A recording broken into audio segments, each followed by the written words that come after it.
The boy opened his eyes, completely unaware of his surroundings. His classmate poked him, and the teacher noticed him sleeping in class. The entire room erupted in laughter as the class clown was caught sleeping once again. The teacher then strode over and asked if her class was really that boring. But Blair, he could hardly believe what he was seeing. Who is this woman? Far from boring, these curves are anything but ordinary. Just look at that geometry. They're perfect spheres. The teacher did not appreciate the expression. She pulled him by the ear. He pointed to the blackboard and forced him to solve the problem. The kid's mind remained foggy, a lingering effect of that perfect geometry. He had to use his special technique to calm himself and get the blood flowing. Down there, it traveled back to his brain. Blair finally recognized the issue. The sum of all the numbers from 1 to 100 is 5,050. Professor Brittany shouted at him to hurry up. If he had been sleeping, he should know everything about the lesson. Cue more laughter. Blair was known for being the dimmest bulb in the box. However, once he calmed down, Blair's entire demeanor shifted.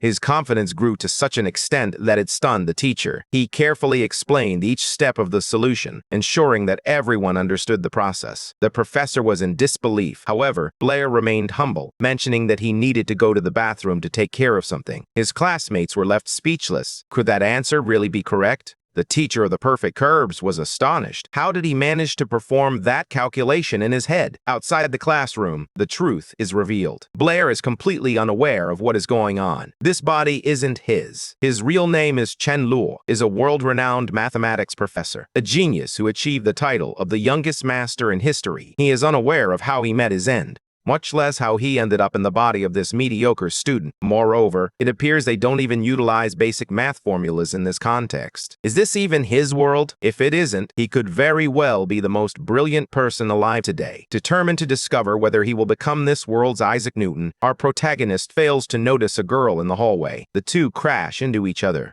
Bam! Like a bowling ball striking a pin, Blair's head hurts, but he feels something entirely different soft in his hand. Honestly, it makes everything worthwhile. He scrambles back as he realizes the gravity of the situation. He extends a hand to the girl, but she is furious. Blair, it's you again. Blair, feeling confused, simply asks, "Do we know each other?" The girl turns beet red as she attempts to hide her treasure. While screaming, "You repeated the same behavior from the first day of school, constantly touching me and trying to look up my skirt." He remains just as arrogant and pretentious as ever. She hurled so many insults at this Blair kid that our protagonist froze in secondhand embarrassment. He attempted to explain himself, but the girl was resolute in her desire to erase his memories. In a hostile manner, she began to conjure fire magic. Blair quickly adopted a new approach. "If I truly am that weak and pathetic, then beating me up is nothing more than an act of cowardice." The girl wasn't paying attention. She was prepared to burn his memories to ashes. Out of options, Blair turned to sincerity is the quality of being genuine and honest in one's thoughts, feelings, and actions. It reflects a true commitment to authenticity and openness in communication and relationships. He apologized to the stunning woman with the remarkable figure. "I promise I didn't catch a glimpse of any white panties." The girl was taken completely by surprise, but she managed to calm down. Before she could say a word, the culprit had already vanished. He fled from the blonde with all his might. As he sprinted away, he grappled with the insanity of a world where science and magic coexisted side by side. Suddenly, a splitting headache strikes him, causing him to collapse to his knees on the grass. His consciousness begins to fade, his body goes limp, and he collapses to the ground. Our protagonist's mind drifts back to his childhood memories, where he recalls calling out for his dad. The scene shifts to a reflection in a puddle, revealing a group of people standing in front of a grand palace.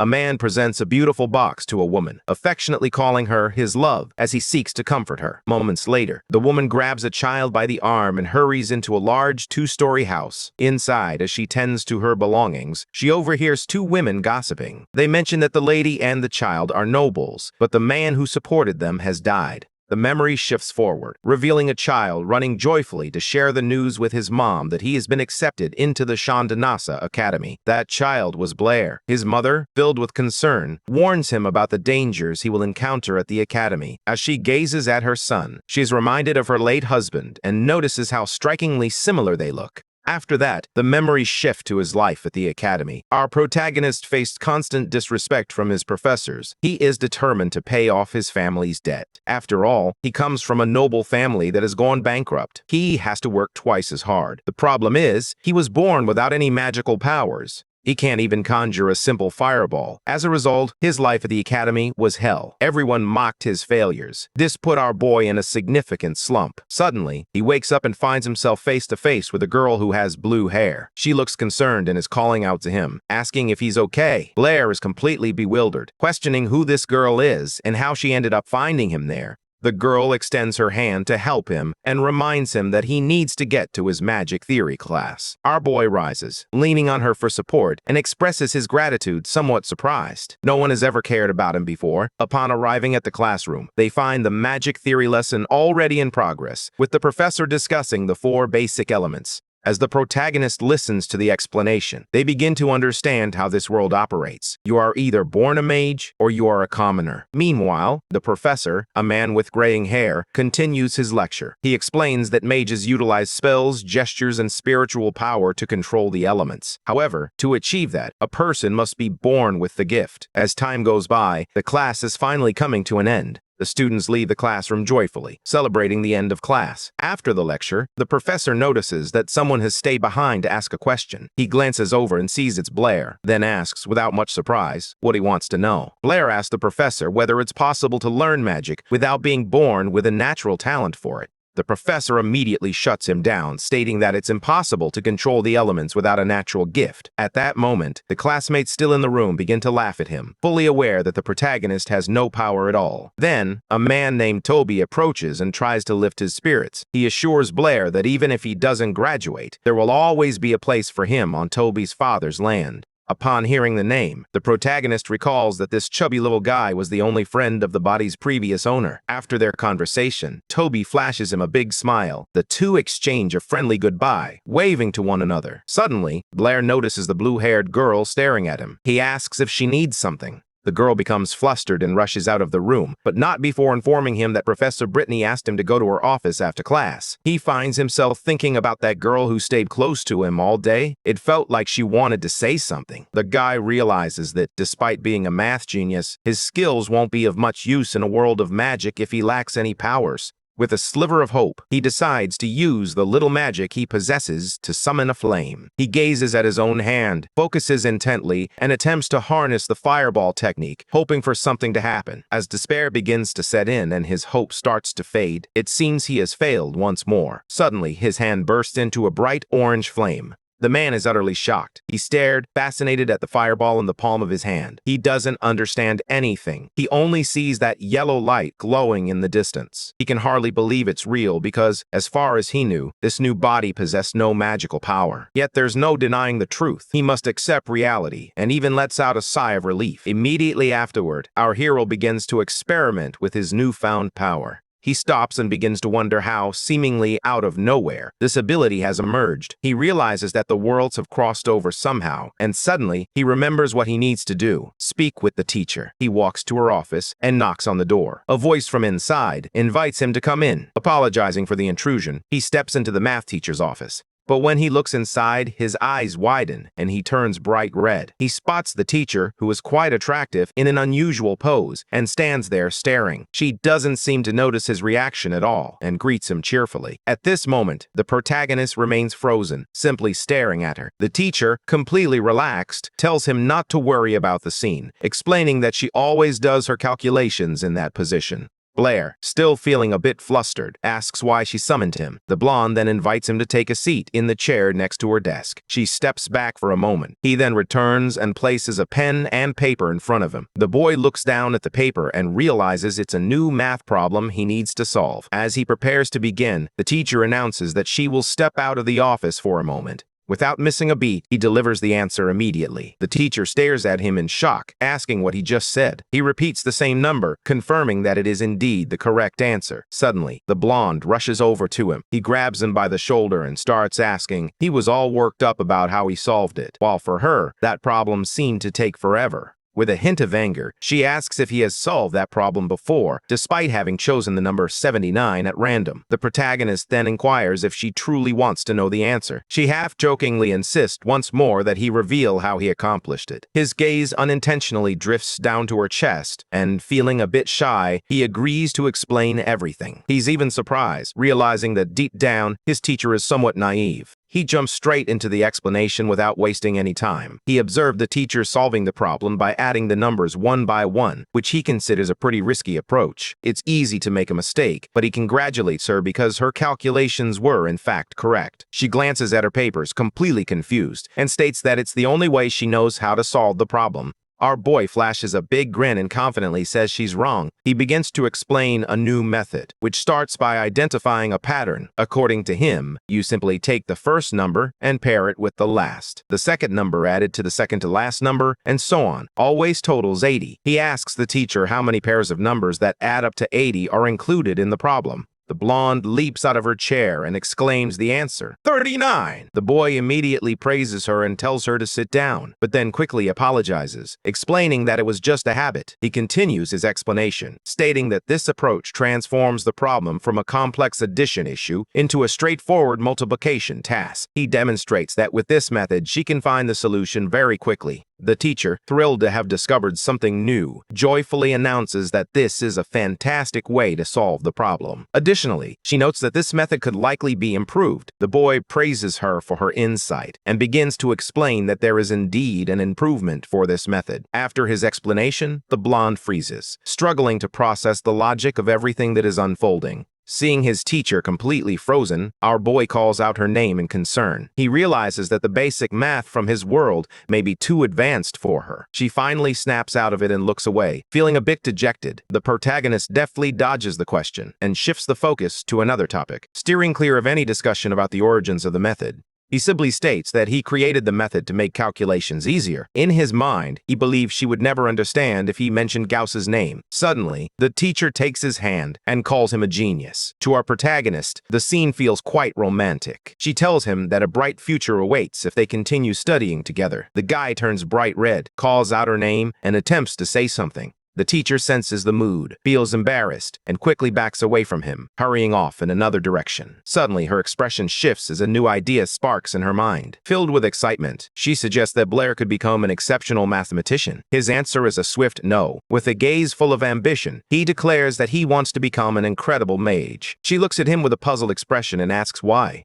The teacher slams him down onto the table, insisting that he should be studying math instead of wasting his talent. However, he continues to pursue his interest in magic, believing it holds greater potential for him. Despite her warnings, he remains determined to follow his passion, convinced that the world of magic offers opportunities that the rigid structure of mathematics cannot provide. In a moment of defiance, he forcefully shoves her hand aside. Our protagonist expresses that his true passion lies in magic, declaring his desire to be a mage rather than a mathematician. In his view, becoming a great mathematician in this world is surprisingly easy. He would simply need to recite a few established mathematical theories. He believes that doing so would simply be stealing other people's ideas, and he finds magic to be far more interesting. After a moment of contemplation, the teacher suggests they place a bet. She informs Blair that a magic exam is approaching at the academy, which will determine whether he can remain there. Our boy becomes contemplative, realizing that if he fails, he will be kicked out. The teacher confirms this, stating that if he truly wants to be a mage, he must pass this exam at all costs. A silence falls as the boy stares at her with an unreadable expression. Lost in thought, the teacher picks up a calendar from the desk and continues explaining the bet. She states that if Blair passes the exam, she will stop pressuring him about becoming a mathematician. If he fails, she will assist him in securing a position as a teaching assistant, allowing him to remain at the academy and continue his math studies. After explaining everything, she asks him if he accepts the bet. In her mind, she is certain that the guy won't be able to pass, as he has no magical ability whatsoever. With a confident look in his eyes and no hint of emotion, the student accepts the bet. In the hallway, the guy reflects on the teacher's stubbornness and grumbles about how she's always on his back. He begins to replay the earlier scene in his mind, envisioning it in a far more romantic light than it actually occurred. Noticing these troubling thoughts, he decides to distract himself by practicing some magic. Suddenly, a girl with ribbons comes running toward him at full speed. They collide violently, and the two of them bump heads. After that, they both begin to fall to the ground simultaneously. Our protagonist senses that the situation feels familiar, and then he notices something in his hand. When the pain subsides, he opens his eyes to find a girl sitting on top of him. The blonde girl notices that his hand is resting on her chest. Immediately, he begins to beat up our boy. Angry, she decides to use magic and begins preparing a fire spell. Out of nowhere, an orange fireball materializes in her hand, but then she realizes there's no one in front of her anymore. The girl becomes furious, cursing about how the guy has vanished once again. Far away, our protagonist breathes a sigh of relief, realizing that if he hadn't bolted out of there at lightning speed, he would have ended up as barbecue by now. A short time later, the same girl who wears ribbons in her hair approaches the math teacher to talk. She enters, expressing her frustration about encountering a pervert twice in one day at the academy. After venting, her anger intensifies, and she vows that the next time she encounters that pervert, she will blast him with a fireball without a moment's hesitation. The teacher finds the situation somewhat amusing and lets out a small chuckle. The girl, named Isabella, quickly changes the subject. She proudly states that she has already finished the math problem assigned by the teacher. She boasts that she solved it all in one night, believing that no one could have done it faster. The teacher praises her effort but bursts her bubble by mentioning that a guy named Blair solved the same assignment in just 1 minute. Isabella's jaw drops in complete confusion. She asks him how he managed to do it so quickly. The teacher explains that there's a specific mathematical theory behind it and offers to show her. The teacher begins to explain how Blair's method works in detail. After the lesson, Isabella has a look on her face that suggests she's still processing everything. Gradually, it starts to click, and she begins to grasp the logic behind the theory. Then, she makes a realization that leaves her shocked. She can't believe that it was Blair himself who came up with it. Right then and there, Isabella decides she must meet the genius who created this theory. She asks the teacher about him, her eyes sparkling with excitement as she eagerly awaits a response. The teacher finds her reaction a bit strange but agrees to introduce them. Isabella kicks open a classroom door and storms inside. She begins yelling in front of everyone, demanding to know where the guy named Blair is. She makes it clear that she genuinely wants to meet him. One of Blair's friends, completely startled, is on the verge of opening his mouth to respond. But suddenly, he feels a sharp pinch on his thigh to silence him. And who was it that pinched him? None other than Blair himself, who was hiding under the table.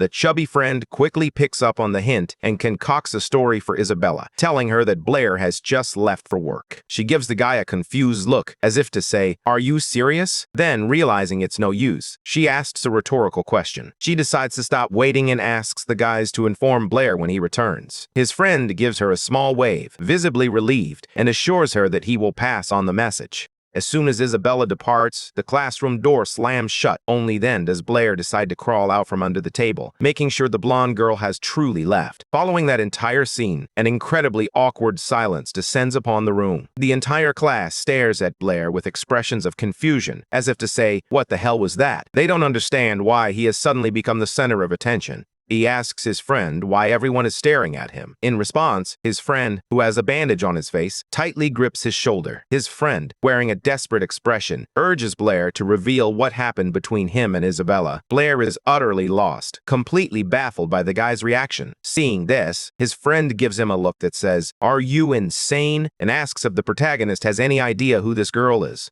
Our boy grows a bit cautious and carefully asks who the girl that just walked into the room is. His friend begins to explain that she has numerous connections that could create significant trouble. Blair simply brushes it off, responding that within the academy, no one can touch him. His friend, sensing that things might take a turn for the worse, asks for the name of the academy. Blair responds with a casual demeanor. The next question concerns the campus location, and our guy, completely relaxed, mentions that it's on Baker Avenue. That's when the bombshell drops. His friend reveals that the campus is located in the city of Yabo, and the mayor there is none other than Isabella's father. That's when it finally clicks for Blair. He realizes the serious trouble he's in and begins to panic. Feeling uncertain about his situation, he comes to the realization that he's in trouble. He turns to his friend and asks if he can simply apologize to the girl. Suddenly, a shout from the back of the room calls out Isabella's name, causing both of them to whip around, startled. A blonde guy and his crew are glaring at our protagonist. He remarks that a nobody like Blair won't last even 2 days there.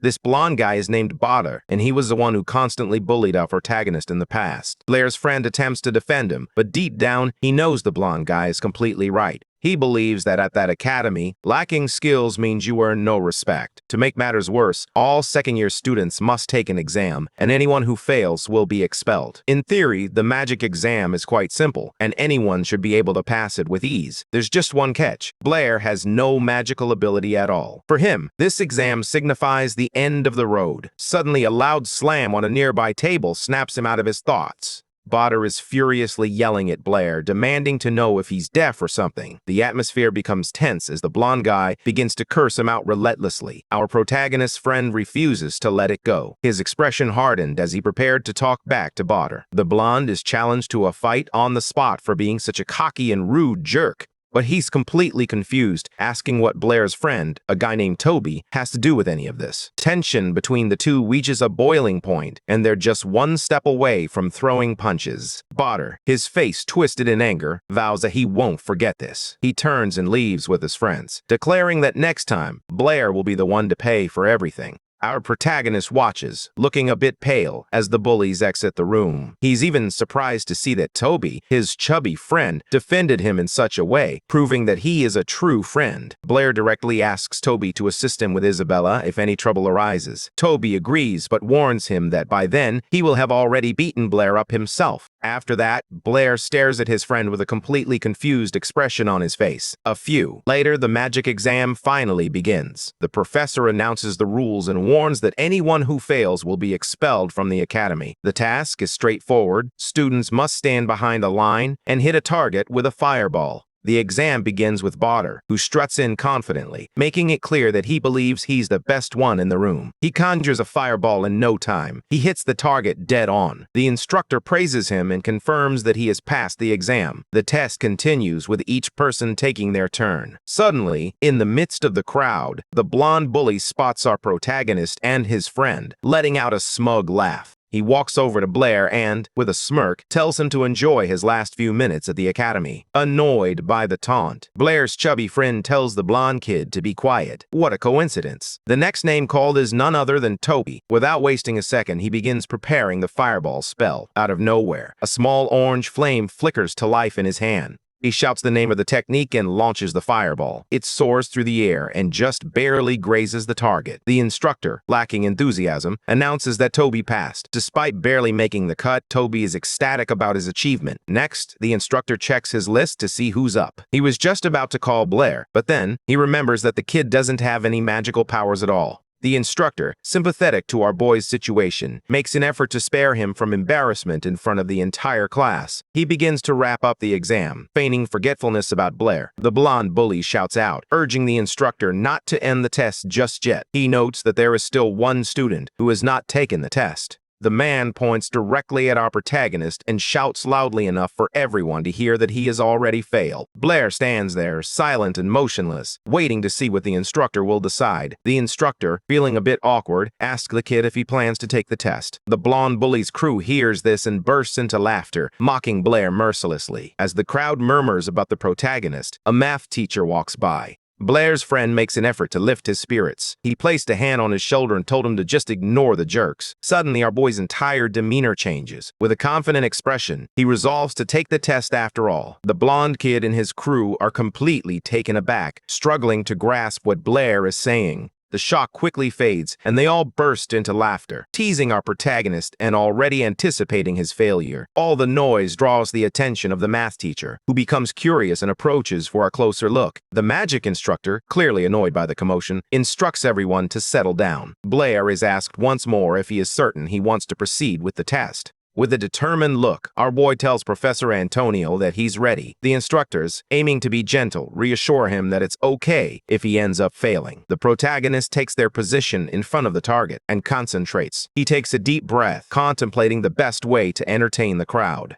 He's incredibly confident and knows he doesn't need any incantations or hand gestures to achieve his goals. Just to put on a show, he decides to go through the motions regardless. He shouts the name of the fire spell, and everyone turns to the target, holding their breath. Our main character pretends to strain intensely as he attempts to summon the magic. The crowd around him covers their faces to shield themselves from the smoke rising off him, trying to avoid getting burned. When everyone opens their eyes, they examine Blair's hands and find no trace of magic whatsoever. The blonde kid and his friends notice this and burst into laughter, convinced that our guy completely messed up. Suddenly, a flicker of fire ignites in his hand, and fiery circles radiate outward around him. A massive fireball erupts and hurtles directly toward the target. When the spell strikes the target, a massive explosion of flames erupts. Everyone present, including both students and teachers, they stare in awe, jaws dropped in disbelief. After the fireball, the target lies in ruins, reduced to a pile of smoldering rubble. The magic professor, filled with disbelief, announces that Blair has passed the exam.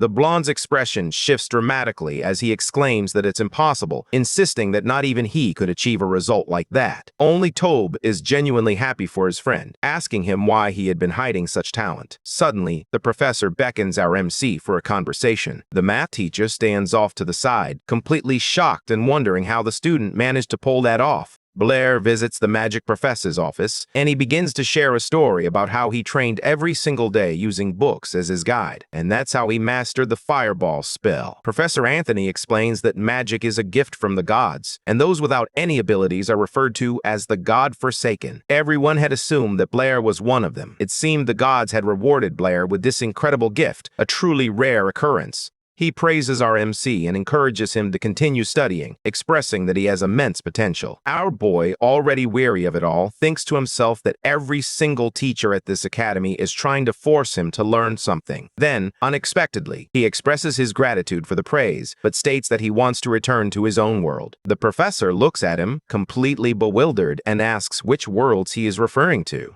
Our MC quickly realizes what he just said and tries to play it off, claiming it was just a joke and that he let it slip by accident. However, Anthony remains skeptical and thinks he has simply been studying too hard. He assumes that Blair was referring to the world described in the legends of the Sacred Master. As soon as he hears about this master, our boy becomes extremely interested in what the professor is saying. According to legend, there was a sacred master who could control space and travel to other worlds. Yet many believe it to be merely a myth. The MC gazes at the professor with anticipation and begins to inquire further about these legends. He suddenly grabs the old man by the shoulders and declares that he needs to become sacred. Some time passes and Blair begins to delve deeply into the history of this world. He stays up late in the library, exhausting all his energy as he works his way through a mountain of books. From the information in the books, he learns that mages in this world possess varying levels of power. There are 7 distinct tiers in total. The sacred masters have only been referenced in myths and legends. Their magical abilities were detailed solely in ancient texts.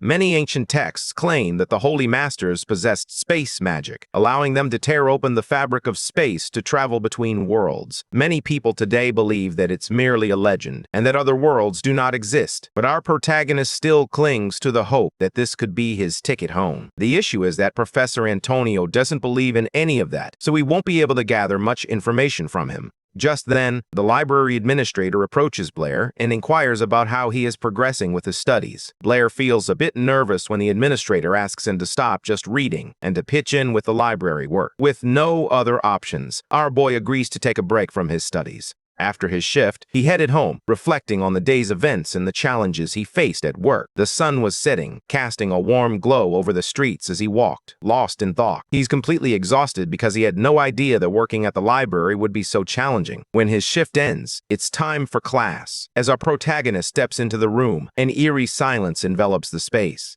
Everyone is whispering about his test results because he performed surprisingly well. The incessant chatter wouldn't cease, and this sudden popularity was beginning to weigh heavily on him. Suddenly, he catches sight of Isabella out of the corner of his eye and freezes in place. He doesn't understand what this girl is doing there and just stares at her, barely breathing. The blonde is sitting in an unusual pose, leaving our boy feeling incredibly flustered. He even turns away to avoid looking. Suddenly, Isabella jumps up from her seat and exclaims for the entire class to hear that she didn't realize that guy was the same Blair. Noticing that tensions were rising, the protagonist attempts to defuse the situation and end the conversation. The girl interrupts him right away, calling him a pervert in front of the entire crowd. Blair continues to search for a way to calm the blonde down, but then he notices flames beginning to flicker around her. She channels all her energy into her hands, preparing to cast a fire spell. Unsure of what to do, the frightened child can only cringe and cover his face with his hands. Yet he feels nothing at all. Startled, he opens his eyes, trying to understand why the attack never reached him. The teacher stands before the bewildered student, wearing a disappointed expression. She asks Isabella why she is using magic inside the classroom. The mayor's daughter attempts to explain herself, but the teacher interrupts her before she can say a word. Without hesitation, the teacher calls Blair to her office. But it doesn't end there. She decides that Isabella must come along as well. Wanting to avoid any further trouble, our boy agrees and quietly makes his way to the teacher's office. The two students and the teacher quickly exit the room, slamming the door shut behind them. Following that chaotic scene, all the students are left in silence, struggling to process what just occurred. A blonde guy in the class was in shock, unable to comprehend why Blair was receiving so much attention. Meanwhile, in the teacher's office, our boy recounts all the awkward situations that unfolded with Isabella. The teacher attempts to help the two of them reconcile, explaining that it was all just a big misunderstanding. Under pressure from the teacher, the blonde girl ultimately agrees to forgive the guy. The teacher shifts the topic, discussing the magic exam and commending the protagonist for his hard work. She declares that the bet between them is officially over. Intrigued by his performance, she asks him to demonstrate how he suddenly evolved and gained magical abilities. Our boy turns it down, claiming it was just luck and that, in fact, he has some questions for her about magic. The blonde holds back and simply waits, intrigued to see what he will ask. He then poses the question, to use an element. Do you really need to perform hand gestures and recite spells? Isabella, never one to miss an opportunity, interrupts the conversation to mock the protagonist, calling his questions stupid. Feeling that his questions might sound a bit foolish, Blair awkwardly asks if there are any exceptions among mages. The teacher begins to explain that even the most powerful mages rely on spells and gestures. The only difference is that, at their level, they can perform these actions much more quickly. She continues, stating that magic is a gift from the gods. They are the ones who taught people to use gestures and spells to summon the elements. To perform magic without any tools, a person would need what is referred to as divine enlightenment. The student finds the question so absurd that she wonders why the teacher is taking it so seriously. The protagonist begins to wonder if, being from another world, the gods here have simply overlooked him. This was fundamental knowledge for any aspiring mage, and if he wanted to pursue that path, he would need to study the theory first. However, the teacher called him over for another reason, one that the girl had already mentioned. She hands him a folded piece of paper and explains that it's a scientific journal where the most significant works are published. Isabella, who is close by, sneaks a glance at the journal and is taken aback. She spots the math teacher's name next to our boys and has an incredibly dramatic reaction. The teacher explains that she has figured out the summation method the boy demonstrated and even wrote a paper on it. The black-haired man can only focus on one thing, whether he will make any money from this publication, as his library salary is nothing short of a joke. As if sensing his thoughts, the teacher suddenly calls out his name. She hands him a small pouch of money, telling him it's his reward for his hard work. This amount of cash covered more than 2 years of his salary from the library. With a joy he can barely conceal, he pretends to be embarrassed as he accepts the money and offers the teacher half of it. Without hesitation, she agrees to the proposal and takes half the cash for herself. Blair's expression drops immediately. He never anticipated that she would actually accept his money. The pain is immense, as he had offered it only out of politeness. In a single moment, he lost half of all the money he had earned. As a result, he began to entertain dark thoughts about the urgent need to escape this world. Suddenly, something captures his full attention, and he gazes intently at the teacher with a newfound interest. He wants to find out if every article published in that scientific journal incurs the same publication fee. In response, he learns that the payment is made for each published article. And out of nowhere, a brilliant idea pops into his head. He simply has to share. He suddenly begins explaining a new theory, one he brought with him from his old world. The teacher understands the topic at hand and refers to it as Hughes's enigma. Our boy, who isn't well versed in the science of this world, gives the girl a confused look. She explains that Ralph's riddle is a mathematical puzzle devised by ancient sages. The story unfolds like this. Ralph has 7 sons, and each son possesses 7 bags. Inside each bag, there are 7 cats, and each cat has 7 kittens. The problem itself doesn't involve large numbers. If you simply add everything together, you'll arrive at the answer. However, if the numbers were larger, it would be beneficial to have an alternative method for solving it. The blonde, genuinely interested, asks if he can solve Ralph's riddle using a different method. With a confident expression, he responds that he has a few ideas on the matter. The girl becomes incredibly inspired by his answer and asks to collaborate with him on this new project. As they work, time passes. After a few hours, the student, who had been in the office the entire time, eventually falls asleep in her chair.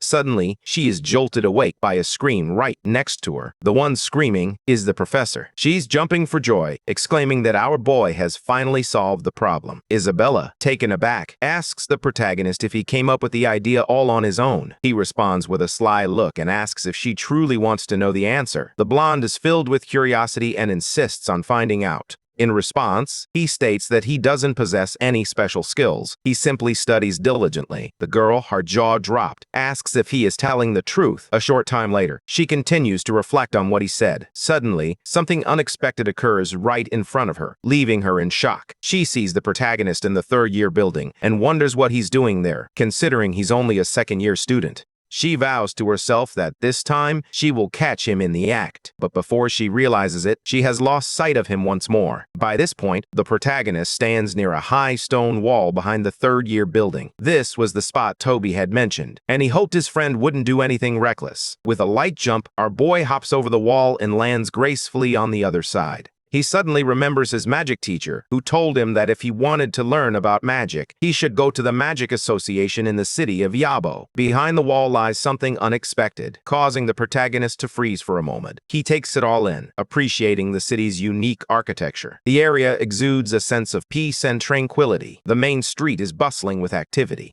Merchants on every street are calling out to potential customers, eager to sell their goods. The black-haired man strolls casually through the city, soaking in its beauty. He is captivated by an imposing castle featuring stunning white walls. Right in the center of it all, he recognizes it immediately. That's the Magic Association he had been searching for. Before entering, he carefully pulls a mask from his pocket. He must be cautious. It's wise not to reveal his identity unnecessarily. Since the association's entrance was quite calm, he headed directly to the main desk. There, he encounters a blue-haired girl who promptly offers her assistance. Our protagonist immediately recognizes her as Molly, one of his classmates, and wonders what she is doing working there. The girl offers him the services of a high-level mentor, but the price is exorbitantly high. When our boy hears the price, he's taken aback, clearly not understanding it at all. He clearly doesn't have that kind of cash, so he gives up on the idea and starts to leave the building. However, Molly calls him back. She suggests that if money is the concern, he can simply sign up for the association's library. Bollier turns around, surprised, and even asks again to confirm that he heard her correctly about the library. It turns out that the Magic Association's library contains thousands of books on the subject, and the best part is that access is free. The protagonist, thrilled at the prospect of learning without spending a single cent, eagerly asks to sign up on the spot. However, to proceed, they request a mage certificate, which he unfortunately does not possess. Maui believed he was already a mage and explained that the registration process is designed to verify that a person truly understands magic. She tells him he can prove his skills right then and there by demonstrating what he can do. The guy hesitates and asks if it's possible to take the test right there on the spot. It is, but Molly warns him that the specialist on duty today is quite strict. It seems that only 10% of people pass his test. Despite this, our protagonist remains undeterred and decides to take the exam, particularly since scaling the wall again wouldn't be very practical. A little while later, they arrive at the examiner's room, where they meet a man named Andrew. Our boy notices that the man is wearing a red mage's robe, adorned with intricate patterns and symbols that hint at his magical prowess.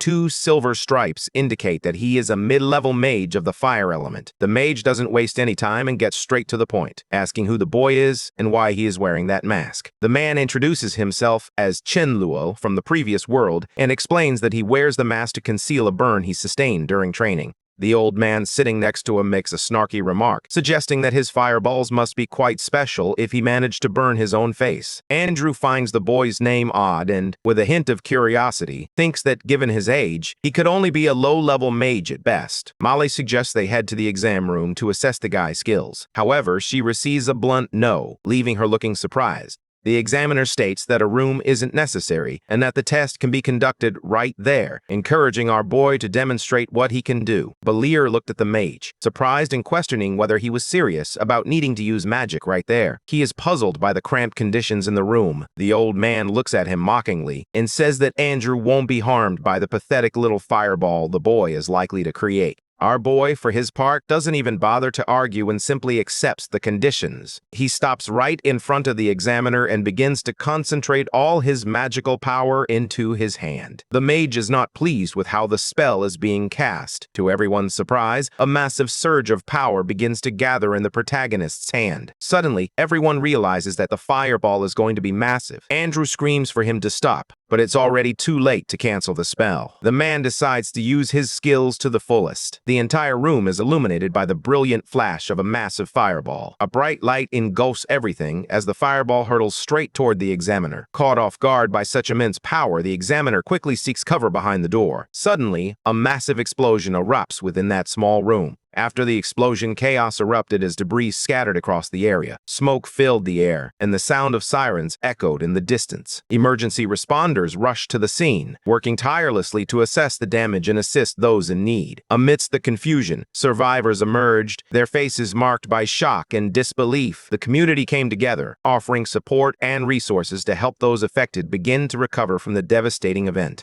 Silence fills the air while dust and smoke swirl all around. The girl watching inhales the soot and begins to cough uncontrollably. She gathers herself to find out what happened at the end of the test. Through the black smoke, she spots an old man coughing. It appears that someone has cast a spell. Where the examiner once stood, a giant blue shield now surrounds him, providing protection. Meanwhile, Andrew is on the floor, covered in dust, trying to make sense of what just happened. It was the white-haired old man who successfully raised the shield just in time to save the bald mage. He continues to hold the barrier, his expression dead serious as he tries to peer through the smoke. The examiner is so shocked that he doesn't react at all, prompting the older mage to shake him by the shoulders to bring him back to reality. The girl stares at the entire scene, completely in shock. Our boy, recognizing the confusion, immediately apologizes to the mages. He explains that he believed everyone was prepared for his spell, which is why he went all out. Despite all the chaos, the protagonist successfully passed the test. A short time later, he finds himself in another room, receiving his mage certificate and a library card. He takes the documents and begins to review them.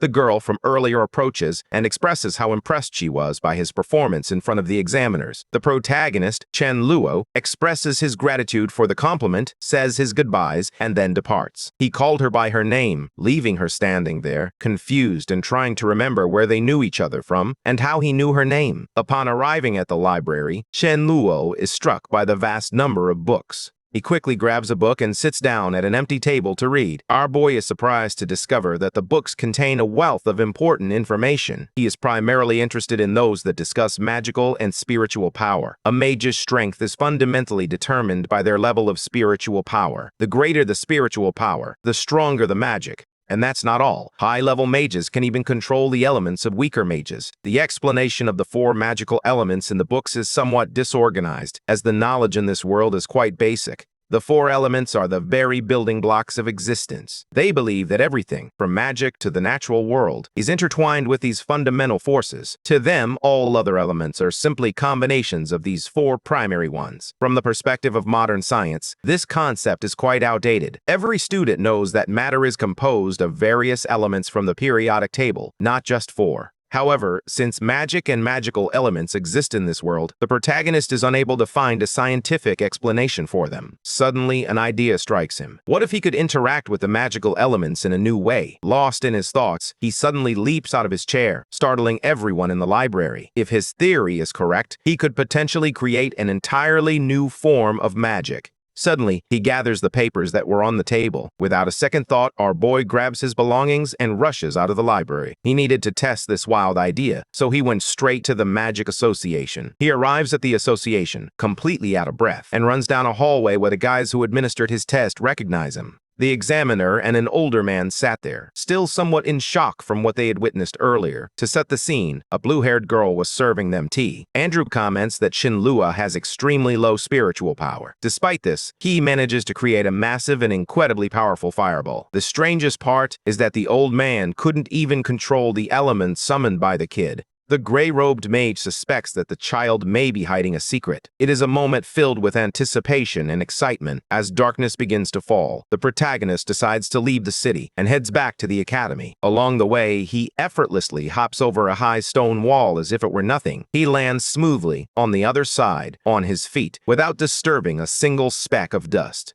Our boy doesn't want to waste any time, so he decides to try creating that new magic right then and there. A flurry of ideas begins to swirl in his mind, making it difficult for him to concentrate and produce something unique. The protagonist takes a deep breath and suddenly feels an unusual energy surging through them. A whitish flow, unfamiliar to him, begins swirling around him. He realizes that this energy is emanating from his own body and that he has the ability to control it. He attempts to harness this flow of chi to generate a second element. A ball of magic forms in his hand, shimmering with vibrant colors. It transforms into oxygen, but he's uncertain if it's actually pure. There's no way to tell just by looking at it. Blair gathers the oxygen he has created in his hand, making it denser and more concentrated. If it's truly oxygen, all he needs to do is set it on fire to confirm. However, the first attempt is unsuccessful. He adds fire, and only a small puff of smoke escapes from his hand. Determined not to lose hope, he attempts the bold experiment once more. He generates the oxygen in his hand again, compresses it tightly, and ignites it. Suddenly, a massive explosion erupts all around him. The shockwave is so powerful that it shatters the windows of nearby buildings. For example, even a glass that was simply resting on the math teacher's desk began to crack all over. The teacher hears a loud noise coming from the street and immediately stops what she's doing to investigate. Through the now completely cracked window, she witnesses the explosion that erupted near the building. In the center of a grassy area, a flurry of sparks and clouds of smoke are billowing upward. Our boy is right in the middle of the chaos, struggling to breathe in the thick smoke that surrounds him. The wind begins to whip everything through the air in an unusual manner. The protagonist feels fortunate for reacting so quickly. Suddenly, our boy's face is drenched in sweat, and he wears an expression of genuine fear. He glances to the side, assessing the extent of the damage caused by the explosion. It seems that the oxygen was far more powerful than our protagonist had anticipated. Suddenly, he hears a voice yelling from a distance asking what happened. Our boy turns around and sees a man running toward him. He didn't expect it to be that loud. The protagonist decides it's best to leave before he gets into trouble.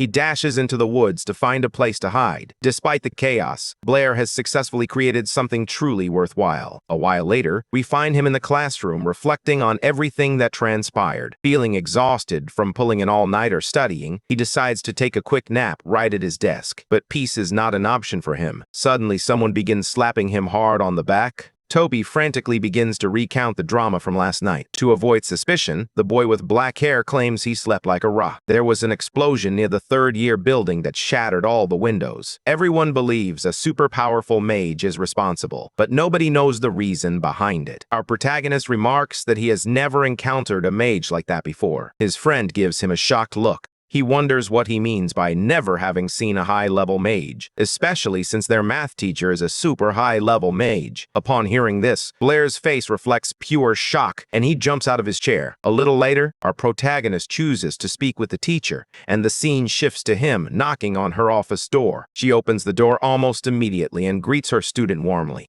Our boy arrived at just the right moment, as she genuinely wanted to talk to him. She informs him that the Mathematicians Association has already published an article on Ralph's enigma, and since he proposed the solution, his name appears first among the authors. The teacher congratulates him for solving the most challenging problem in mathematics. However, he brushes that aside, stating he is here to discuss something else. To the blonde teacher's surprise, he expresses a desire to study math with her, and she agrees to assist him. However, after hearing this, she stares at him completely confused. The guy had wanted to be a mage, but suddenly, he decided he really liked math and didn't want to regret his choice later. He even claims that he must have been an incredible mathematician in a past life. The teacher, overwhelmed with emotion, takes his hand and calls him by name. Unable to contain herself, she presses his hand against her chest, expressing her joy at hearing that. She hugs him tightly and declares that from now on, they will study math together every day after school. However, feeling humiliated, he tries to pull away from the embrace, gently pushing her back. Seizing the moment, he requests her assistance with magic as well. Still completely flustered by the scene, he hears her agree to everything and decides to leave as quickly as possible. Our boy is already rushing for the door, eager to get out of there. He opens it, but the blonde teacher calls out to him, reminding him of their arrangement for the next day. He simply agrees, eager to leave. Suddenly, she tells him to stop and wait for another minute. She sits at her desk, clasps her hands, and tries to find the right words to express what's on her mind. Blair is completely bewildered, gazing at her with nervousness. Then it occurs to the teacher. The black-haired guy only agreed to the math lessons to receive assistance with his magic. She is troubled by this realization, understanding that his request was not sincere. Realizing he has no way out, the protagonist's mind races for a plausible explanation. In a moment of desperation, he suddenly has a brilliant idea to extricate himself from the situation. He blurts out that since they will be spending so much time together, it would be easier for him to ask about magic. But before he can finish his sentence, the teacher's hand comes down firmly on his shoulder. She grips him tightly, leaving the boy feeling confused and scared about what she might say next. The teacher acknowledges his talent for math, suggesting he can use it as a valuable tool. It seems our boy's answer impressed her. She tells him to get some rest and reminds him not to forget to come back after school. Blair reflects that this girl is both intelligent and a bit whimsical. As time goes by, the next evening arrives. Blair arrives for his lesson, opening the teacher's classroom door without knocking and walking straight in. Suddenly, he notices two girls sitting at the front desk engaged in conversation. Isabella clearly isn't happy to see him there, likely because she wanted to speak with the teacher alone. Without missing a beat, she directly asks him what he's doing there. The teacher then apologizes to Isabella, explaining that she forgot to mention it, but from now on, Blair would also be joining her for lessons. The teacher asks Isabella to look after the new student, but her expression clearly shows she isn't a fan of the idea. The blonde calls the protagonist over to sit beside the other student and says she has prepared a problem for him. The scenario is as follows. A stone is dropped into a well. A little while later, another stone, twice as heavy, is dropped. The question is, when will the second stone catch up to the first? Isabella begins to respond, stating that they need to determine the time between the two drops. But before she can finish, Blair interrupts her. Our boy confidently states that the second stone will never catch up to the first. He explains that if we disregard air resistance, a heavier stone cannot overtake a lighter one. His answer leaves the blonde girl sitting next to him visibly irritated. She accuses him of not even knowing the basics. According to her, everyone knows that an object's falling speed depends on its weight. The heavier it is, the faster it falls. She claims this is a discovery made by the ancient sage. Even a child knows it, but our protagonist isn't convinced. The expression on his face reveals that he's becoming increasingly frustrated. He retorts that just because a group of ancient sages claimed something, it doesn't make it true, and he questions whether she has ever witnessed it happening in real life. The blonde becomes angry that the guy had the audacity to question the wisdom of the ancients. The atmosphere grows tense between them as neither is willing to back down. Our protagonist asserts that science must be precise, stating that if a truth cannot be proven, then it is not a genuine truth. Another student proposes a bet, but the guy declines. The situation escalates unexpectedly. Tensions rise as voices grow louder, and it becomes clear that emotions are running high. The teacher steps in, attempting to mediate, but the students are too worked up to listen. Just when it seems like chaos is inevitable, a surprising turn of events occurs that shifts the dynamics entirely. Out of nowhere, the mayor's daughter wagers 10 gold coins, and he instantly agrees. The teacher facepalms, frustrated that she can't control the black-haired student. After some time, they discover a suitable location to conduct the experiment. She makes one final attempt, stating that one stone is twice the size of the other and suggesting they should just drop the entire argument. But he stands firm. After all, he wasn't going to pass up the chance for some easy money. No one believes he will win, as everyone has faith in the ancient sages. The blonde even remarks that while confidence is one thing, this level of cockiness is quite another. Immediately afterward, white platforms of wind materialize in the air. The teacher steps onto them and begins to float. A bluish wind lifts her higher and higher, propelling her faster and faster. Our boy, who had never witnessed flight magic before, is simply staring at the scene. He and Isabella are down below, watching as the teacher ascends to the top of the clock tower. She raises both hands up there. Each person held a stone, one larger and one smaller. The mayor's daughter is already declaring it a win, confidently stating that he is definitely going to lose. To ensure the test is fair, the teacher aligns both stones at the exact same height. Then she lets go. The stones continue to fall, and for a moment, it seems they are at varying heights. As they descend, they draw closer to the ground, accelerating rapidly. Suddenly, both stones land on the grass simultaneously. The blonde's jaw drops in disbelief at what she is witnessing, while the guy simply smirks, already knowing the outcome. The teacher, from her elevated position, wears a look of confusion, as if she has no idea what just occurred. She casts the spell once more and gently descends to the ground for a closer look. The two stones remain on the grass as the trio stands nearby, reflecting on what just occurred. Isabella finally seems to understand, but her face is filled with pure confusion. The two girls are in disbelief, struggling to comprehend how that was possible. To them, the ancient sages could not have lied. The teacher is left wondering how her student knew that the law of falling bodies was incorrect. He explains that he read about it in a book, but when he went to test it with two stones, he discovered that reality was different from what was written. It turns out that a truth taught by adults for over 1,000 years could be debunked simply by dropping two stones from a great height. It's astonishing to consider that many scholars never took the time to verify whether the truths they accepted were actually accurate. The blonde grabs him by the shoulders and emphasizes that this law is crucial for their world, adding that soon a new law will appear in the books bearing Blair's name. He isn't too happy about all the fame he's receiving, especially since he wasn't the only one involved in the experiment. The professor attempts to ease the tension by stating that all the credit belongs to him and that she only played a minor role. If he wants, he can refine this law alongside Isabella, and the girl becomes excited about the idea. Our protagonist responds that he will certainly need her help to finalize the law, and invites her to join him. Suddenly, all the shyness disappears from her face as she looks at the guy, surprised. Her mind races as she contemplates his proposal. She envisions the newspaper headlines. It has been announced that two brilliant minds have emerged at the academy, collaborating on a groundbreaking new law. Her face flushes once more as she considers the possibility of working with him. The girl chooses to hide her feelings, and in an effort to play it cool, she timidly agrees. The blonde is lost in thought for a moment, coming to the realization that they will have to work together alone. They begin to imagine potential names for the new law, considering how the names would appear side by side in the title. This causes her to blush once more. Suddenly, she offers to help our protagonist if anyone bothers him at the academy, all while thinking about how smart and handsome he is.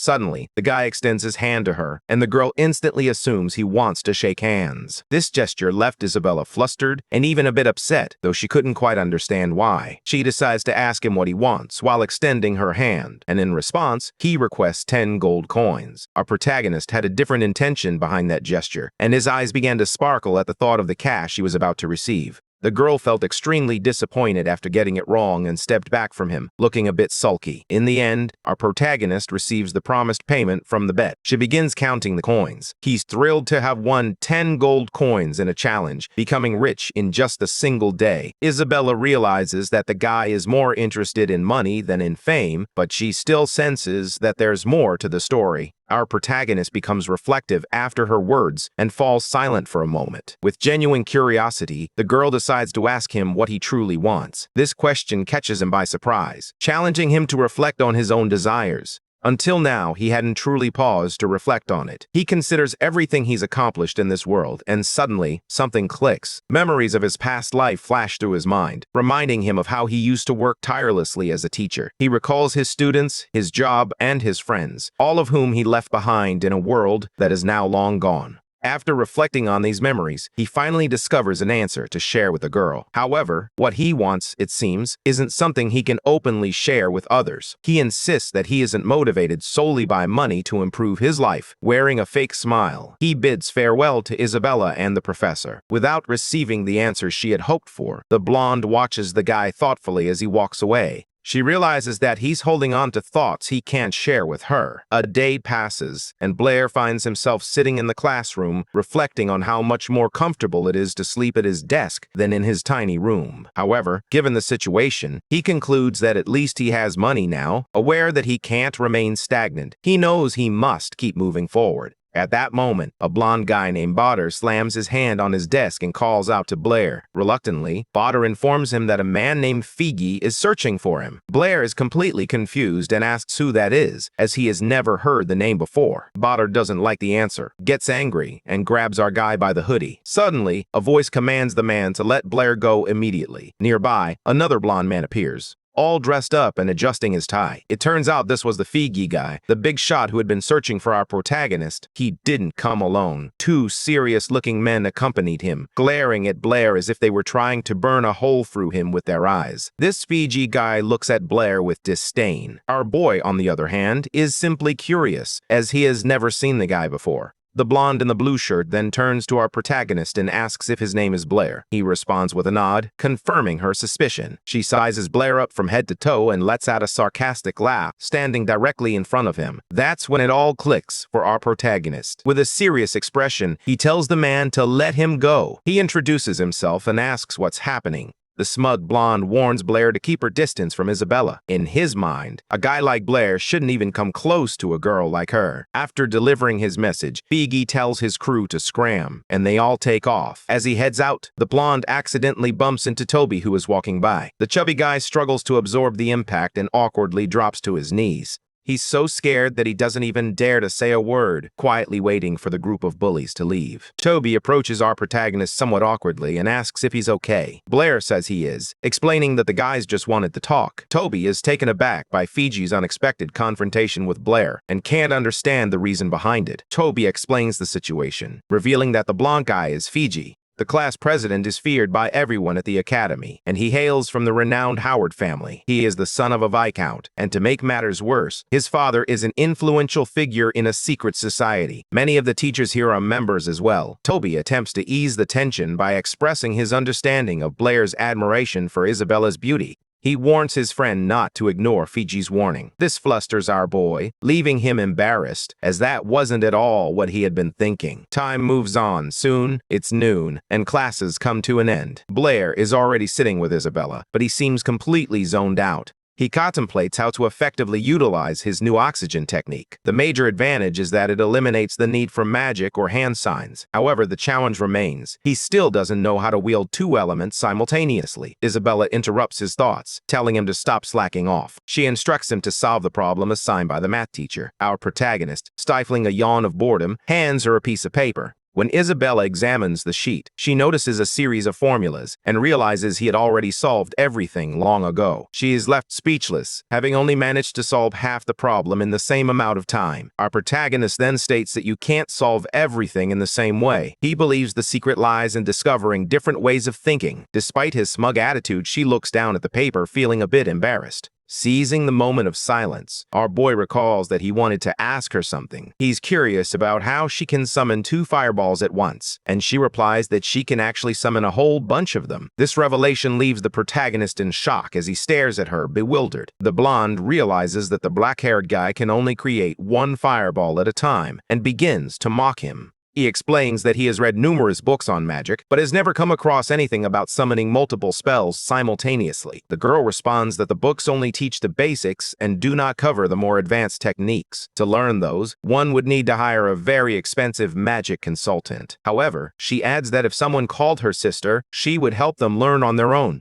Without missing a beat and maintaining a completely straight face, our protagonist calls her sister on the spot. The girl was not expecting such a quick and direct response, leaving her completely caught off guard. His deadpan expression when he uttered the magic word left her completely flustered. However, since a promise is a promise, she agrees to teach him. After this, they leave the academy and discover a more secluded spot to train. The air around her crackles with energy as the spell takes effect. Bright light envelops her, illuminating the surroundings and creating a shimmering aura. In an instant, the world shifts, and she feels a surge of power coursing through her veins. A swarm of yellow fireballs appears, floating all around her. Our boy is completely amazed by the sight, as he can barely even create two. What truly captures his attention is the stability of her spells.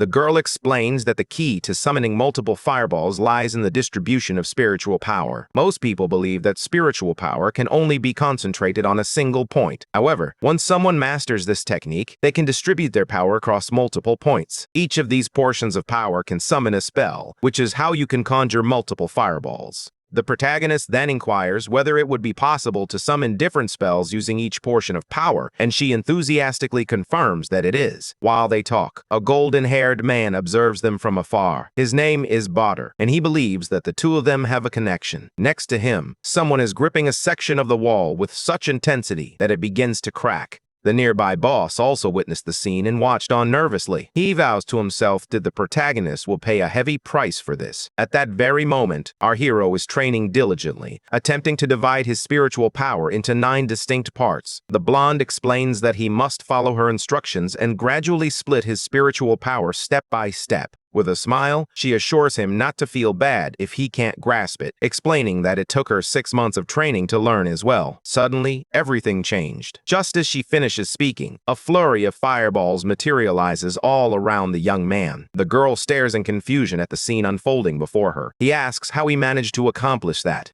He replies nonchalantly that he simply split his spiritual power into 9 parts and summoned the fireballs. The girl isn't convinced by that excuse and asks how he managed to pull it off so quickly. Blair glances at her, slightly surprised, and simply states that he understood the technique and was able to apply it. A straightforward answer leaves the blonde completely stunned. She stands there for a moment, staring at the guy. Her face flushes bright red as she realizes he is not just a math genius, but a magical one as well. She becomes increasingly frustrated because she trained for much longer than he did. To save face, she chooses to lie, claiming she has done the same thing before. With her pride wounded, the girl abruptly leaves the training session and runs away. Our boy has no idea why she's so angry and simply chalks it up to another one of those moments where he just doesn't understand women. He reaches into his pocket and suddenly feels something unusual. It grabs his attention, prompting him to stop and investigate. Meanwhile, the girl remains furious as she stomps angrily toward the academy. Suddenly, Blair rushes after her and grabs her arm. Isabella is taken aback by the move and asks if he needs anything else. That's when she notices his hand extended, offering her something. It was a bracelet featuring a beautiful golden cat charm attached to a red string. The protagonist presents her with the gift, calling her by name and urging her to take it. He expresses that the only reason he learned the magic was because of her help, and he truly appreciates it. She gazes at the bracelet, breathless, wondering what to do. Her face flushes red once more as she bites her lip, completely flustered. As she stares at the protagonist, she is surprised to realize that he actually has some sense, and that maybe he isn't so stupid after all. The blonde swiftly snatches the gift from his hand. Trying to conceal her true feelings, she rushes away in a fluster, shouting that the gift is ugly. However, as she was running with her eyes closed, her legs got tangled, causing her to take a clumsy fall onto the grass. Without asking for help, she scrambles back up, laughing nervously and feeling completely mortified. She then turns to observe his reaction. Blair is taken aback by her intense gaze, feeling uncertain about how to respond. Before he can say a word, the girl scrambles up and takes off again, hurling a few insults over her shoulder. She vows not to give up so easily, but all Blair can do is let out an exhausted sigh. Following that entire scene, he decides to take a break and lies down on the grass to relax in the sun for a while. He thinks that if she truly didn't like it, she wouldn't have accepted the gift. After all, he spent 50 silver coins on that bracelet. He had originally planned to give it to his math teacher. Suddenly, he spots something directly in front of him. 3 guys approach our protagonist, who is lying on the grass. One of them, Botter, reminds our protagonist that the class president had already warned him to stay away from that girl. His growing closeness to the mayor's daughter was making the president quite nervous. Without saying a word, our main character rises from the grass, looking dead serious. Suddenly, out of nowhere, he turns his back and bolts away from the guys who were giving him a hard time. The blonde guy and his crew weren't going to let that go unnoticed, so they took off right after him. The truth is, our boy saw no reason to fight these guys. But then, one of the 3 spoke up, claiming that Blair's dad had died a coward, fleeing in the midst of battle. The news about his family struck a nerve, causing our main character to stop dead in his tracks. The blonde guy, sensing his opportunity, continued to taunt him, but he quickly realized that Blair was ready for him. In a swift motion, Blair dodged the attack and turned to face him, a smirk on his face. As he threw a punch, his fist suddenly halted in midair, just inches from our protagonist's face. The bully was completely unprepared for that outcome. After throwing the punch with all his might, the recoil sent him flying backward, leaving him as the only one who got hurt in the end. Blair's face clearly showed that he was seriously angry about the gang's actions. Meanwhile, the blonde guy struggled to get back on his feet. His hand was severely burned and he was in excruciating pain.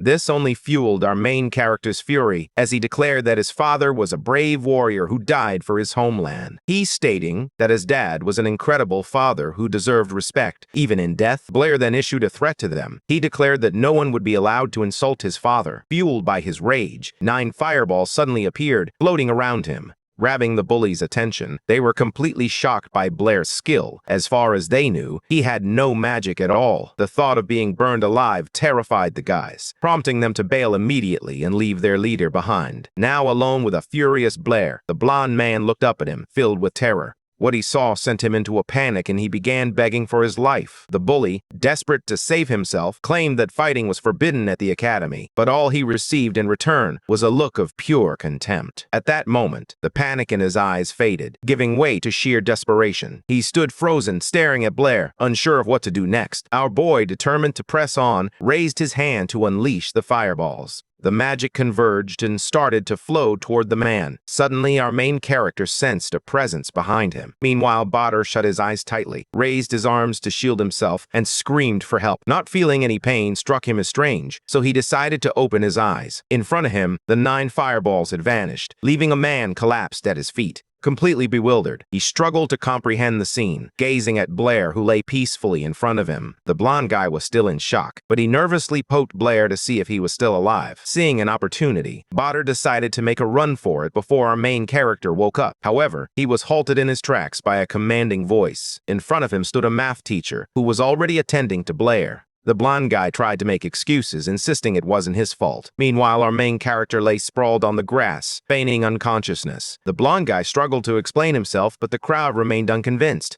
The professor intensifies the pressure, stating that she knows exactly how he feels about Blair. The entire argument, which was leading nowhere, is interrupted by a man with a beard and mustache who appears out of nowhere. He confronts Badr, with our black-haired boy lying right there, passed out on the ground. It's clear that the blondie was lying the entire time.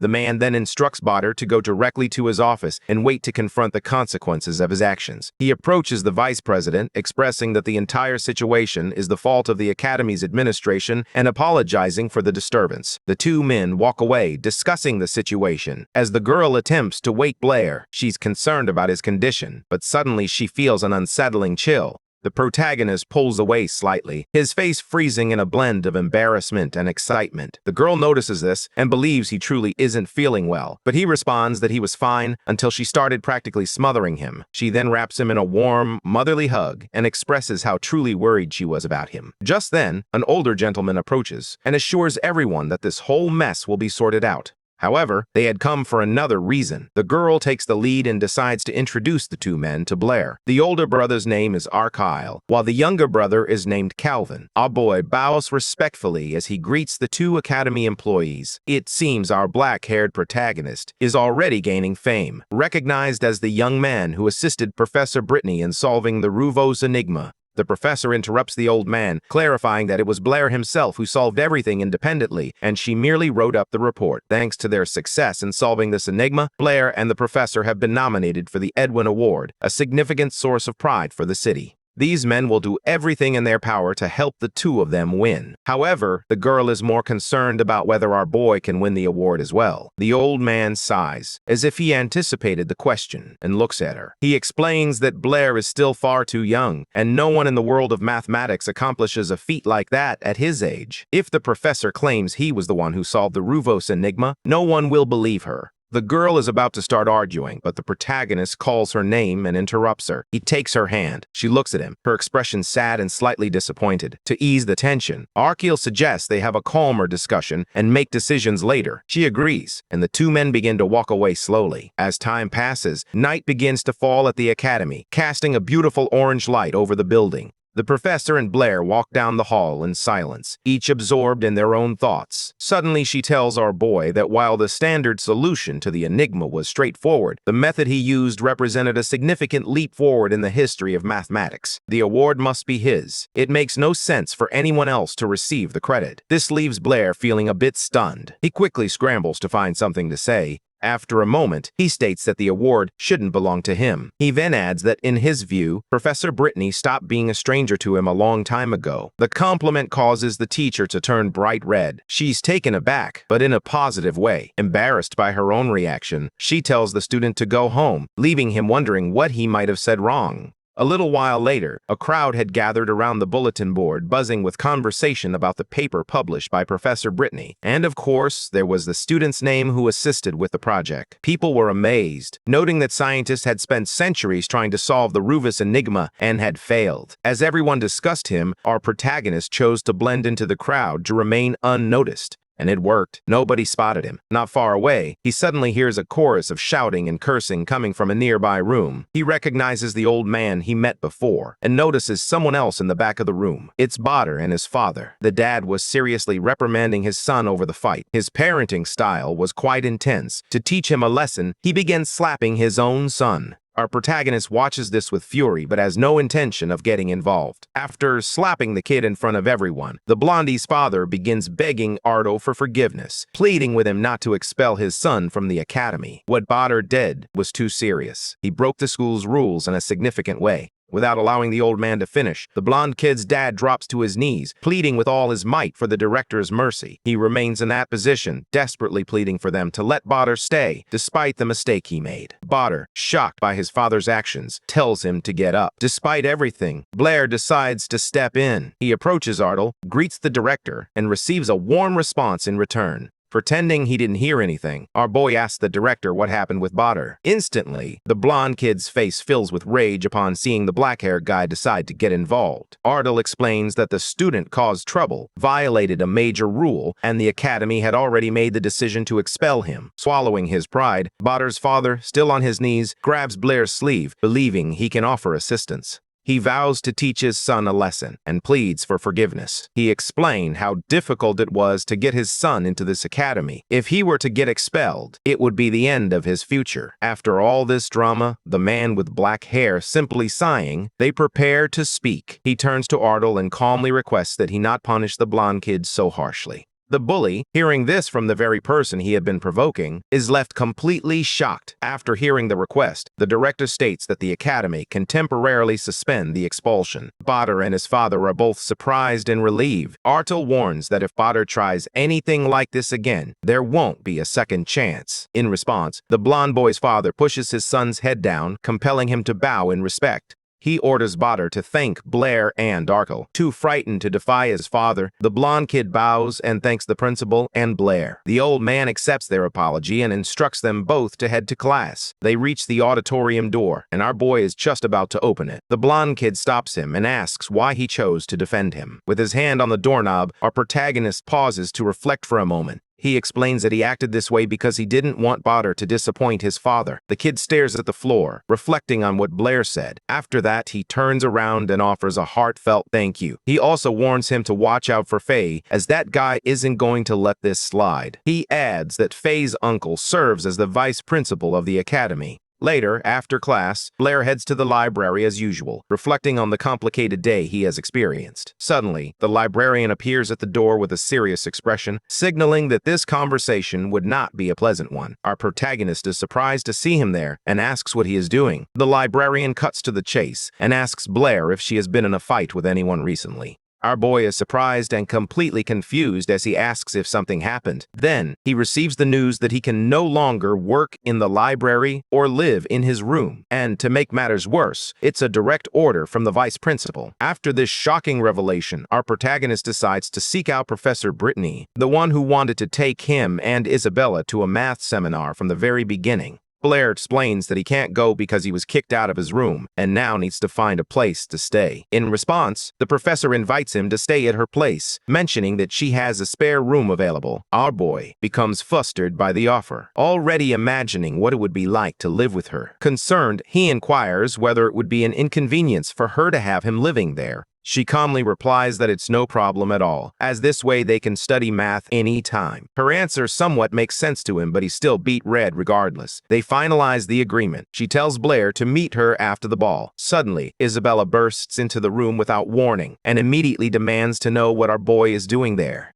The professor explains that Blair will also be attending the seminar with them and that, from now on, he will be living with her. This latest piece of news infuriates the blonde, prompting her to start complaining right away. Not understanding her students' reaction, the professor reassures them that Blair isn't a bad person and that there is nothing to worry about. Meanwhile, our protagonist stands there, puzzled as to why he is being yelled at once more. To ease the tension, the professor practically kicks the girl out of the room, instructing her and Blair to get ready for the seminar. The professor asks if he has appropriate attire for the event, explaining that it needs to be something formal. Unsure of what to wear, he inquires whether a magic tunic would be suitable. The professor states that if he has one, it would be perfect. As time passes and night falls, the ball begins. Everyone begins to arrive, and there's our boy on the red carpet, flanked by two girls in stunning dresses. Upon their arrival, Isabella announces that they have reached their destination, the Howard family mansion. The same location where the Magic Society hosts its events is the Howard Mansion, a highly significant venue within the kingdom. This is why they consistently choose this mansion for their gatherings. Interestingly, the mansion belongs to their class representative. Up ahead, three men are huddled together, engaged in a heated discussion. At that moment, their teacher, Brittany, approaches one of them. Vice President Calvin spots the teacher and Blair's group, offering everyone a cheerful greeting. Our boy immediately greets the guy in return. Isabella, standing beside him, is puzzled about where they might know each other from. The vice president then asks Blair to introduce his friends, noting that they were just talking about him. Professor Brittany chooses not to interrupt their conversation and steps back, saying she'll catch up with them later. Blair and Isabella enter the mansion, their jaws dropping as they take in everything around them. Our protagonist is amazed by the extravagance of the party and quickly heads straight for the food table. Without a second thought, he begins grabbing a variety of snacks and drinks, devouring them all in a flash. Isabella is not happy about this scene at all. She feels he's embarrassing them. Suddenly, something catches Blair's eye, drawing his attention in one direction with great interest. He sees a large painting on the wall depicting two rivers connected by several bridges. The blonde girl explains that this is the greatest pride of the Howard family. The painting, titled "The Seven Bridges of the Royal Capital." Blair, clearly confused, asks for the name of the painting once more, revealing that he had no idea what it was. The homeowner's son, a playboy, overhears their conversation and begins to mock our protagonist, insulting him for his behavior. Isabella can't tolerate the guy's attitude and defends Blair, asserting that he is their guest and deserves respect. The blonde guy couldn't care less. He continues to insult Blair for his ignorance, pointing out that he didn't even recognize such a famous painting. Isabella chooses to avoid any further conflict with this phage guy and takes Blair by the hand to leave the situation. The class representative notices her holding our boy's hand and becomes visibly upset by the scene. He confronts them and gets in Blair's face, accusing her of being someone who can only hide behind girls. In response, Blair makes a lighthearted joke and inquires about the true meaning of the painting. For some reason, the question confuses Isabella, and she simply stares at him, unable to comprehend. Blair explains that by understanding the story behind the painting, he will be able to create a new magical method. The blonde kid hears this and scoffs, claiming that Professor Brittany only included his name on the paper out of pity and nothing more. Isabella defends him once more, stating that Blair solved the riddle all on his own. In response, the blonde guy chooses to create a scene. He announces for everyone to hear that Blair will solve the riddle written in the painting. Isabella is shocked by his attitude, realizing he has just turned a personal conflict into a public spectacle. Immediately, whispers begin to spread through the hall as everyone starts talking trash about Blair. The commotion catches the attention of Professor Brittany and Calvin, who are further away. The blonde guy then taunts our protagonist, declaring that he is now compelled to solve the riddle in front of everyone. Suddenly, a hand grabs the boy's arm. Professor Brittany looks worried as she asks him why he decided to pick a fight with FaZe. She explains that the Howard family wields significant power in the city, and crossing them is simply asking for trouble. If he continues down this path, he will face issues not only with the Math Society, but with the entire academy as well. To make matters worse, the Seven Bridges problem is a challenge that mathematicians have been attempting to solve for centuries. FaZe just wants him to try and solve it so he can humiliate our boy in front of everyone. Then FaZe, the blonde guy, overhears the conversation and turns to Professor Brittany. He taunts her, pointing out that she once called Blair a genius, but now it seems she no longer trusts him. The professor becomes flustered and raises her voice to explain herself. That's when Blair, brimming with confidence, declares that he will take on the challenge. He explains that it's his way of thanking the family head for getting him kicked out of the library. The girls nearby hear this and are shocked, as they had no idea about the true reason he left the library. They even ask if he's sure, but Blair is already turning to FaZe, who confirms that he will solve the problem. He accepts the bet, and FaZe begins to explain the story behind the so-called Seven Bridges Challenge. A member of the first generation of the Howard family was the one who arrived. Many years have passed since then. In the past, the head of the family held a significant position as an important official. they noticed that the capital had a unique geography. At that time, the city was much smaller. The city was divided by a river, featuring 2 islands in the middle. To unite the areas, 7 bridges were constructed. These bridges facilitated connections among the residents and supported local commerce. One day, the elderly family patriarch gazed at the bridges and was struck by a wild idea. It was a challenge to cross all 7 bridges, passing over each one only once and returning to the exact spot where you started. When he posed this question, mathematicians from across the kingdom went into a frenzy trying to find the answer. Many renowned scientists traveled to the capital specifically to tackle the problem. As time went on, people developed numerous theories, yet no one could determine how to return to the starting point without crossing a bridge twice. One day, the old man who had created the challenge announced that he had found the solution. He instructed everyone to meet him the following day to prove he was correct. Mathematicians from all over gathered at the bridges, but they waited all day, and the person never showed up. A few days later, his body was discovered. The story goes that he became so excited about his discovery that he tripped and drowned in the river. His death was a significant loss for everyone in the math community. The problem remains unsolved, and even his own family is unaware of the answer. Even after the solution was lost, the family hung an engraving of the bridges in their hall to honor the man. FaZe concludes by expressing that this entire story is a source of pride for them. Our boy quickly understands what this is all about, as this puzzle closely resembles one from his own world. After recounting the entire story, FaZe asks with a mocking smirk if Blair believes he can find the solution. Blair responds that no, he won't find a solution. He then adds that if he can't, then nobody else will be able to either. FaZe nearly bursts out laughing at this response, struggling to contain himself. He lets out a scornful laugh, unable to contain himself any longer. He bursts into loud laughter right in the blonde guy's face. The crowd grows increasingly confused and begins to disperse, finding the ongoing conflict rather dull. One of the girls comments that Blair is just another arrogant brat who doesn't know her place. However, her friend, who is right next to her, keeps an eye on our boy and notices that he has a sharp look in his eyes. To her, the black-haired guy isn't as foolish as everyone believes. After his fit of laughter, the protagonist begins to explain his answer. He claims that the 7 bridges riddle has no solution, which is why he cannot solve it. With that answer, everyone in the room falls silent, taking a moment to process the information.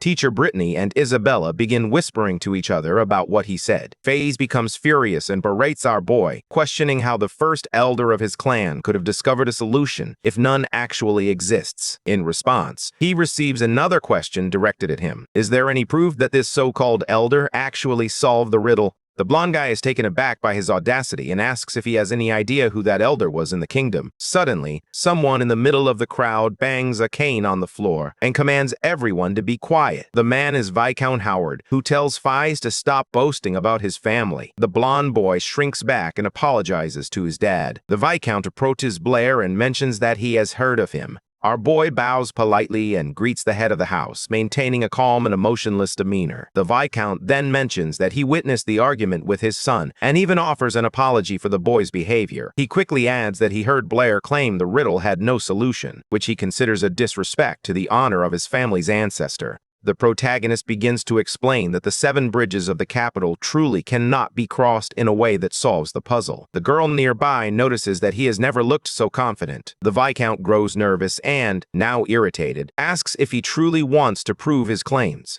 Our main character stands firm, asserting that he can demonstrate to everyone present that the riddle is impossible. He claims that many scholars of that era attempted to solve the problem practically by testing various paths, which is a valid approach. However, upon closer examination, the answer reveals itself to be something entirely different. As he spoke, he drew on a piece of paper and then decided to show it to everyone. He explains that a practical, yet complex problem like this can be transformed into a simple drawing, where each piece of land is represented as a point and each bridge is depicted as a line connecting those points. The map of the 7 bridges can be simplified into this drawing. If you can leave from each point without repeating a path, it indicates that you can return to your starting point. The crowd is stunned, with several people remarking that they had never considered solving the problem in that manner. At this moment, one of the 2 girls discussing Blair admits that he's not as simple as she initially thought, and acknowledges that her friend was right. The other girl simply gives her an "I told you so" look, clearly satisfied with being right.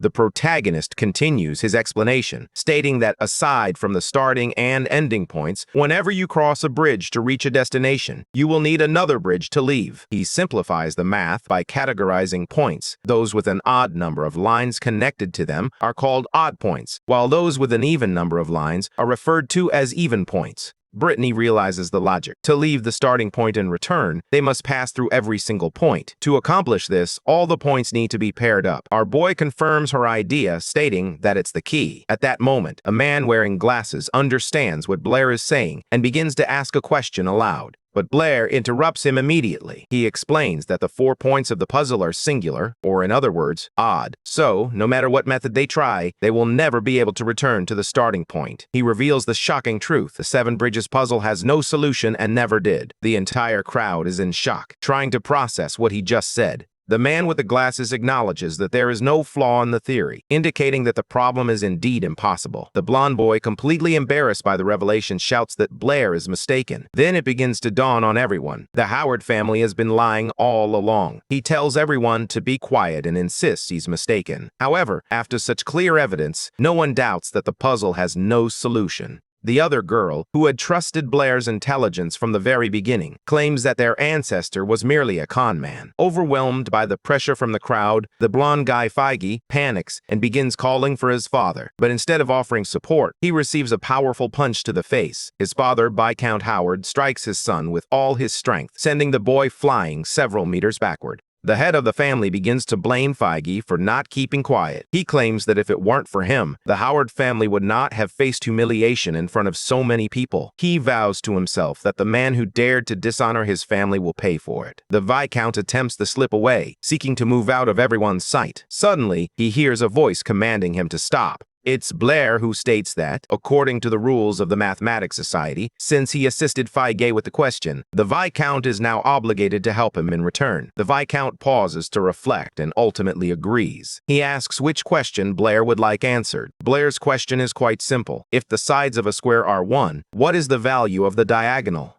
The head of the house stares at him, completely stunned and unsure of what to think. Brittany chimes in, asking Blair if she knows that it was the Howard family who created the Howard theorem. According to their theory, if the sides of a square are each equal to 1, then the square of the diagonal's length will equal 2. That's correct. However, Blair points out that this isn't what he asked. His question was specifically about the value of the diagonal itself, not the value that the Viscount provided. The head of the house turns pale at this detail and begins to panic. The crowd listening in starts to question the value of the diagonal, eagerly awaiting an explanation from the Viscount. After a long period of contemplation, the man breaks into a cold sweat and becomes increasingly nervous. He simply doesn't know the answer. Our protagonist then realizes that, just as he suspected, the Viscount had known about the existence of this number all along. In Blair's old world, scientists were respected, yet they remained largely overlooked by society. In this world, science may not be as advanced, but scientists are treated like celebrities. Those who make significant discoveries gain worldwide fame and earn the respect of royalty and nobility alike. The scientists joined forces, acquiring economic and political power, and emerged as a formidable force. The Howard family is regarded as the leaders of the math community, so their opinions carry significant weight. In this mathematical society, there are all sorts of people involved. Scientists, politicians, and even members of the church. They believe that everything in the world can be explained through numbers. Essentially, their entire philosophy closely resembles that of the Pythagorean school, founded by a renowned scientist from ancient Greece. The Pythagorean school had many followers, but they possessed a critical flaw that ultimately led to their downfall. They believed that everything could be represented by whole numbers or fractions. They believed that with those numbers, anything in the universe could be explained. However, one of Pythagoras' students, a man named Hippasus, uncovered a significant flaw in that way of thinking. He demonstrated that it was impossible to calculate the diagonal of a square using only fractions. This discovery shattered the very foundation of their beliefs. The group became so desperate that, rather than solving the problem, they decided to eliminate the person who discovered it. They took poor Hippasus, tied a rock to him, and threw him into the sea. But it was no use, as the truth always comes out. More and more people began discussing Hippasus's problem, and ultimately, the Pythagorean school came to an end.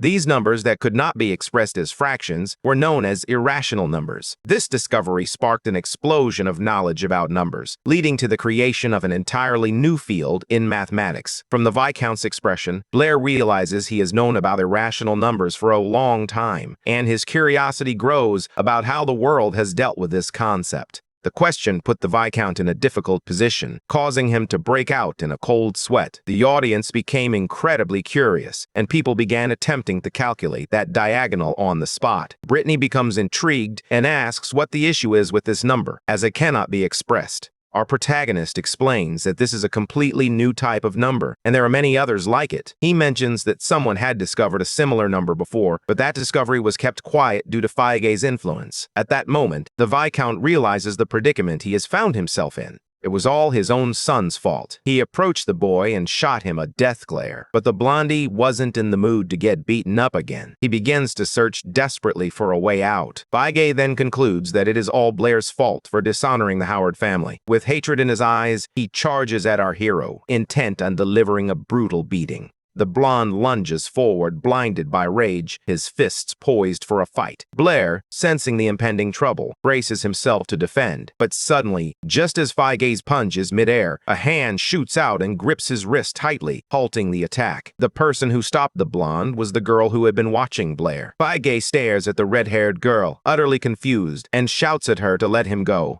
The girl, unfazed by the blonde's outburst, politely apologizes and states that she needs to stop him. Feige struggles to break free, but it's no use. This girl is inexplicably strong. Suddenly, he hears his father's voice calling out to him. The boy freezes in fear. The Viscount is deeply dissatisfied with his son's behavior, which has tarnished the family name. Anticipating a stern reprimand, the blonde guy attempts to explain himself, but his mind goes completely blank. Then the head of the house raises his voice, preparing to address everyone present. He apologizes to the crowd for the trouble his son caused, taking full responsibility. Regarding the number Blair mentioned, he reassures everyone not to worry. Their math community will find a way to provide an explanation. He politely thanks Blair and mentions that he has to leave. But all that politeness was just an act, and he shot our boy a mocking look, wishing him a good night on his property. Blair, relishing his small victory, also extends his best wishes to the Viscount. As he attended to his business, the Viscount never imagined he would experience such embarrassment. Our protagonist sincerely thanks the woman who stood up for him against the blonde guy. She is surprised that he has forgotten her, his own lover. He wonders how he could be so forgetful. Suddenly, Isabella strikes the back of Blair's head with all her strength, catching him completely off guard. Annoyed, she confronts him about why he was flirting with other women. This playful exchange makes the red-headed girl burst into laughter. She apologizes for interrupting the couple's flirting. The two, taken aback, turn to the woman, who explains that it was just a joke, but admits to feeling a bit jealous of their relationship. Isabella becomes visibly flustered by the comment and insists that the woman has completely misunderstood the situation. The blonde then asks Alice, the redhead, what she is doing there. Alice replies that she always attends these events.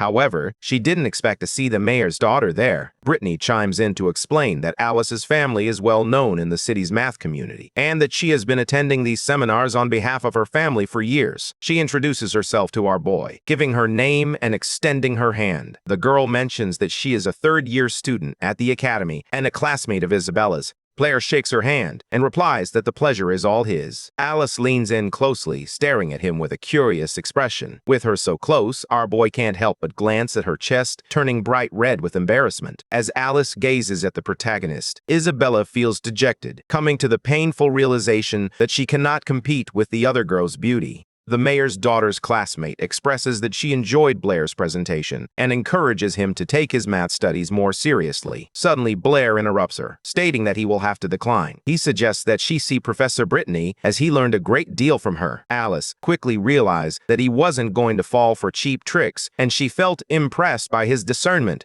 She says her goodbyes to the group and tells Blair that she wants to speak with him alone later. This makes Isabella feel a bit jealous. She was curious about his reaction when she asked him to go with Alice. Blair simply stared at her, completely confused, and asked why he should go with the other girl. In Isabella's mind, all guys are the same. They spot a pretty girl and immediately start pursuing her. Not wanting to prolong the conversation, Blair bluntly states that Alice can't even compare to Isabella's beauty. This leaves her flustered, and she asks if he is being serious. Our boy, wearing a completely deadpan expression, replies that he genuinely thinks she's more beautiful. The protagonist feels a sense of relief for having dodged that bullet, while Isabella becomes shy at the thought of the compliment. Suddenly, a man in a white suit approaches them. It was President Calvin, and the group inquired about his presence there. The president declares they are the stars of the night and that he simply had to come by to say hello. Not realizing the scale of what he had accomplished, Blair humbly stated that he simply helped solve the problem and mentioned that number. However, Calvin explains that the problem and that number were significant challenges. The Howard family took great pride in the Seven Bridges enigma. However, today it was proven that the problem has no solution. As a result, the family's reputation suffered greatly. The number Blair mentioned could turn the entire world of mathematics upside down. The president is eager to uncover the true identity of this individual, intrigued by the sudden emergence of such talent and the true intentions of the kid who stirred everything up with a simple explanation. Blair chooses to play innocent, claiming that everyone witnessed Fizzy asking him for help. He simply had an idea and voiced it, and regarding the number, it stemmed from curiosity. He also mentioned that the Viscount would have undoubtedly discovered that number eventually, with assistance from the Mathematics Society. Calvin chooses not to pursue the matter further and acknowledges that he may have overanalyzed it. He warns Blair to be cautious around the Howard family,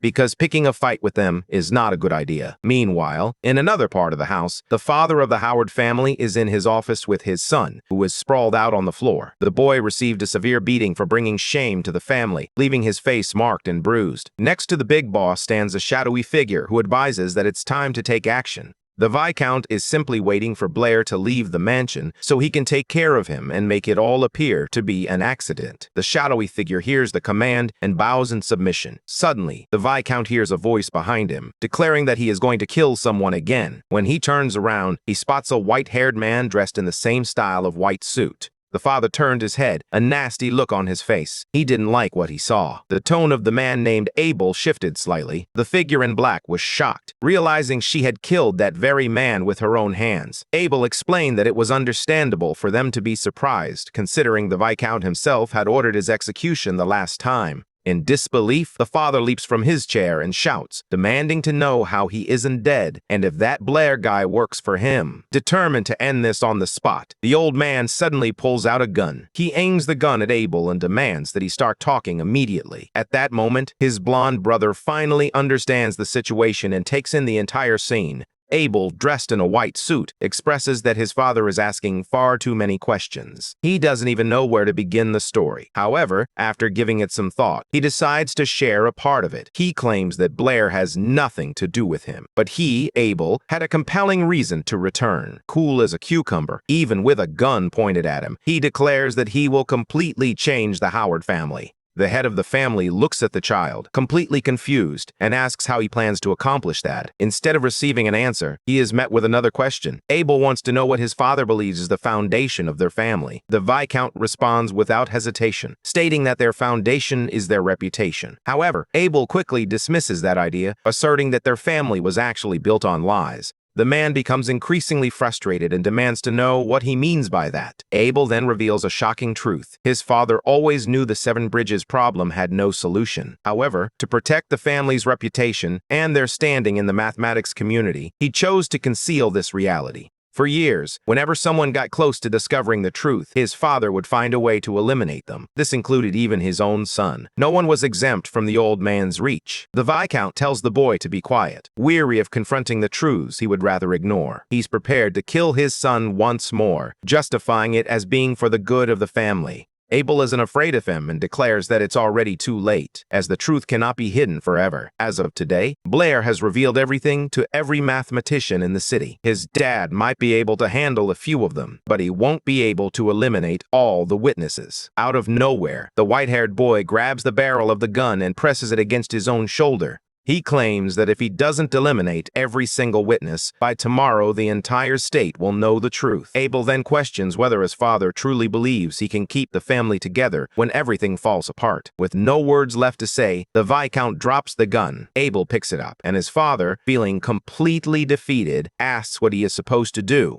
His son suggests that he take on the role of the new head of the family and make changes. It's the only way to ensure the Howard name continues to exist. He believes his father knows very well that only he can save the family. With the pressure mounting, the Viscount begins to seriously contemplate the proposal, and those words finally resonate with him. Several days pass, and eventually, our boy wakes up at his teacher Brittany's house. He's really enjoying the room, especially since it has an actual bed and lacks the horrible smell from the closet where he used to sleep. He decides to go and say good morning to her, but then, out of nowhere, he suddenly stops in his tracks, his jaw dropping. In Brittany's room, he spots a massive pile of papers, all scribbled on. Our protagonist quickly puts two and two together. She must have spent the entire night searching for that number he mentioned at the ball. Following the seminar, news of the theory surrounding the so-called unsolvable problem spread throughout the country. As a result, the Howard family's reputation began to decline rapidly. That mysterious number that no one could locate now even had a nickname, the Devil's Number. Every mathematician in the country was trying to solve this mystery, but despite their best efforts, nothing seemed to work. The truth is, in this world, math remains quite basic. It has yet to advance to the level needed to explain concepts in physics. In fact, physics hasn't even been discovered yet. Nevertheless, scientists are highly respected there and often pull all-nighters. Our boy is confident that sooner or later, they will find the answer. They may make many mistakes along the way, but ultimately, the truth will emerge. While Brittany is still sleeping, our protagonist picks up the newspaper to read. He discovers that the Howard family has a new leader. People are saying that this new guy will likely shut down the Mathematics Society. For the Howard family, this would be the best course of action. Blair wonders why they would take such a drastic measure and tries to uncover the identity of this new leader. Just then, Brittany appears behind him, feeling sleepy as she wishes him a good morning. The black-haired guy becomes flustered by her presence. She looks so innocent that it makes him shy. He stands there admiring her beauty while the blonde gazes at him in silence. But then her expression shifts. She becomes annoyed, recalling that she had asked him to wake her up as soon as he got up. Brittany pokes his cheek with her finger and playfully calls him a naughty boy. Then she begins teasing him about the number that Blair won't reveal. The issue is, she's standing far too close to him, so close that our boy becomes extremely embarrassed, and suddenly, his nose starts to bleed. As he stands there, flushed with embarrassment, Brittany finally becomes aware of what she's wearing. Then it hits her, and she understands why he reacted that way. Feeling super embarrassed, she lets out a scream that echoes throughout the entire house, calling for Blair. Amid all the chaos, we find our boy in the kitchen, attempting to whip something up. On his face, there's a perfect handprint mark. The girl apologizes, explaining that she hit him by accident. Blair realizes that when Brittany wakes up, she behaves like a completely different person. The blonde becomes anxious, fearing that he won't like her anymore in this state. Our boy casually replies that he likes her no matter what. She's surprised to hear that and looks at him, clearly pleased by his answer. You can see that she becomes flustered. Blair appears quite pleased with himself. The girl becomes curious and asks why he's mixing eggs with red berries. He explains that he's making a tomato omelet. The blonde finds that quite strange. Blair mentions that in his hometown, they refer to these red berries as tomatoes. Almost everyone knows how to make a tomato omelet. He recalls his past life and how he used to eat this constantly. After cooking, he quickly gets ready and heads off to school. But first, he asks the girl to try his food. Suddenly, Brittany stops him to hand him something. She presses a white cloth against his chest and wipes down his hoodie. Our boy is overwhelmed with embarrassment from Brittany's unexpected move. At least his clothes look a bit cleaner now. She urges him to get moving. Blair, still feeling a bit awkward about what just happened, says his goodbyes. Home alone, the girl decides to try the food, even though she still thinks it looks pretty strange. She takes a small bite with her spoon and slowly brings it to her mouth. The flavor of the omelet takes her by surprise. Brittany has never tasted anything like it. It's absolutely delicious. Her entire body is covered in goosebumps. She savors the sweet taste of the tomatoes, finding the food unbelievably delicious, leaving her in complete awe. Meanwhile, our protagonist has arrived at the academy and suddenly realizes his stomach is growling fiercely. While he was busy preparing food for Brittany, he completely forgot about himself and ended up leaving without eating. In Blair's classroom, the girls are gossiping about the new head of the Howard family, who has shut down the Math Society. They discuss how handsome this mysterious man is, how he solved the family's greatest mystery, and then simply vanished. One of the girls mentions that her uncle from the Math Society told her the guy was around their age. The only catch is that the guy requested his name be kept a secret. The girl can't comprehend how it's possible for a guy their age to shock the entire world with that number. Blair is only half listening to the conversation when he suddenly realizes something important. He spots Isabella standing right beside him, inquiring about the devil's number. However, our boy continues to deny it, insisting he doesn't know anything at all. The blonde isn't convinced and tells him so directly. Out of nowhere, another third-year student enters the room and tells Isabella to Alice greets Blair with a cheerful smile. He returns the greeting while Isabella simply glares at her. The guys in Blair's class watch the scene in shock, filled with jealousy towards him. One of the guys stands there, racking his brain, trying to understand why Blair is so popular with the girls. At that moment, Alice approaches our protagonist and asks if they were discussing the devil's number. Instead of an answer, all she hears is a loud growl coming from the boy's stomach. The two of them stare at him in confusion, while Blair feels utterly mortified by the situation. He apologizes to them. Alice finds the entire situation so bizarre that she can't help but burst out laughing. Isabella quickly calls the guy a pig, expressing her frustration that it's not even lunchtime yet. Suddenly, a small bread roll wrapped in a napkin is placed directly in front of his face. Alice offered it, explaining that she had accidentally grabbed an extra one and was looking for help to eat it. Blair stares at the roll, practically drooling. He sincerely thanks the girl, telling her she's a truly good person. Isabella pinches his cheek and scolds him for accepting food from strangers. He attempts to explain that he wanted to refuse, but the roll smelled too good to resist. The blonde looks at him, clearly annoyed, and asks why he didn't ask her for some bread. Blair reminds her that she was the one who called him a pig, which is why he didn't ask for anything. Alice explains that it's only natural for her to want to help, as Blair is a genius. Isabella turns green with envy at the comment and, feeling a bit embarrassed, offers her food to the MC, telling him to forget about Alice's role. In response, Alice taunts Isabella, asserting that she can't make decisions for him since they aren't dating or anything. Isabella's patience wears thin as she shoots Alice a death glare. The blonde then presents Blair with a choice. He can have either her sandwich or Alice's roll, but he can only pick one.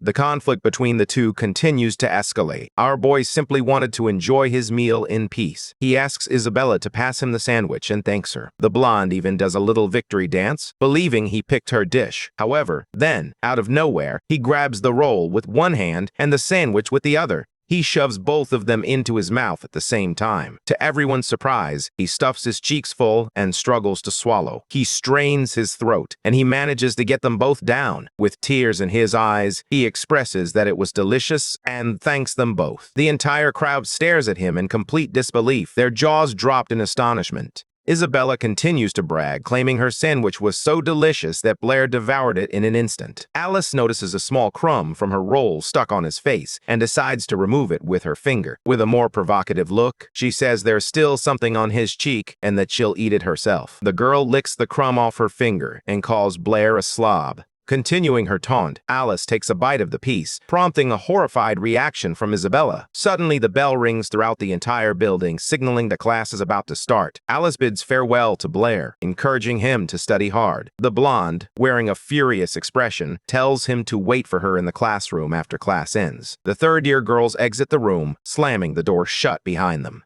Blair can finally breathe a sigh of relief. This entire change had become quite stressful for him. Suddenly, someone pinches his cheek again and calls out his name. It was Toby, who immediately asked where he had even found Alice. Blair replied that he had met her a few nights ago. Toby has a rather strange reaction. Our boy explains that Professor Brittany took him to a math seminar, and that's where they first met. Toby then realizes that it was at that same seminar when everyone began discussing the so-called devil's number. But his curiosity must wait as the teacher enters the classroom and Blair is called up to the board. Brittany asks the class to divide into groups to work on solving the problem. While no one is watching, the teacher gives Blair a gentle poke and calls out his name. She discreetly hands him a small bread roll, and our protagonist's reaction is rather unusual. The teacher quietly mentions that she noticed he hadn't had breakfast and brought something for him to eat. But Blair, already full, gazes at the bread with pure desperation. He returns to his desk, finding that everyone is already split into groups.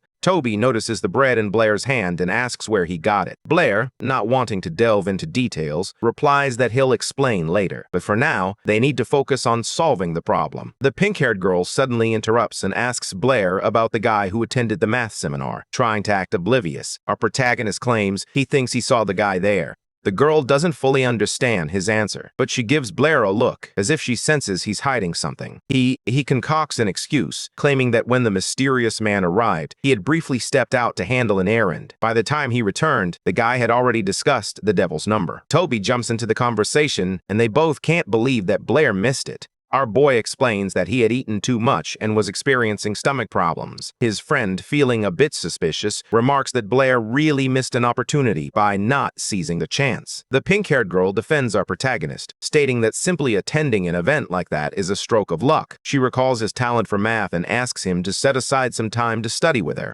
Toby playfully teases the girl, suggesting that her request to study had ulterior motives. The other girl in the group begins to feel increasingly annoyed with the conversation. After some time, the bell rings, signaling the end of class. The protagonist is exhausted after spending the entire time trying to avoid Isabella without being noticed. He simply wants some peace and quiet to practice magic, as he needs to keep his skills sharp. Out of nowhere, not too far away, he hears a voice asking how long he has been interested in magic. He glances over and sees only a dark silhouette in front of him, unable to discern who it is. Suddenly, a cold blade presses against his throat. Our boy is filled with fear. Blair stares at the person threatening him, his heart racing with fear, but he can't make out their face at all. The dark figure is revealed to be a blue-haired girl, a classmate of the protagonist, who warns him not to move. He warns her that the dagger is very sharp. Instantly, he recognizes her as his friend, Molly, and feels confused about why she is acting this way. She claims it was he who solved the riddle at the seminar and discussed the devil's number. According to her, the Blair she knew never possessed this kind of talent, and she demands to know why he is impersonating her friend. Our boy, showing no fear, confidently replies that he is Blair and chooses to keep the entire body-swapping story to himself for the time being.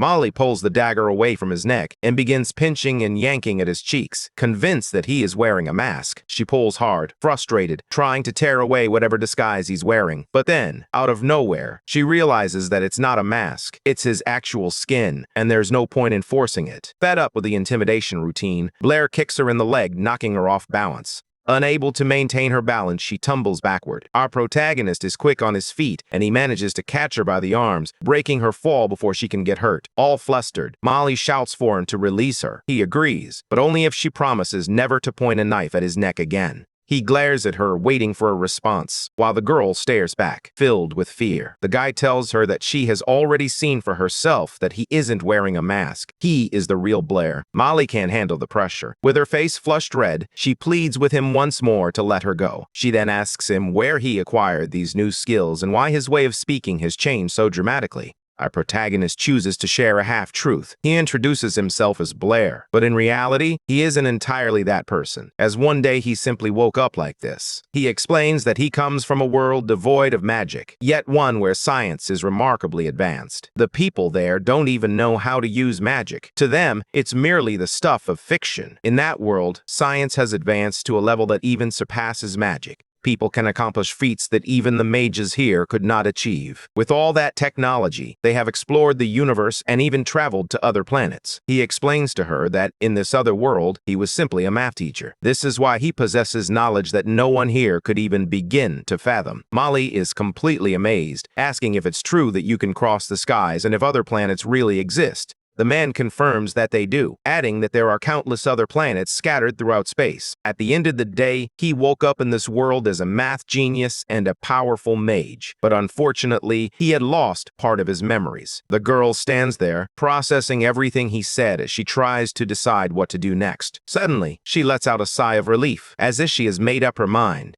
Molly smiles and says she believes him because the Blair she knew always loved to share all sorts of fantastic stories. Confused, he asks what she means. She replies that he always preferred science over magic and often expressed a desire to live in a world without powers. This was likely because he always had trouble with it. The girl mentions that he must have been crying that day. Due to his memory loss, she promises to help him regain it. Playing along, our boy takes Molly's hand and expresses his gratitude for her concern. She becomes shy as Blair gently holds her hand, but then, completely killing the mood, she pulls away and tells him not to get any wrong ideas, explaining that she only agreed to help with his memory and nothing more. Some time passes at the academy. They resolve their issues and go their separate ways. Blair stands alone in the hallway, reflecting on his life and the choices he has made. He begins to feel anxious, as this is the first time he has shared his experience of traveling between worlds with anyone. Suddenly, he senses someone behind him, and a gigantic hand grabs him. When he turns to look, he sees Toby, effortlessly lifting him into the air with both hands. A small argument begins to unfold between them, while Feige observes from a distance. When they finally notice the blonde guy over there, Blair is already working to calm his friend down. Toby approaches Feige, demanding to know what he is doing there. To everyone's surprise, Feige bows before them and begins to apologize to Blair. Feige Howard insists that the apology is sincere and asks for forgiveness once more, stating that he treated him very badly. Blair, caught off guard by the unexpected reaction from the arrogant blonde, stands there in complete shock. The atmosphere becomes tense. The crowd around them begins to notice their boss's strange behavior. Instead of saying anything, our protagonist simply stares at Feige with a look that says, "What the hell?" The crowd that had gathered was completely in the dark. Why on earth would Feige Howard be apologizing to Blair? Out of nowhere, Feige pulls out an elegant piece of paper and hands it to our protagonist. It turns out to be an invitation from his older brother, FaZe. The new head of the Howard family has been revealed. It turns out there was a conference that night, bringing together all the mathematicians in the kingdom. FaZe wanted to talk about the reputation of the Howard family. Feige, appearing as if he were being compelled, asks Blair to please attend. Toby, sensing a trap, warns Blair that this might be a setup. Our protagonist stands there contemplating whether to attend the conference. As time passes, night descends. As the sun sets, the Howard mansion begins to fill with distinguished and intellectual guests. Naturally, Blair couldn't resist his curiosity and decided to attend the conference to find out what it was all about. Suddenly, someone tugs at his ear and he realizes that this scene feels strikingly familiar. Isabella was furious because Blair had ditched her earlier. Right behind them, Professor Brittany arrives, having been there as well. She greets them both and mentions that she was also looking for him at the academy. Our protagonist is taken aback to discover that the professor has been invited to the conference. She claimed that news of the event had spread throughout the entire kingdom. Almost all the mathematicians in the city attended, with some traveling from far away. But here's the kicker. No one else received a formal invitation. Blair was apparently the only one to receive an official invitation to the so-called conference. Suddenly, someone touches Blair's ear again, causing him to become flustered. Alice is asking about what's going on with his ear. The entire group surrounds our protagonist, speaking loudly and creating total chaos. Our boy already knows how this will unfold. The two girls are set to spend the entire night arguing. Before things could get any worse, Brittany tells everyone to head inside the mansion. Meanwhile, Blair walks in, surrounded by the girls, slowly walking up the stairs to the hallway that leads to the main hall. Inside, something immediately grabs his attention. He can't stop staring. It turns out that the famous painting of the capital's 7 bridges is no longer on the wall. Brittany, standing beside him, is eager to see how the new head of the family, a man named Abel, will manage this entire situation. Blair realizes she's speaking about this Abel guy as if she knows him, prompting him to ask if that's true. She confirms that they were in the same class. Brittany explains that Abel had aspirations of becoming a professor at the academy, but he seemed to disappear from the scene about 3 years ago. She was stunned to discover that, seemingly out of nowhere, he had become the new head of the Howard family. Curious, Blair asks what this Abel guy is like. The question catches Brittany off guard, leaving her momentarily at a loss for words about her old classmate. After a moment of reflection, she sums it up by saying he was a guy who lived and breathed math. Meanwhile, as the crowd gathers in the main hall, Abel sits in his office reviewing some papers. His brother, FaZe, comes in and tells him that everyone is gathered and just waiting for the new boss. Abel responds with a completely unexpected question about love, suggesting that the anticipation only makes the eventual meeting more thrilling. He then asks whether Blair attended the conference. The blonde guy explains that there's a massive crowd outside, making it impossible to tell if Blair has arrived, but he did what he could. Abel notices his brother's tension and tries to calm him by encouraging him to relax, reminding him that he is not their father and has no reason to be afraid. Finally, he tells his brother that it's time to go meet everyone. This moment marks the beginning of a new era for the Howard family. Back in the hall, the crowd had been waiting for some time and had even begun to relax a bit. Bader stands in the midst of the crowd when, suddenly, he sees the back door swing open. Out walk Abel and his brother. The man with the scar strides down the red carpet, exuding confidence with every step. Some people in the hall are taken aback by how young the new leader appears. He strides to a position where everyone can see him, greets the crowd, and thanks them for attending. He introduces himself as Abel Howard, the new representative of the family. Brittany looks at him and realizes he has completely changed. He's not the same kid from 3 years ago. The way he dresses and speaks makes everything feel different. Turning to the crowd, he acknowledges their eagerness to get to the main event. But first, he takes out a book and asks for permission to share a story about the family's past. Blair gazes at the book with great curiosity, eager to uncover what it contains. Abel explains that this is the diary of the clan's first ancestor. He reveals that the book contains the entire truth that the family has kept hidden for centuries. The started like any other scientists, his ancestor traveled to the 7 bridges to tackle that famous problem. He spent a long time there racking his brain, but he couldn't find the answer. Nevertheless, the old man had no intention of giving up. One day, the ancestor finally believed he had discovered the right path. He was so excited that he ran off to tell everyone. The very next day, he proudly showcased the path he claimed to have discovered. The old man was so thrilled that he didn't even pause to verify if his theory was correct. He simply went around sharing the news. Later that night, he decided to put it to the test. That's when he realized the huge mistake he had made. He hadn't found the right solution at all. In fact, he had simply taken a wrong shortcut in his research. He realized the enormous mistake he had made, and that come morning, he would face complete humiliation in front of a large crowd. In the end, unable to bear the shame, the old man decided to throw himself into the river, seeking to atone for his guilt with his own life. He left behind a notebook in which he explained everything that had happened and urged his descendants to share the truth with everyone. However, he never imagined that his family would refuse to comply with his request.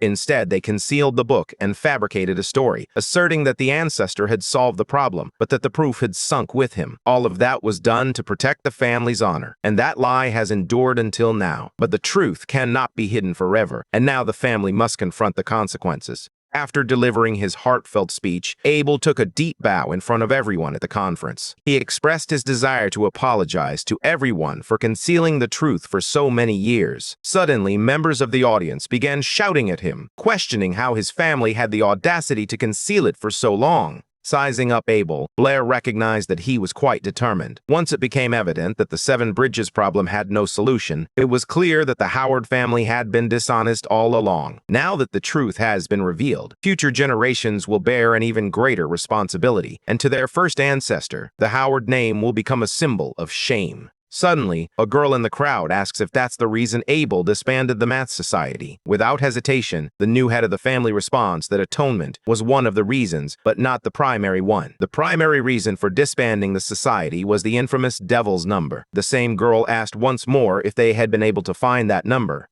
Abel straightened up and said no, they hadn't been able to find the Devil's Number, but it wasn't due to a lack of ability. He claimed that this number simply didn't exist. This left Blair quite surprised. An older man in the audience asked why he believed the number didn't exist. Abel explained that the number did not exist within the framework of their current knowledge, which is why he disbanded the Math Society. A man wearing glasses asked if they would ever be able to uncover the Devil's Number, but the answer was no. The white-haired man asserts that the Devil's Number can indeed be solved, and that one day they will be able to do it. But for now, this is a completely new area of research, and the individual who can lead everyone into this new field is none other than Mr. Blair from Shendon H Academy, the creator of the Devil's Number. The crowd began to whisper, as almost no one in attendance knew our MC. Abel, grasping the situation, noted that few people likely knew Blair, as he was a very modest individual. So, when he introduced this number, he requested that they keep his name confidential. However, to overcome this obstacle and enter this new field, he sought Mr. Blair's assistance.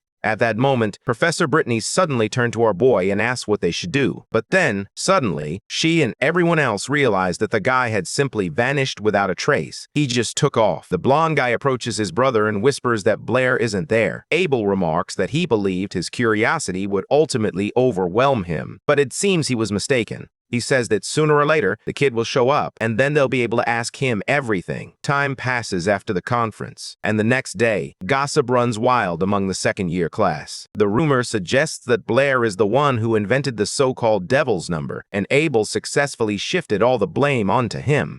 With that, the Howard family's problems no longer matter to anyone. In the boy's classroom, he has become the sole topic of conversation. Out of nowhere, Toby approaches and pokes Blair. He calls out his friend's name, but before he can hear what he wants, Blair interrupts him. He claims he didn't see anything at the conference, that he left just in time, and asks not to be bothered. Toby ignores him and directs his attention to where he's pointing. The protagonist turns around and finds himself face to face with the history teacher, a man named Hank, who stands directly in front of Blair's desk. The teacher acknowledges that Blair is a math genius, yet he has never managed to pass the history class. Blair attempts to defend himself, explaining that his knowledge of history is simply jumbled in his mind. The teacher wasn't accepting any excuses and slammed his fist on the desk. He stated that even though Blair is famous now, he is still a student and needs to take his studies seriously. Toby, his eyes wide with fear, interrupts to say that someone is looking for Blair. Hank gets angry at being interrupted and is ready to reprimand the kid, but Toby simply points off to the side.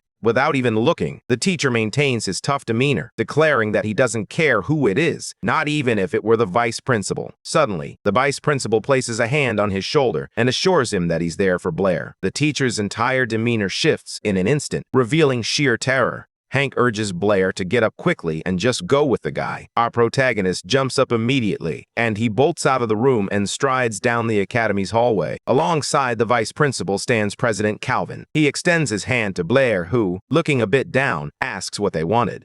The vice principal explains that the entire world is looking to him to solve the enigma of the devil's number, and even the city's mathematical society is feeling the pressure. Blair understands the situation, and his expression changes. He is just about to open his mouth to speak, but Calvin interrupts. The president emphasizes that they truly need his assistance, and that it would also benefit him. The protagonist, a slight smirk on his face, replies that he simply doesn't want to do it. The scene shifts to Brittany's classroom, where she is in the middle of teaching when the door suddenly bursts open. Toby walks in without even knocking. He's completely out of breath after running all the way to tell the teacher to hurry. He says they took Blair and asked for her help. The entire crowd gathered around the conference room where they had taken our boy. He was surrounded by the academy's leading teachers and administrators, with 4 vice principals present solely to interrogate him and about 10 more managers stationed at the door. Blair asked President Calvin how he planned to secure his cooperation. The president responds that since the child invented the so-called devil's number, he cannot let down the entire mathematical community. Blair then shifts the conversation and asks Calvin directly if he always refers to the truth as something diabolical. That response angered several people in the room. Calvin gets straight to the point and asks if it's true that the devil's number cannot be expressed as an integer.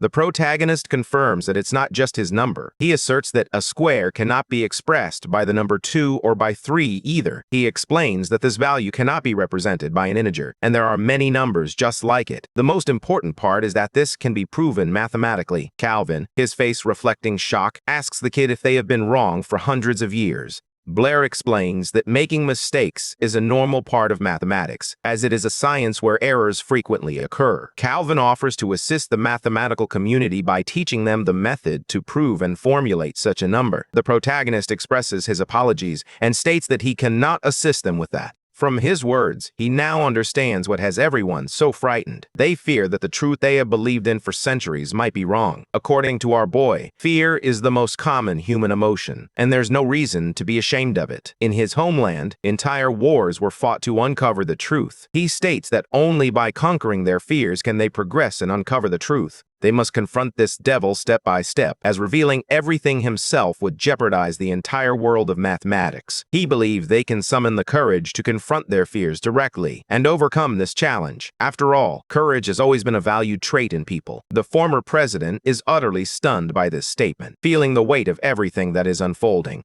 Suddenly, everyone around the boy bows sharply and respectfully, expressing their gratitude for the lesson. The president agrees with Blair, acknowledging that he is correct and that they acted too hastily. They express their gratitude to the protagonist for his guidance and assure him that the mathematical community will always remember his contribution. Concerned about becoming even more famous, Blair attempts to persuade the president to reconsider his decision. Suddenly, the door to the room is torn from its hinges. A man in white comes flying out along with it. The door whistled across the room, sending a few chairs flying in its wake. Everyone, including Blair, stared in shock at the person who had knocked down the door with such force. Everyone sees teacher Brittany in the hallway, her eyes filled with pure rage as she glares at the administrators. She unleashes all her power into the air, ready to confront anyone who threatens her student. Her face is frozen in an expression of intense fury as she slowly asks those around her why they have taken her, Blair. Meanwhile, the boy begins waving. He smiles at his teacher and calls out to her.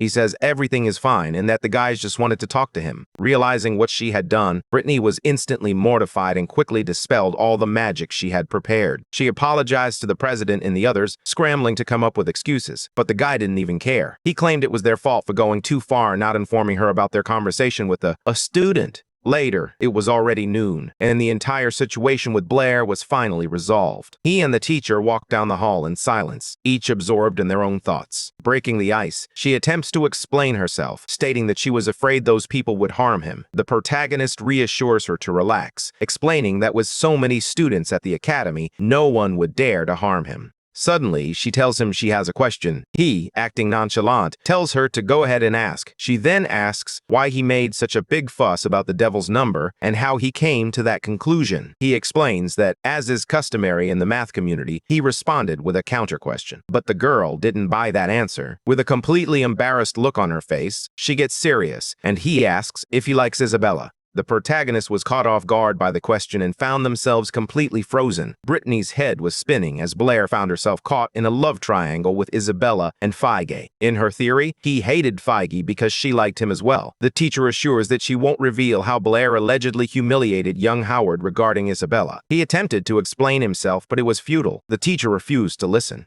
and happily ran off down the hall. Desperate to fix the situation, our boy yells for her to stop one last time. His words go completely ignored, leaving him in despair as he dreads the headache he will have to face later. As night falls, our protagonist makes their way home. We see him in the kitchen, preparing dinner for himself and Isabella. He's reflecting on how wild teacher Brittany's imagination is and realizes he needs to find some time to explain everything to her. Suddenly, Isabella appears in front of him, curiously observing what he is cooking. Teacher Brittany arrives as well and explains that she was the one who called the student over so they could research the devil's number together. Changing the subject, Boulier inquires whether it's true that Brittany's primary magic is wind-based. He explains that he wanted to create a refrigerator to store food, but for that, he needed advanced water magic. The teacher, upon hearing a new word, he asks what a refrigerator is. He hands her a piece of paper and explains that it's like an ice box for storing food. She and Isabella huddle together to look at what the guy has drawn.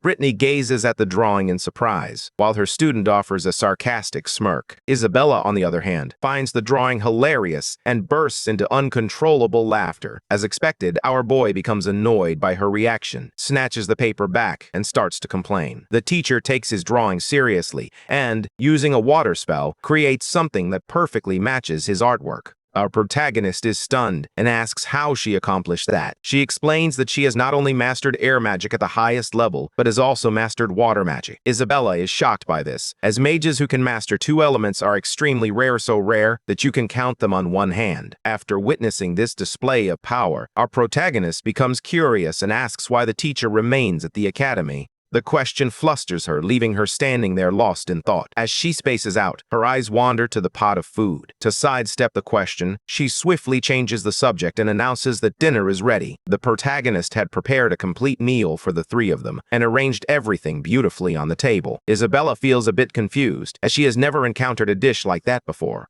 The protagonist explains that these are all recipes from his homeland, which is why they are unfamiliar to everyone. Isabella doubts he can cook that well, but she's eager to give it a try. A little while later, the scene has completely changed. The plates are clean, with only a few crumbs remaining. Isabella licks her lips, savoring the aftertaste of everything she has eaten. She absolutely loved the food our boy made, and there was a dreamy look on her face. The protagonist is taken aback by Isabella's reaction. As she rarely reveals her true feelings, he seizes the opportunity to tease her, reminding her of her words that she'd rather starve to death than eat his cooking. Out of nowhere, the blonde turns bright red with embarrassment, grabs his ear, and they began to complain that the food was too good. As the entire scene unfolds, the teacher begins to laugh, savoring the moment. Her laughter catches their attention, prompting both of them to ask what's so funny. That's when the teacher suddenly declares that she believes they make a great couple and are a perfect match. This comment causes both students to turn beet red with embarrassment as they glance at the teacher, unsure of where to hide.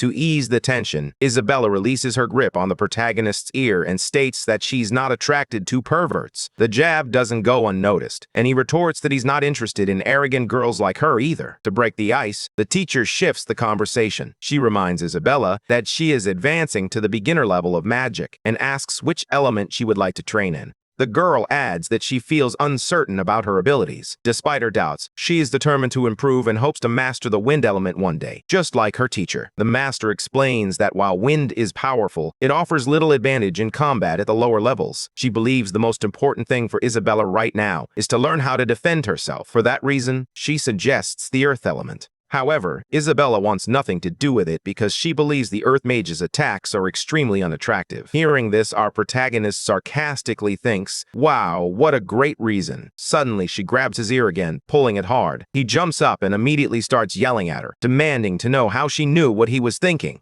She simply replies that she didn't need to know, as it was written all over his face. The teacher then asks Blair which element he wants to study. Our boy strikes a thoughtful pose, finger on his chin. After a moment, he says that ever since he was a kid, he has liked all the elements. Isabella quickly dismisses him, telling him to keep dreaming, as she believes there's no way he has the talent to master all 4 elements. But as she looks at Blair, Professor Brittany notices something different and suddenly gets goosebumps. He asserts that not only can he achieve the impossible, but he will also master all the elements. Isabella believes that's the biggest load of nonsense, but the teacher takes the time to explain why. She explains that when Blair uses magic, a dense and chaotic aura surrounds him, suggesting he may indeed have the ability to control all 4 elements. Changing the subject, she says they'll discuss it later, and that now it's time to begin the real magic lesson. The entire group erupts in cheers, thrilled to have a teacher who is a powerful high-level mage. She warns them that to become great mages, they cannot rely solely on magic.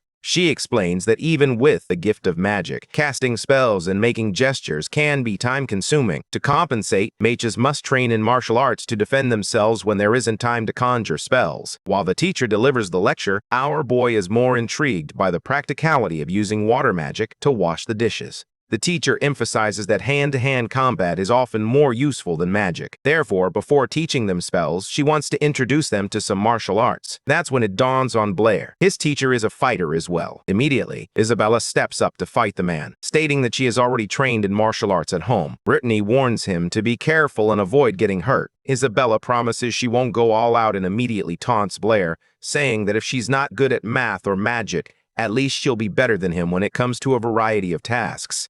The battle raged on, with each side determined to claim victory. Tensions escalated as combatants clashed, showcasing their skills and strategies in a fierce display of strength and resilience. The air was thick with anticipation as the outcome hung in the balance, each moment crucial in the unfolding drama of the fight. The two of them change and head to an empty room to fight. To instill some fear, Isabella warns him that he's going to leave this room in tears from the beating he's about to receive. With that, she charges forward, rushing in to deliver the first attack. Her movements are incredibly fast. In just seconds, she's right in front of our boy and delivers a powerful punch straight to his face. Their fight drags on. It has grown dark outside, and the sky is filled with stars. The fierce battle between Blair and Isabella continues to rage inside the house. However, Blair is on high alert. He times his move perfectly. Instead of taking the hit, he grabs her hand right out of the air. The blonde is utterly stunned, unsure of what to do next. Our boy seizes the opportunity, pulls her in, throws her to the ground, and swiftly pins her, twisting her left arm behind her back. Pinned down, the girl begins to act dramatically, feigning distress as she pleads with him to let her go in a tearful voice. Blair falls for it. He relaxes slightly and, feeling relieved, tells her that he will let go. He barely manages to speak before a foot comes flying straight at his face. The blonde had used fake tears as a trick to break free and launch a counterattack, but he had anticipated something like that. Blair makes a swift move, causing the girl to lose her balance and fall once more. This time, she is unable to recover in time and falls hard. She panics, knowing that a fall from that height and at that speed would hurt big time. Suddenly, her fall comes to an abrupt halt. When she opens her eyes, she sees Blair holding her tightly, just inches above the floor. He looks down at her and apologizes, leaving the girl completely flustered. The teacher, Brittany, stands there in shock, her jaw dropped. How on earth did this guy manage to beat the mayor's daughter, a girl who has been training since childhood? Blair explains that he has never taken any formal martial arts classes, but back home, he was very passionate about it and practiced a discipline called Sanda. The teacher remarks that she has never heard of it and notes that his homeland is quite mysterious. Meanwhile, Isabella, still in his arms, starts to pinch the boy's cheek, subtly expressing her desire to be put down while refusing to admit defeat. She blames her struggles on the floor, claiming it is too slippery. After observing the entire scene, Brittany, the teacher, becomes excited and calls Blair over to train with her. He feels a bit hesitant, explaining that with Sanda, it can be difficult to control his strength, and he's concerned he might hurt her. However, the teacher encourages him to relax and assures him not to worry about that. Blair accepts the challenge and confronts the teacher with a determined expression. He accelerates and delivers a kick directly at Brittany's head. She focuses completely on tracking the movement and dodges at the last second, relying on her quick reflexes. The attack never actually lands. Why? Because mid-swing, our protagonist becomes completely distracted by the teacher's figure. He recalled a piece of advice from his old master, who had said that against a true master, you won't even see what hits you. For a long time, Blair believed it was all just nonsense, but now he was learning firsthand that his master was right. With his guard wide open, Brittany knocked him out effortlessly. She catches the man midair and gently lays him down on the floor. Isabella rushes over, shouting in concern and asking if he will be okay. The teacher explains that he briefly lost consciousness and will be waking up any moment. The blonde responds that, as far as she's concerned, that pervert could remain unconscious forever. Noticing that Blair is out cold and won't be able to hear anything, Brittany seizes the opportunity to drop a bombshell. She knows that Isabella has a crush on him.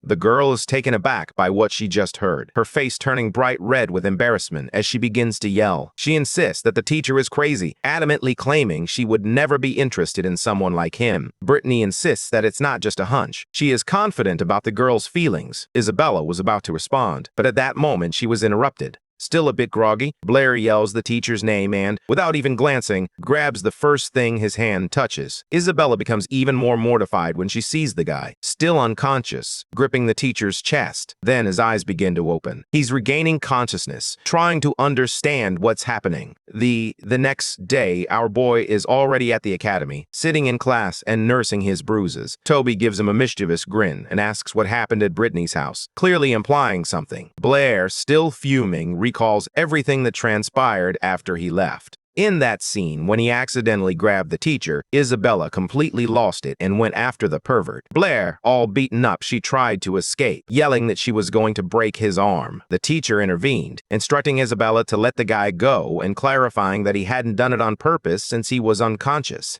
Reflecting on the student, our protagonist is furious. The girl lacks technique, yet her strength is astonishing, strong enough to break his arm. He never expected her to be so skilled in martial arts. She certainly had a great master and must have trained tirelessly. In this world, ordinary people rarely have the opportunity to learn martial arts from a young age, let alone magic. Therefore, Blair concludes that she must come from a noble family. Out of nowhere, Toby calls out to him, filled with excitement, announcing that he has already mastered the spirit summoning technique that Blair taught him. Our boy is amazed by his friend's talent, having mastered such a complex technique in no time. Toby, feeling energized, quickly offers to demonstrate his skills. He focuses, channels the energy into his hands, and summons the fire element. The magic begins to take shape, and he shouts the name of the fireball technique as he attempts to cast the spell. Blair watches, both curious and surprised, wondering why nothing is happening. Where is the so-called fireball? Toby urges him to look closer. As they both concentrate on his hands, they see two tiny fireballs floating between his palms.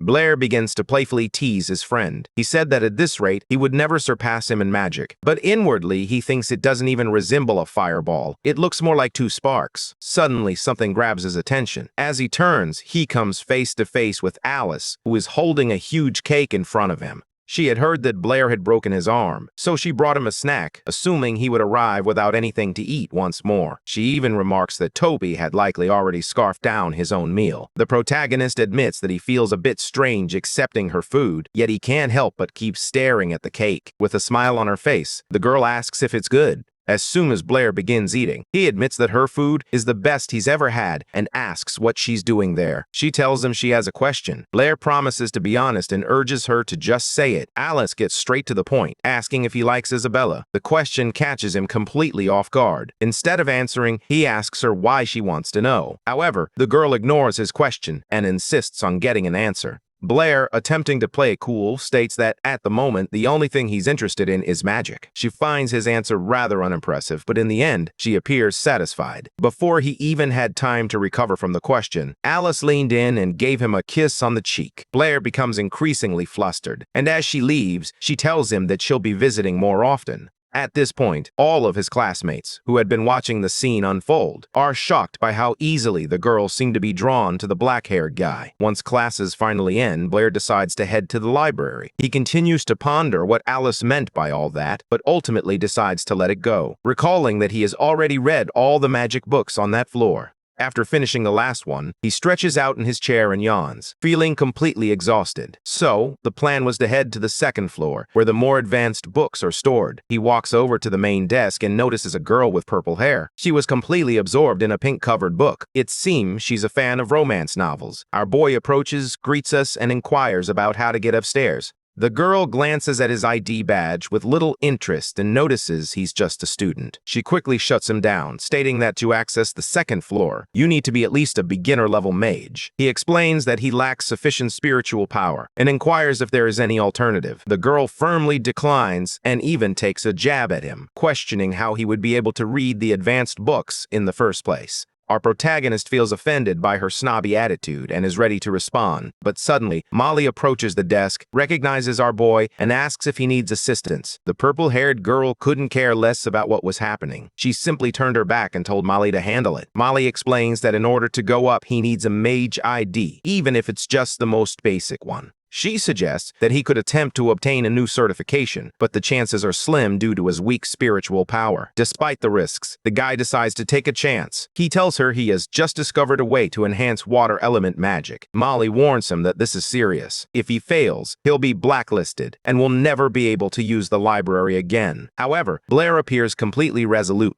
Molly thinks for a moment and decides not to press the issue. Agreeing to his request, she politely asks him to follow her and gestures toward a nearby room. Molly enters the examiner's room and explains Blair's circumstances. One of the guys is stunned, expressing disbelief that a student wants to enhance their water magic skills. The other examiner believes it's nonsense, merely an excuse to mislead them, as the water ball technique has existed for centuries and there's nothing left to enhance. The blue-robed mage warns the student to reconsider, as a bluff could mean game over for him. Molly stands her ground, expressing her trust in the kid and requesting that they allow him to take the test. Noticing her insistence, the men decide not to argue any further. The man in blue agrees and tells our protagonist to go ahead and enter. Blair walks into the worn, charming room and adjusts his mask before speaking. The two mages ignore him completely, sitting together, sipping a red drink, and casually chatting about life. Our protagonist greets the two of them, introducing himself as Chen Lo, a student of magic.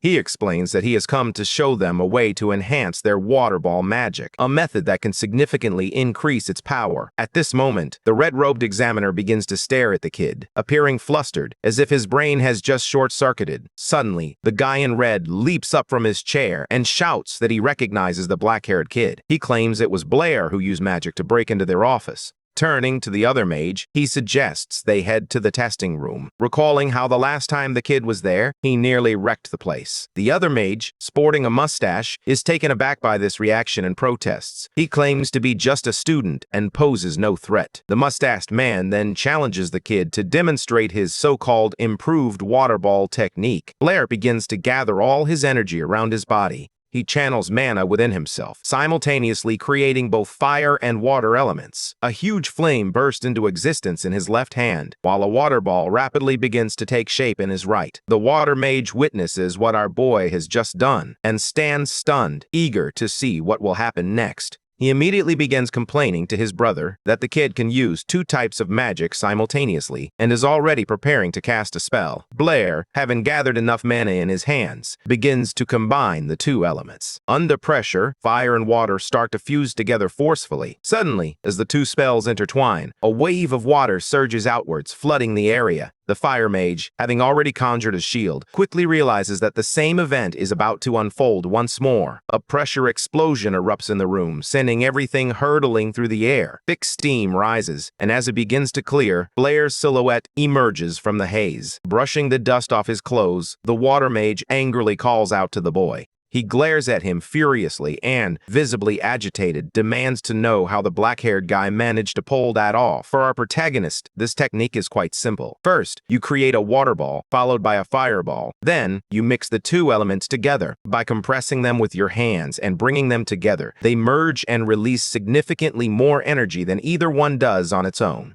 The man in the blue robe catches his breath, pondering how the child managed to wield two elements. He is pleased with the result and asks him to wait there for a moment. Molly decides to take care of her guest and prepares a cup of tea for him. He thanks her in return, feeling a bit awkward with her standing next to him, so he invites her to sit down. To continue the conversation, the young man asks Molly if she is also a mage. She replies that her skills aren't as good as his, recalling with admiration what Blair had just accomplished. However, our protagonist remains humble, stating that he isn't all that impressive either, as he hasn't even reached the initial level yet. The power of the energy ball stems from the technique he employs. While he can harness two elements, this ability is unrelated to his skill. He claims it's easier than it appears, comparing it to doing two different tasks simultaneously, one with each hand. He demonstrates this skill by drawing on a piece of paper with both hands. He hands the paper to the girl, proudly showing her that he managed to draw two animals simultaneously. The girl comments that the dog and cat are cute, to which our boy responds that they are actually a wolf and a tiger.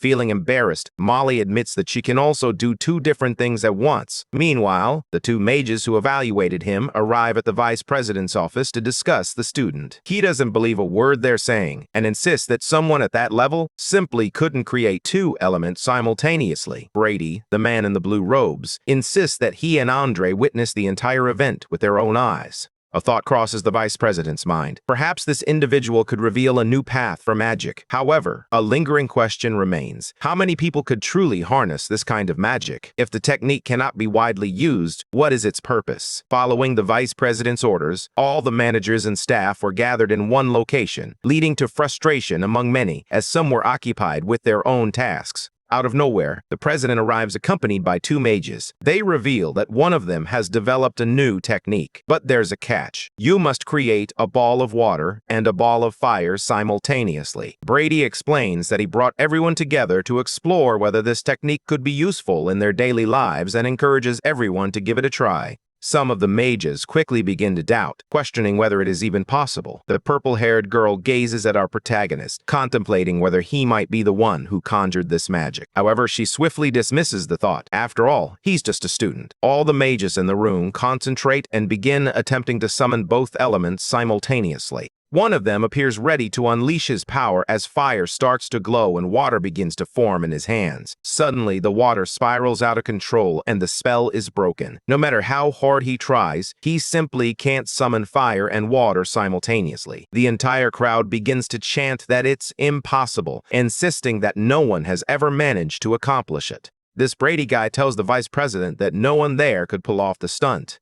He orders them to take him to our protagonist, preparing to explain how it works. As they walk to the room where Blair is, Brady tries to ask the president a question, but the old man expresses his belief that only Chen Lu can wield this magic. He continues, sounding a bit down, as if no one else in the world could do it. It seemed our boy was on the verge of failing the test. Suddenly, Molly appears, and she has pulled off the trick. And there she is, holding a perfect sphere of water in one hand and a blazing ball of fire in the other. The three older mages fall silent, staring at her in shock with their jaws dropped. Molly spots the three of them and, surprised, greets Vice President Eltonton. Our protagonist greets him as well and seizes the opportunity to mention that Molly is exceptionally smart and has already mastered the technique, asking if he passes the test now. The old man explains that, according to the rules, they need at least 3 people who are skilled in using the new magic. They gathered everyone from the Magic Society, and only Molly was able to summon both elements. Molly asks, her voice tinged with sadness, if it's true that he won't pass the test. However, the president responds that he has decided to make an exception for Chenlo, as his method has the potential to completely change the future of magic. And that's not all. He even invites our protagonist to become an honorary member of the Magic Society. Our boy responds that it's a tremendous honor, but he has one condition.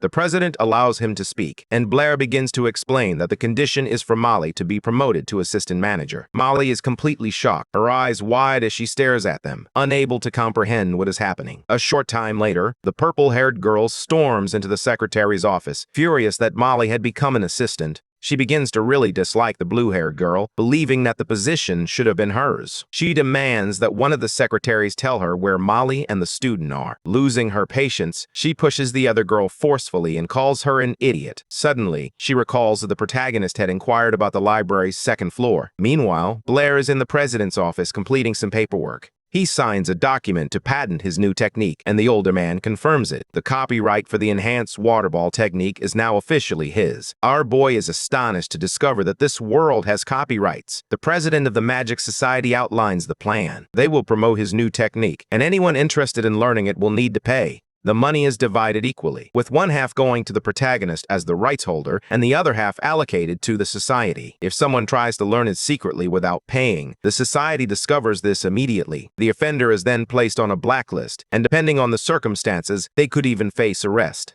Blair reflects on how strange it is that their scientific advancements are so backward, while their intellectual property protection is remarkably advanced. Then the old man lowers the price for the technique to 100 gold coins. The protagonist nearly stumbles, as to him, that represents a fortune. But the president misunderstands the situation entirely. He believes Blair thinks it is too little and immediately begins to explain that the technique is intended for highly skilled mages. If the price is too high, those who buy it but can't use it will be frustrated. The guy claims he's fine with the price, but he has a solution for that issue. He suggests adding a special disclaimer at the end of the instructions. This disclaimer would clarify that the technique requires a high level of skill. People should think twice before making a purchase, as there are no refunds available. He even includes a clause stating that the final interpretation of the rules is up to the Magic Society and himself. The old man then asks what that means. Our boy explains that it's to get them off the hook. The president is impressed by how thorough Blair was, considering every little detail. Blair tosses out a sarcastic remark, stating that the old man is no fool either, and that they both share similar thoughts. A short while later, Molly leads the protagonist to the second floor of the library. He's shocked to discover that the space is much larger than the first floor. She explains that only higher-level mages are permitted to enter.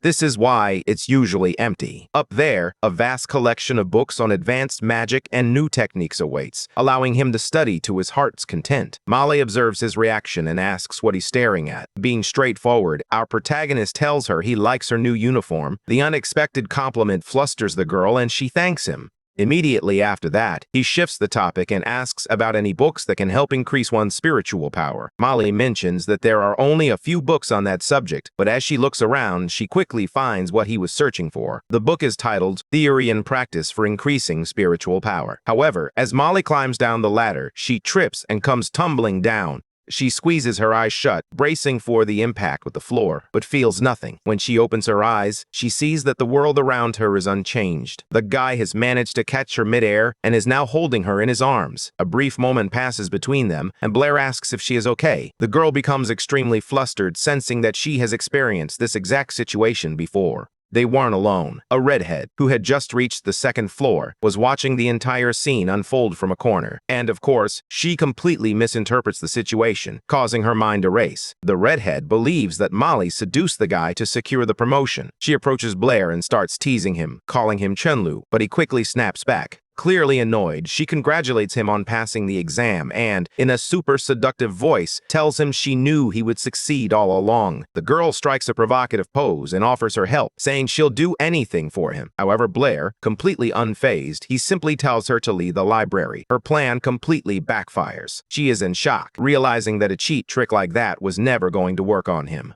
Blair recognizes that he was a bit harsh, so he offers an apology. However, immediately after, he takes a jab at her, telling her to leave because he's about to read some books that are far too complicated for her to understand. The redhead apologizes for her earlier rudeness and advises him not to believe anything Molly says, insisting that Molly is always talking trash about others. Our boy realizes that Molly hasn't mentioned anything about herself. Since she's the one initiating the conversation, she's likely the real gossip. To put an end to her for good, he threatens to call President Elton if she doesn't leave. The girl takes the hint and quickly makes her exit. At last, with some peace and quiet, Blair can focus on his reading. Anyone who engages with magic understands that spiritual power relies on natural talent. The more talented you are, the quicker you advance. Currently, mages have two ways to enhance their power: through meditation or by continuously using magic. However, the author of the book Blair's reading has discovered a new method. When a mage learns a new technique, it completely drains their spiritual power. However, after resting, not only does their power return, but its maximum capacity also receives a significant boost. The logic is straightforward. Blair must fully deplete his magical energy and then allow it to recover repeatedly. By doing this, he can become significantly stronger, breaking through the limits of his own talent. The protagonist is incredibly excited about the opportunity and decides to test the technique today. This is his chance to become a true mage. Without wasting a moment, he rushes to his favorite spot near the academy fence. Suddenly, a strange thought crosses his mind, causing him to stop in his tracks and look contemplative. He suddenly feels a nagging sense that he forgot something incredibly important and rushes back home. Upon his arrival, he discovers the two girls wearing incredibly annoyed expressions. The reason? He forgot to make their dinner. Blair is shocked by their dependence on him. He reflects that they are like helpless little pets who can't fend for themselves.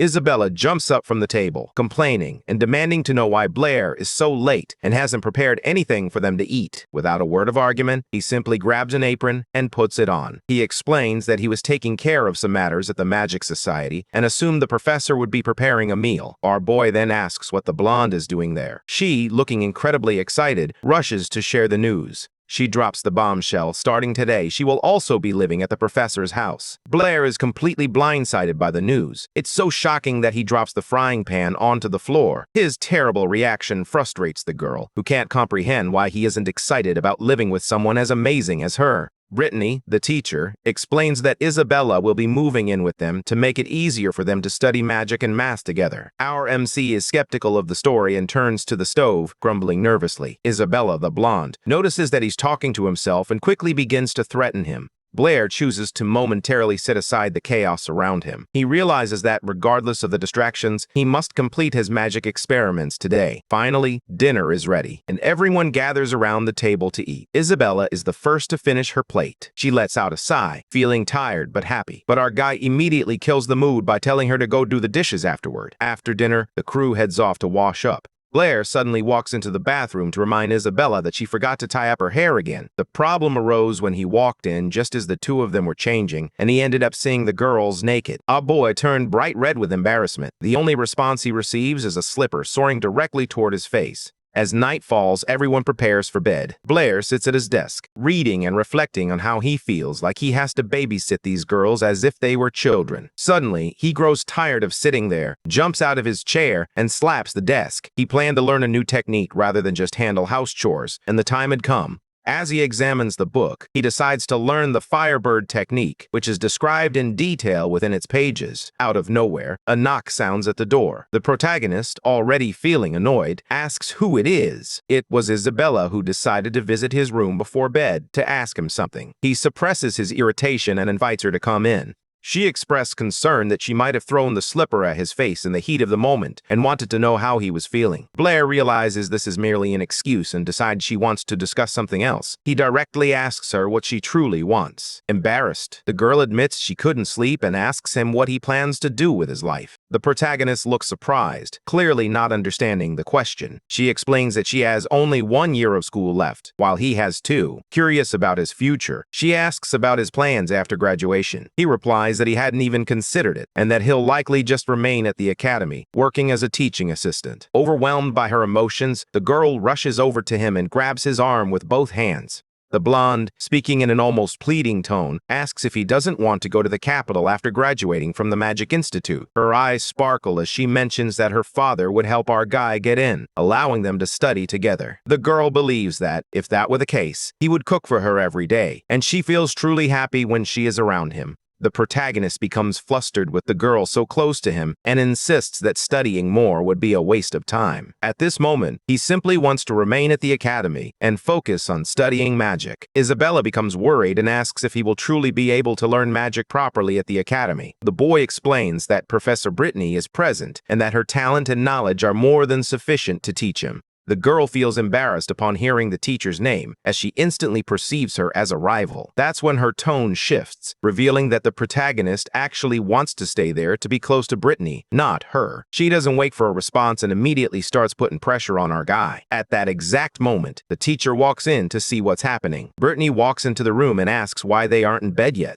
Suddenly, it seems like she truly awakens. Her eyes widen as she spots the girl and our guy sitting there in that very strange situation. Night. Time passed, and morning arrived. Brittany prepared breakfast for everyone, and they all sat down to enjoy their meal in peace. He reflects on the previous night when he attempted to exhaust his powers by learning new magic. By morning, he sensed that his abilities had increased, confirming that the method was effective. Suddenly, the teacher interrupts his thoughts. She begins by saying it's far too early for them to be engaging in that activity she witnessed in the guy's room. Our protagonist quickly rushes to explain, clarifying that they were simply discussing plans for after graduation and that she misunderstood everything. Brittany didn't argue and apologized for the mistake, but at that moment, Isabella slammed her cup down hard on the table. Isabella becomes visibly angry during the conversation, and her scowl is apparent to everyone around her. Changing the subject, she irritably states that she has a class and needs to leave. The teacher, hoping to avoid further complications, simply nods in agreement. As Isabella rises from the table, she deliberately walks past our boy and elbows him in the face. Brittany is completely confused and asks if Blair got into a fight with the blonde yesterday, but he insists that he did not. After that, the teacher shifts the topic and inquires if he has any free time that morning. She asks him to deliver an article about the devil's number to the Mathematics Society. Blair agrees, and as they walk, he reflects on what a math genius Brittany is. He only offered her a little help, and yet she managed to excel. She had already done all the research on her own. Finally, he arrives at a rundown brick building and begins to wonder if this is even the right place, as it looks completely abandoned. Inside, the situation is just as chaotic. The place is a complete mess, filled with people and piles of paper strewn across the floor.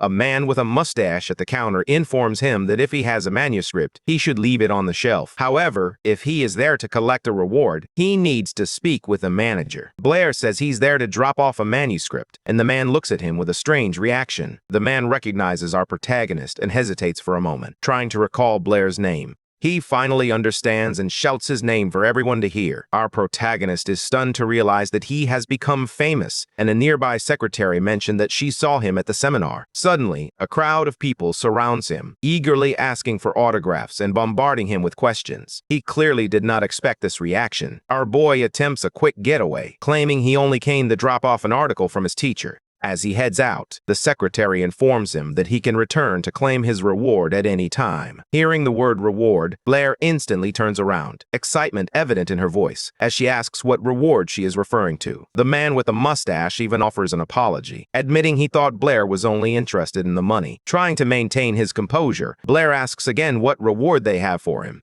The man with the mustache is astonished that Blair has no idea. He explains that the Mathematics Society offers a cash reward to anyone who can solve extremely challenging math problems. The more complicated the problem, the greater the financial reward for the individual. Our boy gets excited about the prospect of making some money and expresses his desire to take a closer look at these problems. The man invites him to follow, unveiling mysteries that have never been solved. They approach a wall resembling a bulletin board covered with papers displaying various figures and equations, much like wanted posters. The man explains that these issues existed even before he joined the society, and he doesn't expect to live long enough to see anyone find solutions to them. Blair resolves to take this seriously and asks the crowd to give him some space to think of a solution. He strikes a pose, leaning against the brick wall as he pretends to gather mana around him. A surprised member of the society asks Andre's representative what's happening with Blair. The representative explains that they can't afford to distract him. Inspiration can strike a genius like him at any moment.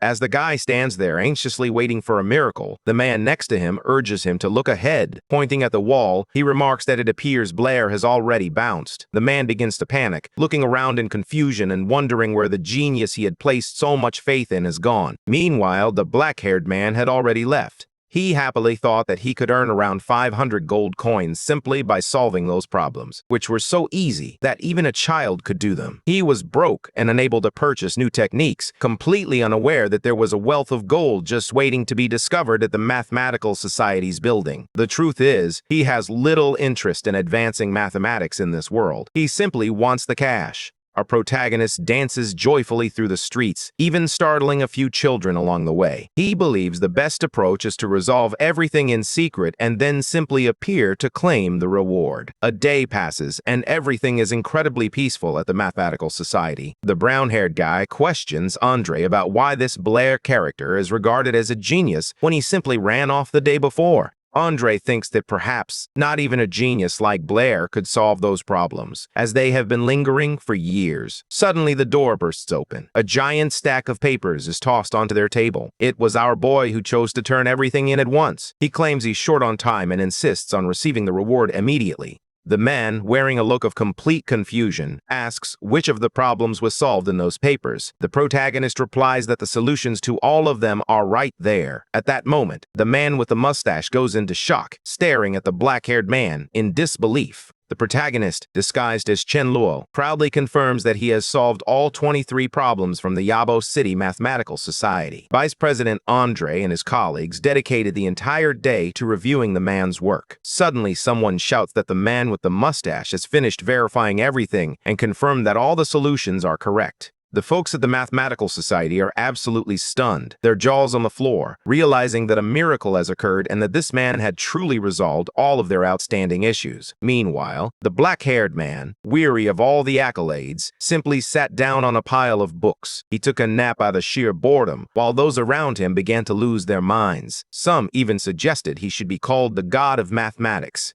Finally, Andre approaches him and, with tears in his eyes, begins to wake Blair up. He wakes up and asks whether they have finished checking his solutions. Upon confirmation, everyone around him bows in respect. Andre then asks for the man's name, to which he replies, "I am Chen Luo." They ultimately decide to pay the reward. However, the man politely declines a small portion of the money, signaling that their partnership is only just beginning. Blair, still in the guise of Chen Luo, he doesn't waste any time and heads straight to the Magicians Association to spend his money. He slams the money down in front of Moli and declares that he wants to buy new magic. Far away, a knight stood resolute, his armor gleaming in the sunlight as he surveyed the vast landscape before him, galloping at full speed on a horse through a rainstorm. He urges the animal forward, as if he's in a great hurry to reach his destination, fearing he won't make it in time. Ahead, he can already see the palace of Yabo City's lord, nestled among several mountains. The knight finally arrives at the gate, but the guards block his path. The messenger announces that he has an order from the capital and must deliver it personally to the leader of the city.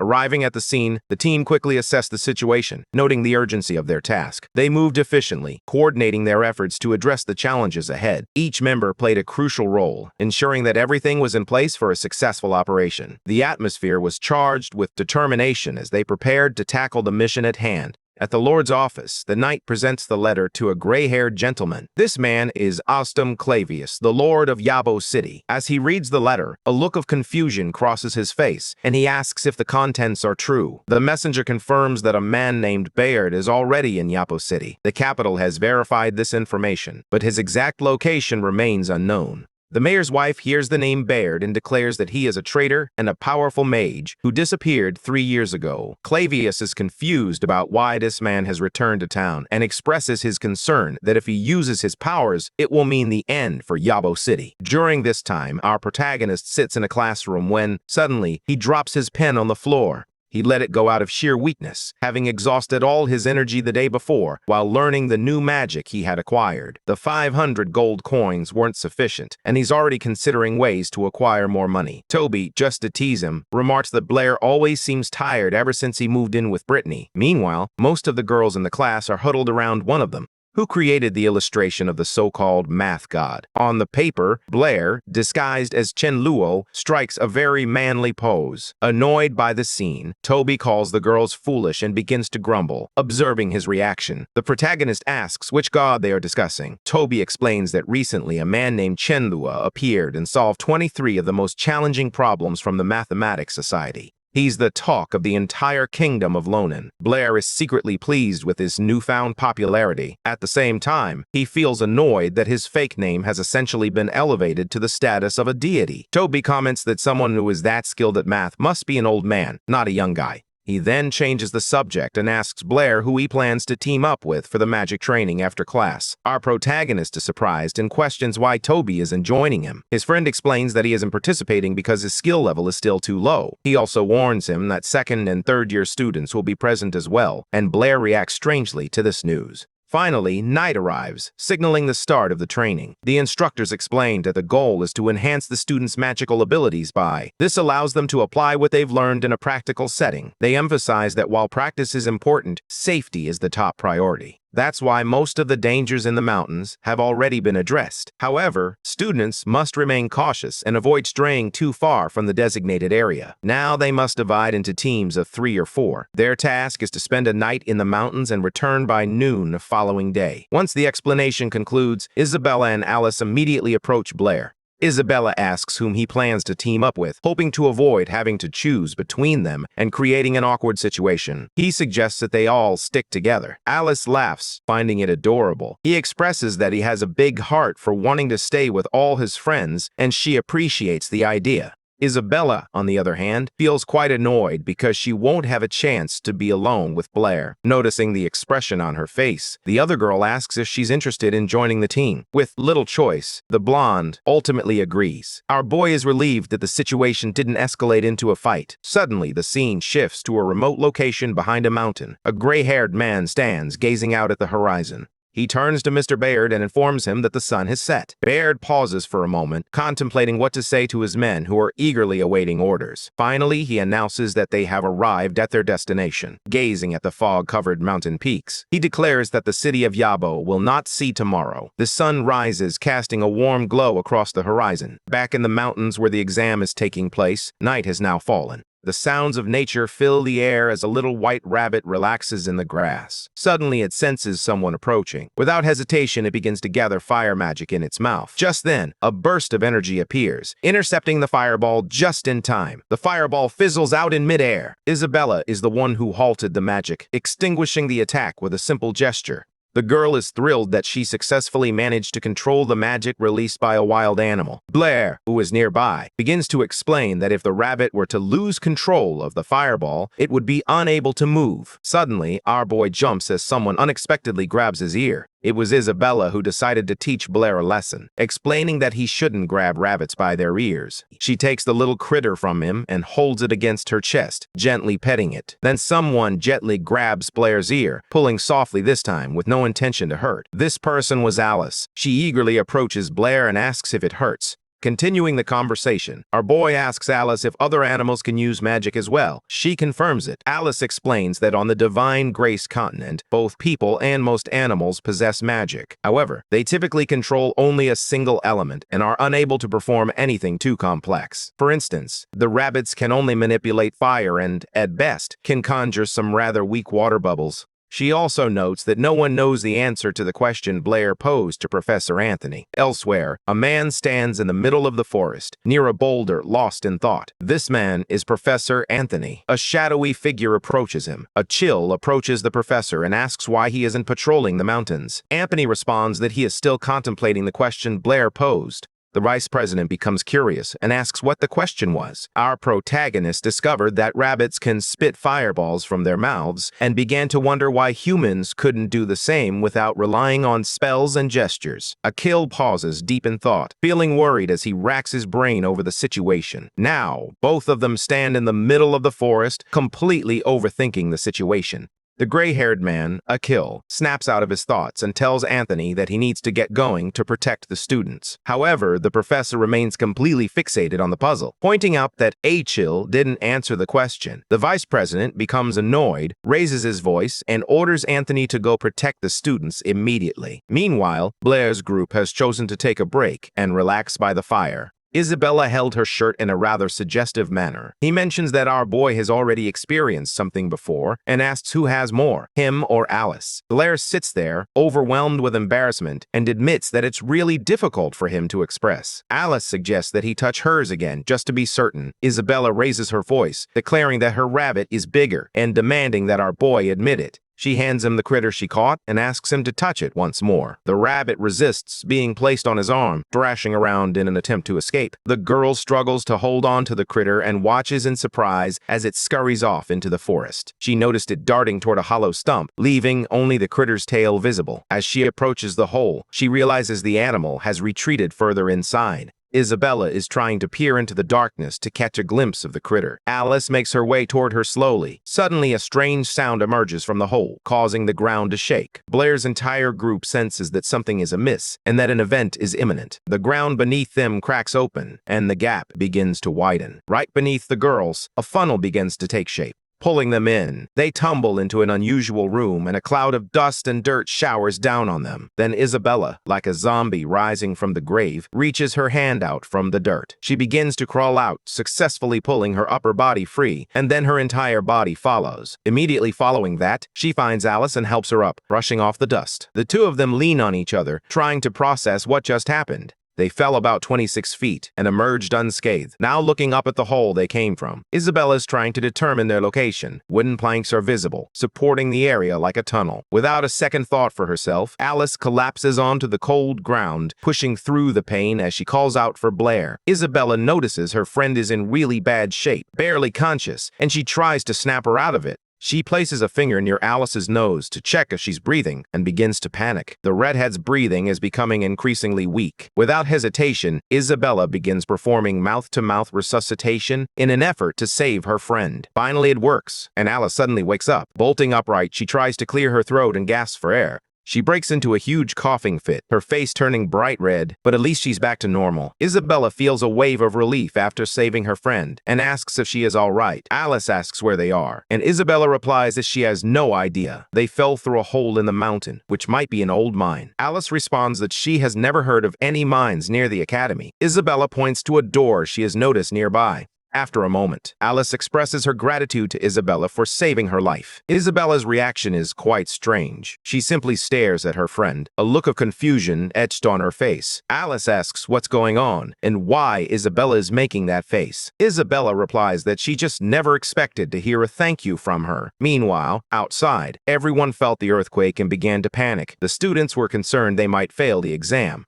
The tremors scared off all the rabbits they needed to hunt, but Archie arrives and calms everyone down. Just then, Anthony comes running up to inform them that all the students have been evacuated from the area. He explains that the earthquake caught everyone by surprise. The teachers did their best, but no other students have been located. Professor Cook is currently checking the roster to determine if anyone is missing. Suddenly, they all hear the sound of horse hooves pounding against the ground. A dangerous sound approaches and a group of armored men appears, shouting for everyone to get out of the way. They draw nearer to the students who stare back utterly confused. Professor Anthony is puzzled about what the soldiers are doing here. Archie stares at them, his face filled with dread. He begins to connect the dots and suggests that perhaps the earthquake wasn't an accident. Meanwhile, as all that unfolds outside, we return to the girls in the mysterious catacombs. Isabella opens the door she had noticed. The room on the other side is enormous, and the two of them step inside to explore. Once inside, they come face to face with a strange pillar glowing with a purple light. Symbols float around it, glowing in the same color. Without a second thought, Isabella raises her hand to try to read the symbols, but she can't make any sense of them and remarks that the writing is too complex. Since she can't read it, she decides to touch the pillar and see what happens. Suddenly, out of nowhere, a beam of energy shoots out from the pillar, striking Isabella directly. The force envelops her entire body, propelling her backward about 10 meters. Seeing this, Alice rushes over to help, but Isabella gets up as if nothing happened. She assures Alice that she's fine and suggests there might be a powerful spell on that column. Alice, the redhead, notes that she has encountered something similar in some old magic books. According to legend, an ancient civilization constructed a massive copper column adorned with magical engravings. By utilizing copper wires, they were able to generate a powerful magical field. Isabella becomes curious and asks what the field is for, but Alice isn't sure. She speculates that it might be used for healing or for helping things grow faster. Suddenly, a volley of metal arrows comes flying straight at them. The arrows descend from above, gaining speed as they rain down on the girls. The attack lacks precision. The arrows, coated in ice as they descend, land just a few meters away. They look up to see where the assault originated. At the top of the stairs, a blond guy leans against the wall, holding a giant arrow. He remarks that the girls are quite skilled. Meanwhile, another guy stands by the railing, a mysterious look in his eyes, still gripping his arrow. Alice decides to speak up and asks about the man in armor. He responds that he should be the one asking that. Then, boldly, he tells them they're about to die. Upon hearing this, the girls exchange glances, searching for a way to escape. Without wasting a moment, they both begin to prepare a fire spell to attack the man. He simply smirks, observing as the two of them attempt to pull off something. He stands there completely still, watching a giant fireball hurtle straight toward him. Suddenly, a fireball slams into an ice shield that has appeared in an instant. The attack had no effect. The man effortlessly blocked their magic without even trying. The girls' jaws drop as they watch him effortlessly stop their attack. The guy decides to close the distance and leaps right over their heads. He lands a powerful kick, sending Isabella flying. He turns his attention to Alice. While one is down, trying to recover, the other braces herself for a fight. But she doesn't even have time to react. The moment passes in an instant, leaving her stunned and speechless. A man slams his spear into the wall right next to Alice's head, demonstrating his show of force. She freezes, unsure of what to do, while the white-haired man flashes her a smug grin. The giant metal spear hovers just inches from her head, and she stares at the weapon in a panic. He then grabs Alice by the neck with his left hand and begins to squeeze. He squeezes tightly, causing her to cough and gasp for air. The white-haired man lifts her off the ground with a single hand. He continues to choke her as she struggles to speak, but he isn't listening. With a grim expression, he offers an apology for something. He insists that he needs to kill them, just as Alice teeters on the brink of passing out. At that moment, the man unsheathes the sword from his belt. The man lunges at the girl, directing the sword straight toward her head. The blade strikes true, sending a spray of blood splattering onto the ground. However, he missed his intended target, and the sword is now embedded in our protagonist's shoulder. The attacker panics, caught off guard by the unexpected arrival. Alice watches in terror as Blair approaches. He sees blood pouring from his shoulder. At that moment, Isabella finally awakens and calls out Blair's name. Filled with joy that he has come to save her, she screams for him to be careful just as the attacker is startled by a fire that erupts out of nowhere. The flames spread and lashed out at the blonde man like a wild beast. The fire starts to consume his body, and he is shocked that Blair was able to use magic without even chanting a spell. Suddenly, a massive fire explosion erupts, engulfing the man at its center. As the dust and smoke begin to settle, we find Blair's group safe and sound. Alice and Isabella have survived the attack, and now our protagonist stands ready to protect them. The blonde is extremely concerned about his bleeding shoulder, but Blair clarifies that he came through the same hole and followed the two of them. Without taking his eyes off the enemy, he states that they'll address the wound later. At this point, the villain is beginning to recover from the explosion. We discover that he is one of Baird's servants, and he is astonished to learn that Blair can wield magic even more quickly than his boss. The white-haired man resolves to eliminate everyone present as they witnessed what was hidden in the basement. His long metal spear glistens, coated in a thick layer of ice. He charges at our boy, poised to strike with all his might. The girls scream for him to be careful. Blair stands still, waiting for his enemy to draw closer. The man is utterly bewildered by his reaction, his face a mask of sheer shock. That's when he spots a giant mana orb floating directly above his head. Upon closer inspection, he realizes it's a water ball technique. He is even more stunned to realize that Blair cast the spell without making a single move. He also notices that the water ball has an unusually strange shape. The orb crashes down on him, completely engulfing his body. Suddenly, blood begins to gush from him everywhere. The blonde guy starts coughing uncontrollably. His eyes blaze with rage and the exposed areas of his body show severe burns. The metal spear, now slick with moisture, slips from his blood-soaked hand. He struggles to regain his footing, but all he can manage is a scream. Overwhelmed by the sheer force of the attack that struck him, he collapses to the ground, unconscious. In that moment, everything around him fades away. At the same time, up on the surface, Baird is sitting on a massive boulder. He appears to be deep in thought, wearing an extremely serious expression. One of his men notices and asks him what is wrong. Rising from the boulder, Baird averts his gaze and reveals that some rats have managed to infiltrate their ranks. The squadron of knights that had passed the students was now distant, racing toward the forest. The commander orders everyone to halt their horses, announcing that there is an underground passage just ahead. He orders the men to dismount and get ready to enter. The leader of the bandit group is revealed to be Barrett, a highly trained warrior, a top-tier mage, and an extremely dangerous individual. One of his subordinates taps the captain on the shoulder and points ahead. A short distance away, a lone mage with a staff stood in the middle of the road, blocking their path. It was Baird himself. He turns to the knights as if they are old friends, and calmly informs them that the passage is closed. Without hesitation, the knights choose to go all out, launching a full frontal assault. They fall into formation, one behind the other, patiently awaiting their commander's signal. One of the knights turns to the man behind him and tells him to stop following so closely. Full of bravado, they charge at the mage, and the clearing erupts with their battle cries. The scene shifts to a black-haired knight on the ground, his head covered in blood. He lies in the mud, struggling to breathe among his fallen companions, having dropped his sword as heavy rain falls relentlessly around him. As he regains consciousness, surrounded by the bodies of men and horses, he clutches his head in pain. That night, Ethan comes to the grim realization that he is the sole survivor of the brutal massacre. Suddenly, he hears a voice calling his name, emanating from one of the nearby bodies. It's his uncle, who is still desperately clinging to life. The young man rushes to his uncle's side and stares at him, his eyes brimming with tears.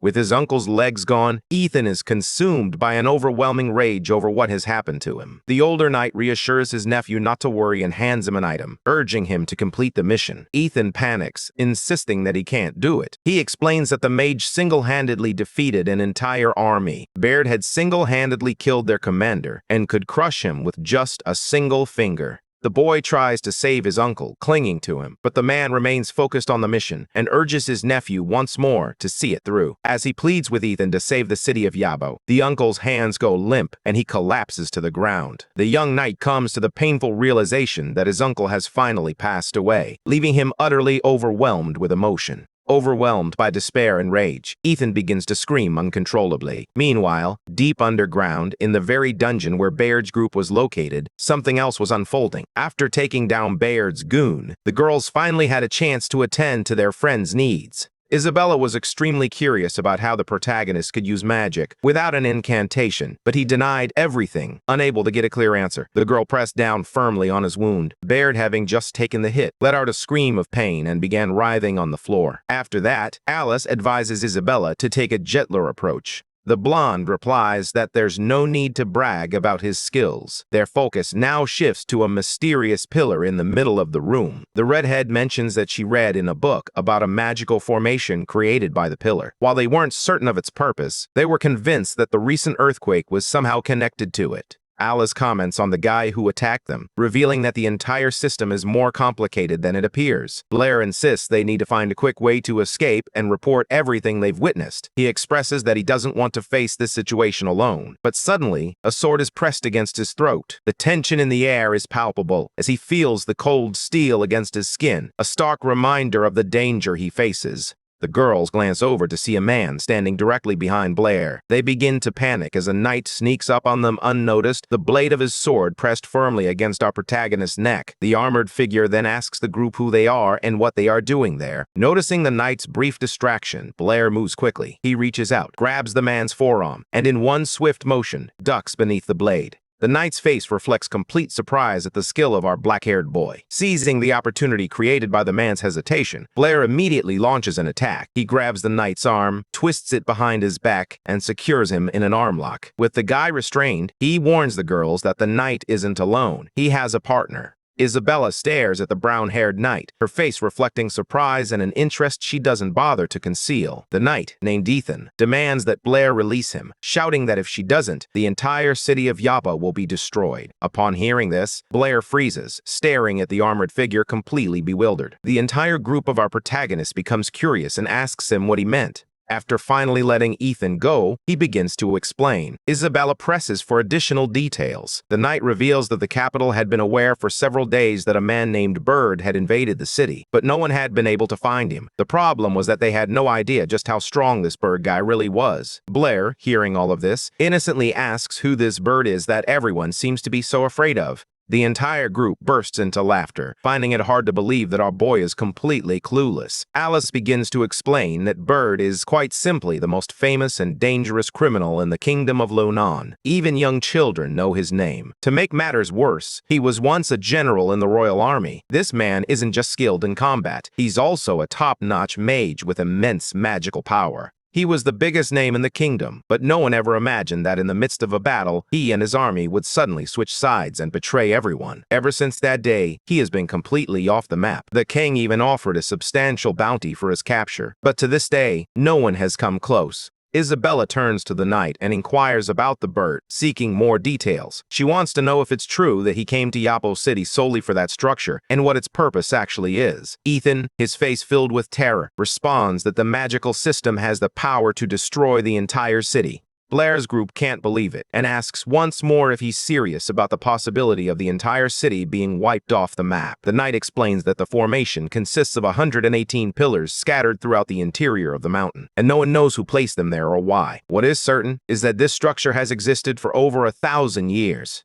10 years ago, the city's leader learned of the phenomenon and summoned a group of mages to investigate. The mages discovered that this formation was far more powerful than contemporary magic. If activated at full power, it would generate enough energy to destroy all of Yabo. Since there was no safe method to dismantle it, the area was sealed off and designated as a top-secret location. The knight has no idea how this bird guy managed to activate it, but the formation is now fully operational. Blair begins to wonder how they will shut this down. That's when Ethan reveals a magic stone in his hand and says it will help. Our MZ's crew stares at the stone, completely baffled. Ethan steps in to explain. The mages conducted several tests and discovered that simply bringing the stone close to the pillar, drastically reducing the formation's power, touching the stone directly to the pillar, causes it to lose all its energy. Blair understands immediately. Their mission is to locate the main pillar, and Ethan agrees. However, they are warned that Bird is much stronger than they realize. The knight hesitates, unsure whether he can trust the loyalty of all his men. Despite the urgency of the situation, he weighs the risks of assembling a larger force against the potential for betrayal. Ultimately, he decides to proceed cautiously, gathering only those he knows are steadfast and reliable. He replies that it's already too late to call for reinforcements and that they need to act quickly. In just 1 hour, the formation will reach its maximum power. He puffs out his chest and declares that he is the only one capable of finding the pillar, insisting that everyone else should take shelter since they are civilians. Right in the middle of this heroic speech, Blair, struggling to hold back a laugh, points at the guy's pants and remarks that he didn't want to interrupt his moment of bravery. Ethan, feeling all high and mighty, looks down and is completely shocked. There was a large, wet spot right on his crotch. His face turns beet red as he starts stammering, quickly making up an excuse that it was the rain that caused his pants to get wet. Suddenly, Isabella stands up from her chair, her expression annoyed, as if she has something to say. She declares that her family, the Clavos, has protected the city of Yabao for generations, and it is her duty to help. She then announces that she will be joining the effort to deactivate the system. Just then, Blair overhears that the bounty on Bird's head is 100 million gold coins, and his jaw drops at the staggering amount. That's when it finally clicks for Ethan. He realizes that the girl in front of them is Isabella, the mayor's daughter. Hearing about the reward, our protagonist becomes energized and places a hand on the knight's shoulder. He declares that protecting Yabo is also his responsibility as a good citizen. Noticing her friend's attitude, Alice decides she won't run away and agrees to join them. The knight becomes quite emotional upon witnessing their courage, realizing they truly want to help the city. To completely ruin the mood, one of them suggests that the knight should probably change his pants first. Ethan, of course, becomes extremely angry at the teasing. Meanwhile, a group of mages has gathered around a mysterious magical barrier. They're using various spells to try to break through it, but nothing is working. The giant dome absorbs all their attacks. One of the mages turns to a man named Eltonton and says their magic isn't having any effect on the barrier. Another mage named Andre suggests they should just wait for the president to return. However, the vice president dampens everyone's spirits by announcing that the president is heading to the capital and won't return until tomorrow morning. Suddenly, the mayor of Yabu appears before them and inquires about how things are going. Elton explains that despite all the mages being gathered, they haven't managed to make even a dent in the barrier. The group's leader explains that the vanguard has already gotten past the barrier and discovered a plaque with an inscription. Now, all they can do is hope for the best. Meanwhile, the crew navigates through the underground tunnels. Ethan suddenly exclaims that their mission is far too dangerous. Suddenly, Blair turns around and smacks him on the back of the head. The knight is unhappy about being treated in such a manner and questions why he was struck so close to the web. At that moment, he feels something shift on his neck and instinctively reaches for it. When he looks at his hand, he sees a yellow spider with a white head. Unable to bear the sight, he takes off running, screaming like a madman. In his panic, his foot strikes a plate on the ground which sinks beneath his weight. At the very last moment, Blair yanks Ethan back by his clothes, narrowly saving his head from an arrow that whizzes past. Realizing he had narrowly escaped death, the knight expresses his gratitude to our protagonist. The boy warns the group that the area is filled with traps and asks if they are certain they want to continue. Ethan, on the other hand, is extremely confident. He claims to know a secret path from Core. He stated that there are several routes to the main pillar room. They all approach the main gate, where Baird is clearly standing guard. They know they don't stand a chance if they have to confront him head-on. He'll lead the group through a shortcut that bypasses the main gate. The plan is to sneak into the room, place the piece on the pillar, and get out quickly. Blair becomes curious and asks how he knows about the secret passage. Ethan shares that he holds a degree in history and is capable of reading ancient texts. One day he discovered a map in the palace. Now he knows all the passageways of the dungeon. The black-haired man asks why a historian joined the army. The knight explains that finding a job as a history major is challenging. He shares that his uncle, who served in the royal army, helped him secure this position, and this is his very first mission. Frustrated, Blair thinks that even in this world, finding a job is just as difficult as it was in the one he came from. Finally, Ethan discovers a distinct section of the corridor wall. He presses on a panel and it sinks inward. The walls beside it slide open, unveiling a new passage for Blair's team. Ethan states that from this point, they can head directly to the main room and complete the mission. Meanwhile, Baird is already in the room. One of his men reports that the barrier outside is functioning perfectly and the enemies have yet to break through. Baird comments that the defense system is quite effective and unexpectedly inquires about a man named Sid. His servant responds that Sid went to patrol the west sector and has not returned. Baird gazes thoughtfully at the main pillar and the scriptures surrounding it, contemplating that yet another rat has managed to get through. At that exact moment, Blair and his team begin their journey through the secret passage. They arrive at a staircase that leads directly into the main room. The black-haired guy decides to take a look inside to assess the situation. After ensuring the coast was clear, he opened the hatch to the secret passage, cleverly disguised as part of the floor. Finally, the gang emerged from the narrow corridor, their jaws dropping in awe at the vastness of the room. Isabella remarked that the place was enormous, but instead of the pillar they had been searching for, only an energy orb was present. It appeared that the pillar had transformed into this orb after being activated. Ethan discovers a plaque on the floor with instructions for raising the pillar once more. As he reads the words aloud, something strange begins to unfold. Suddenly, a small pillar emerges entirely enveloped in a purple glow. Ethan explains that it will take a few minutes for it to rise completely, while Alice celebrates the arrival of the knight. She's surprised that, despite being such a scaredy cat, he's taking the task seriously. Ethan, eager to impress the girl, starts bragging about being a soldier from Yabo City, emphasizing that the safety of the citizens always comes first. Blair gives him a playful smack on the head to make him stop pretending to be someone he's not.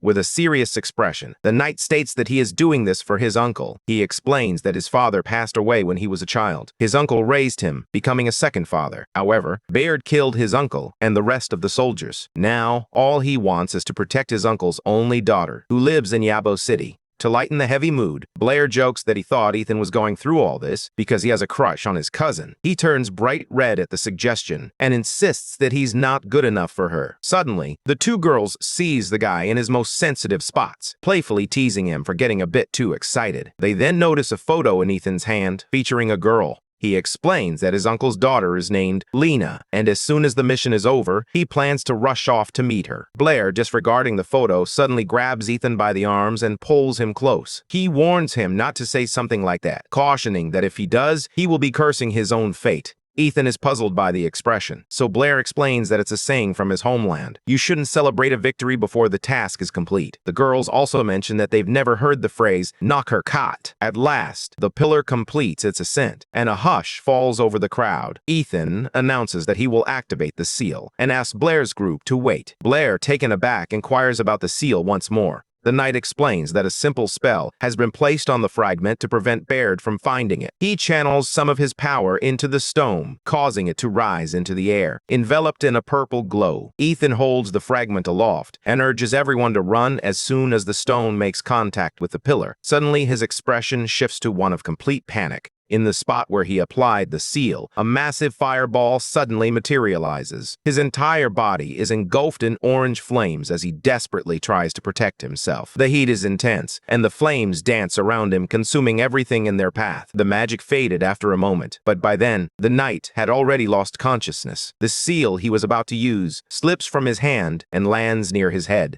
It turns out Baird wasn't as foolish as Blair's group believed. He had noticed the rats that attacked him. Despite his injury, Ethan managed to recover quickly from the magic attack. The girls exchange glances and immediately understand what they need to do. Seeing Baird and his crew up ahead, they begin to secretly prepare a spell. Once they finish, they unleash a fireball at each of the gang's bosses. The white-haired man remains completely still, showing no reaction at all. Fire magic simply dissipates into thin air before it can even reach him. The two girls are left in shock, their jaws dropped, as the guy's spiritual power is so immense that he can nullify their magic effortlessly. Suddenly, something causes Baird to tense up and direct all his attention. A barrage of fireballs hurtles toward him, and this time, he can't stop them. The magic strikes the mage's body, and the attack comes from Blair, who is surprised to see that he has finally managed to hit his target. Since the big boss never gets a scratch, his henchman begins to panic, concerned about Baird. Baird, on the other hand, is impressed. He realizes that our protagonist didn't use any incantations or gestures to launch his attack, and that his spiritual power is truly unusual.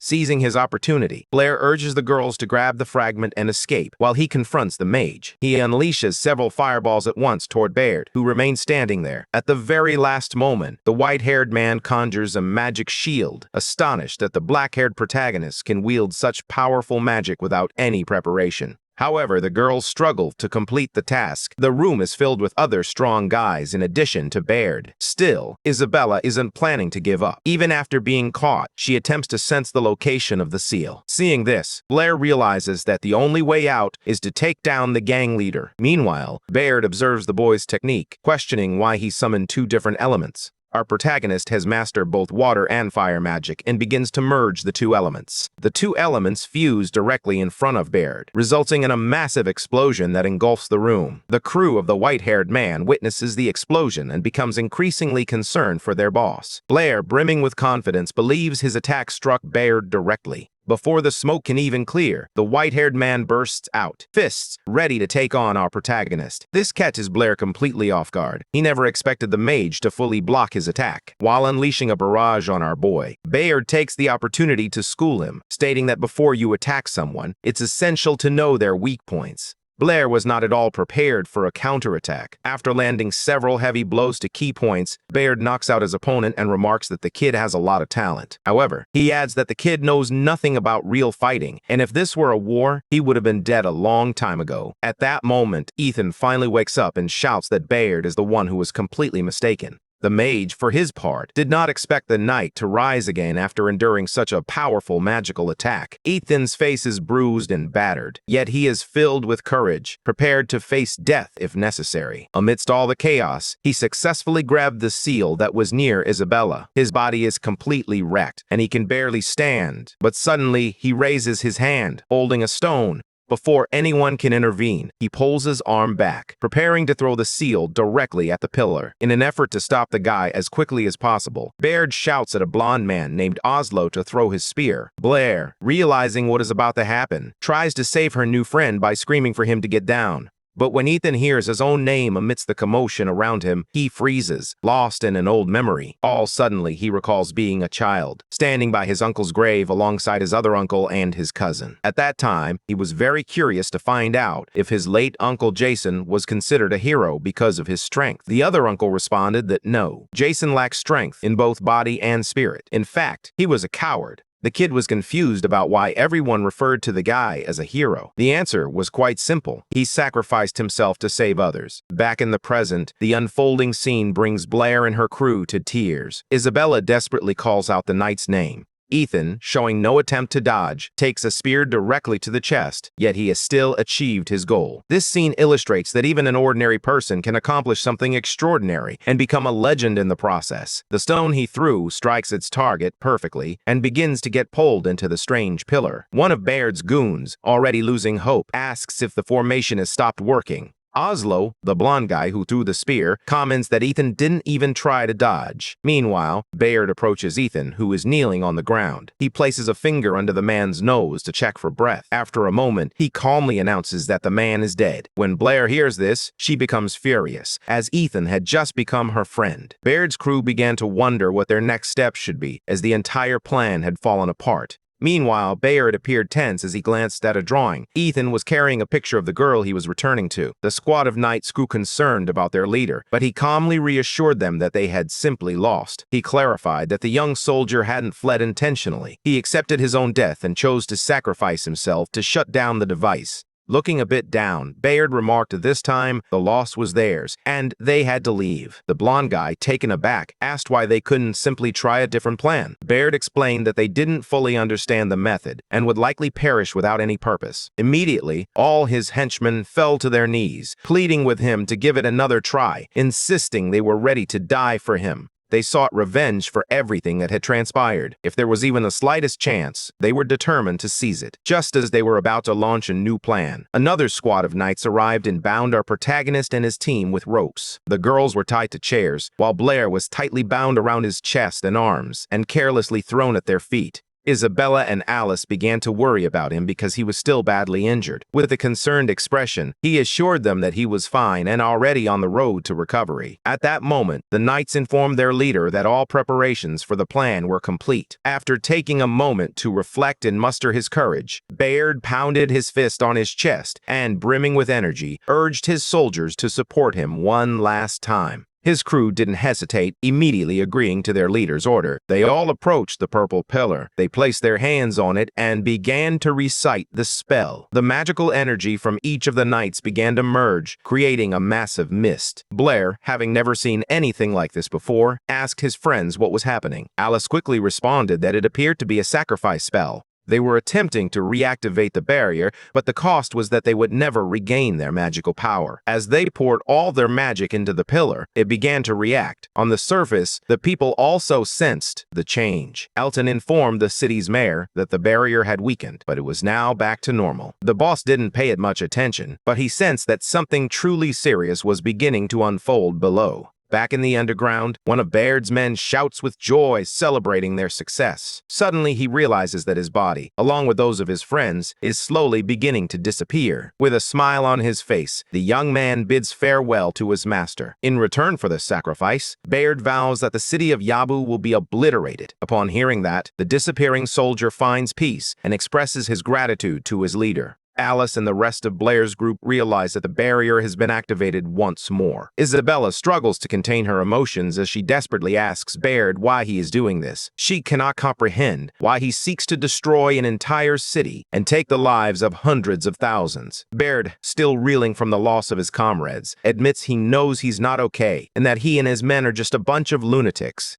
Without a clear answer, Isabella presses him again, asking why he intends to destroy the city at this moment. This time, Baird takes a moment to consider the question. Since there was still half an hour before the city went up in smoke, he decided to share his thoughts with her. He begins to recall the past, and we transition to a scene where he and his comrades are trapped atop a tower. One of his friends, Oslo, mentioned that they were out of arrows and had enough food for only half a day. Suddenly, the commander declared that they had to break through the siege at all costs. They couldn't afford to die there. They needed to deliver crucial intelligence on the enemy. But Oslo felt ashamed, believing the kingdom had already branded them as traitors. They had fought the enemy for 10 days. However, reinforcements never arrived, and the prevailing rumor was that help had never been dispatched. To keep the soldiers' morale high, the commander stands up and slams his staff against the bricks. He, Oslo, is told to be quiet, as the entire treason concept was merely a ruse devised by the enemy. Oslo was on the verge of protesting but was interrupted right away. Commander Baird decides to eliminate the doubt once and for all and firmly tells him to stop. He states that they are fighting for the safety of their homeland and that he doesn't care if any of them want to give up. One of the men sitting next to him shouts that he believes in Baird and will follow him to the very end.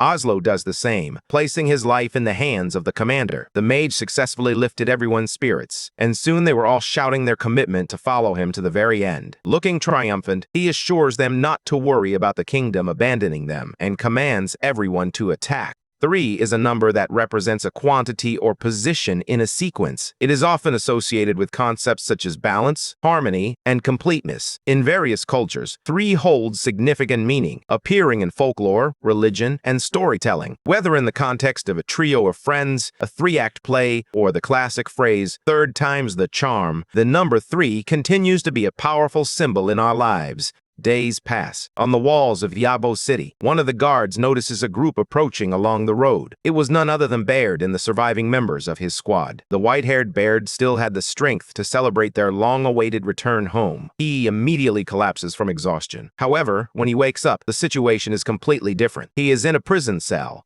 He attempts to explain himself, stating that he is a commander in the Royal Army and must deliver an urgent report to the king. Then the prison warden arrives and delivers the harsh reality. Baird has been branded a traitor. To make matters worse, he reveals that our protagonist's wife and son have already faced legal consequences, and that the following day, it will be his turn to be executed. Baird is in complete shock. He desperately grabs the man by the collar, screaming that he never betrayed his country and demanding the release of himself and his family. The warden breaks free and directly tells him that everyone knows he isn't a traitor. The problem is that someone powerful, high up in the hierarchy, wants him dead, and because of that, he and his family had to pay the ultimate price. After dropping that bombshell, he turns his back and walks away, declaring there's nothing more to discuss. Baird is utterly devastated. He fought to protect his homeland with all his strength, only to be met with betrayal in return. A short time later, another guard on his rounds hears a strange noise. Suddenly, his throat is slit, and he collapses lifeless to the floor. Moments later, Baird's cell door swings open.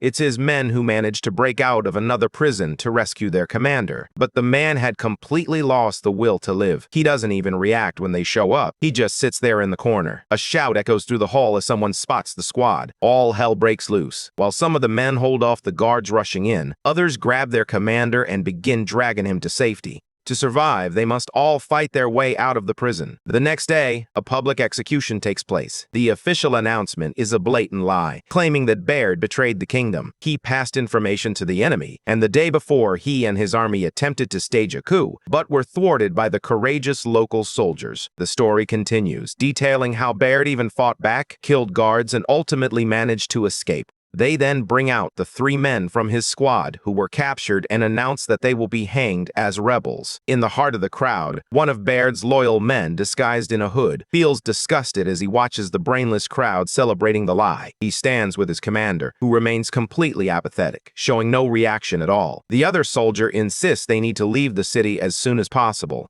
That's when Baird finally speaks up, but only to tell his team to go on without him and leave him alone. That night, Baird and the men who stood by him arrive at his family's tomb. The guys are at a loss, as their own country has turned its back on them. Baird then tells them to stop calling him commander, as that part of his life is now behind him. He declares that the state that betrayed them is now their enemy and will pay for all the suffering they have endured. Suddenly, the scene shifts. The girls wake up as if emerging from a trance. It turns out that the entire experience was a spell cast by Baird. Alice is stunned by how real it all felt and asks if it was merely an illusion. The white-haired man, Baird, explains that those were fragments of his memory, and he used synchronization magic so that everyone could see the same vision. The redhead is taken aback, asking where he acquired such ancient magic. At that moment, Blair begins to stir and make some noises, catching the girl's attention immediately. Isabella, filled with concern, begins calling his name. At last, he wakes up.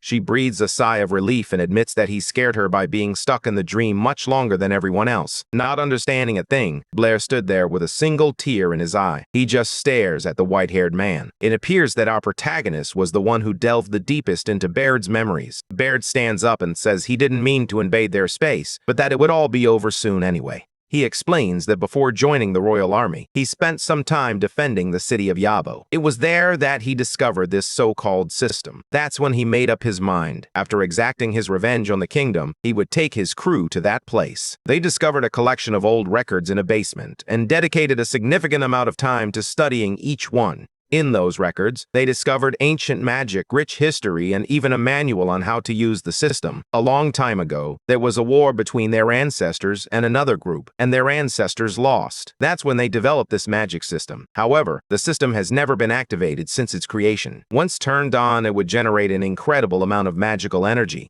so powerful it could annihilate everything and everyone in the city of Yabo.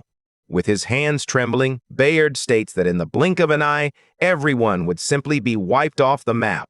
Without even having time to comprehend the situation, Alice attempts to intervene, expressing that she understands his feelings, but insists that he cannot seek revenge at the expense of innocent lives. The white-haired man smirks and remarks that she doesn't understand a thing, as there are times when he doesn't even understand himself. Blair chimes in, stating that this conversation won't be effective. After all, Bayard seeks revenge not only on the kingdom, but also on the common people who laughed while his comrades were being executed. Bayard confirms that our protagonist has truly managed to delve deep into his memories. With the system finally at maximum charge, Bayard decides to put his plan into action. He raises his hand and thrusts it into a strange pillar of energy. Up on the surface, a strange energy begins to rise from the ground, a force so powerful that it causes every living being's chest to tighten. Above, Elton and the mages quickly realize that the formation has been activated. Even Professor Brittany, who is simply relaxing in her office, senses this strange energy. A purple light starts flashing outside her window, and at first, she thinks it's an earthquake. However, upon further reflection, from the magical vibrations, she realizes it's not an earthquake. Something truly sinister is happening underground. Meanwhile, the students stand by, watching a sphere of power that continues to grow uncontrollably. Believing this was the end, Isabella attempts to apologize for involving everyone in this situation.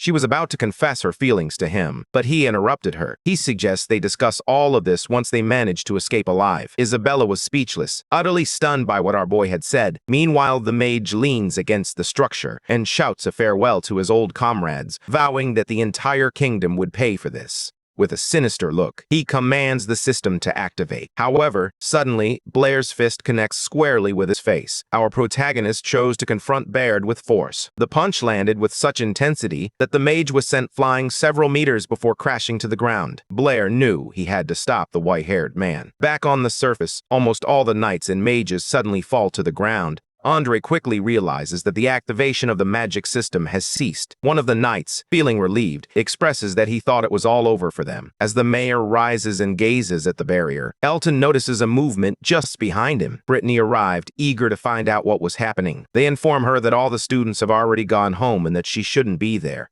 However, she isn't convinced and mentions that Blair and Isabella haven't returned. She informs them that at least 2 students are still down there. That's when it finally dawns on Elton who the professor was referring to. The daughter of the city's chief is caught in the chaos, and Osden overhears the conversation, realizing she is right in the middle of it all. His mind flashes back to when she was little and expressed her desire to work in the city's defense. He was very surprised and asked her why. Her answer was straightforward. The little girl said she was from the Clavos family and wanted to protect both the city and her father. Osden, moved by his daughter's wish, embraced her tightly and began to laugh. Now he understands that his daughter has matured and is genuinely fighting for the city. Back in the fight, Bayard, still on the ground, wonders how Blair managed to break free from the ropes. Blair directly tells him that he should ask the soldier they killed. Our protagonist then recalls Ethan handing him a knife in the hallway, explaining that it was a tradition of the city guard. Blair was surprised and asked what the guard would do without his knife. Ethan simply replied that the protagonist would need it more.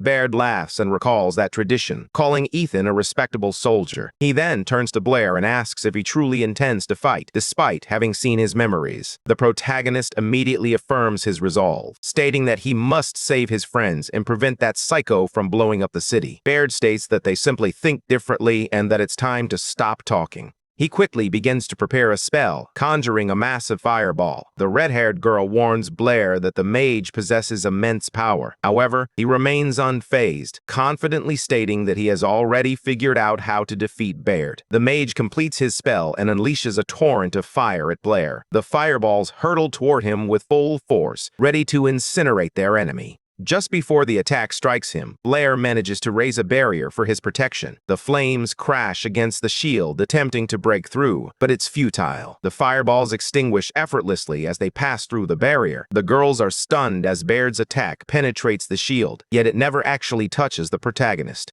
It turns out that Blair not only created the shield, but also removed all the oxygen from inside it to extinguish the flames. Seeing this, Baird panics, realizing that this man can control his element and is much stronger than he is. Out of nowhere, he suddenly whips his head to the right and he sees another fireball heading straight for him. The fire races toward the white-haired man, poised to consume him. In that instant, the voice in Blair's head validates what he had already suspected. The enemy, who can cast magic without any gestures. Our protagonist seizes this slight distraction to move in closer to Baird, even taunting him by saying he didn't seem very prepared for a hand-to-hand fight. He lands a solid punch right in the man's face, and the impact reverberates through the air. The force is so strong that it knocks a tooth out. Baird is sent flying several feet backward, landing flat on his back and dropping his staff. Seizing the opportunity, Blair rushes to take his opponent's weapon, believing Baird won't have time to respond. Our hero successfully snatches the staff out of midair. Now he's holding the man's weapon, a massive staff with a blue tip, when he suddenly senses that there's still some magic lingering within it. Baird smirks and remarks that the MC remains too predictable because he had hidden a sword inside his staff. Realizing the trap, Blair scrambles to think of a plan as the enemy charges at him, sword in hand, but he's out of time. Baird manages to slice his hand right on an old wound.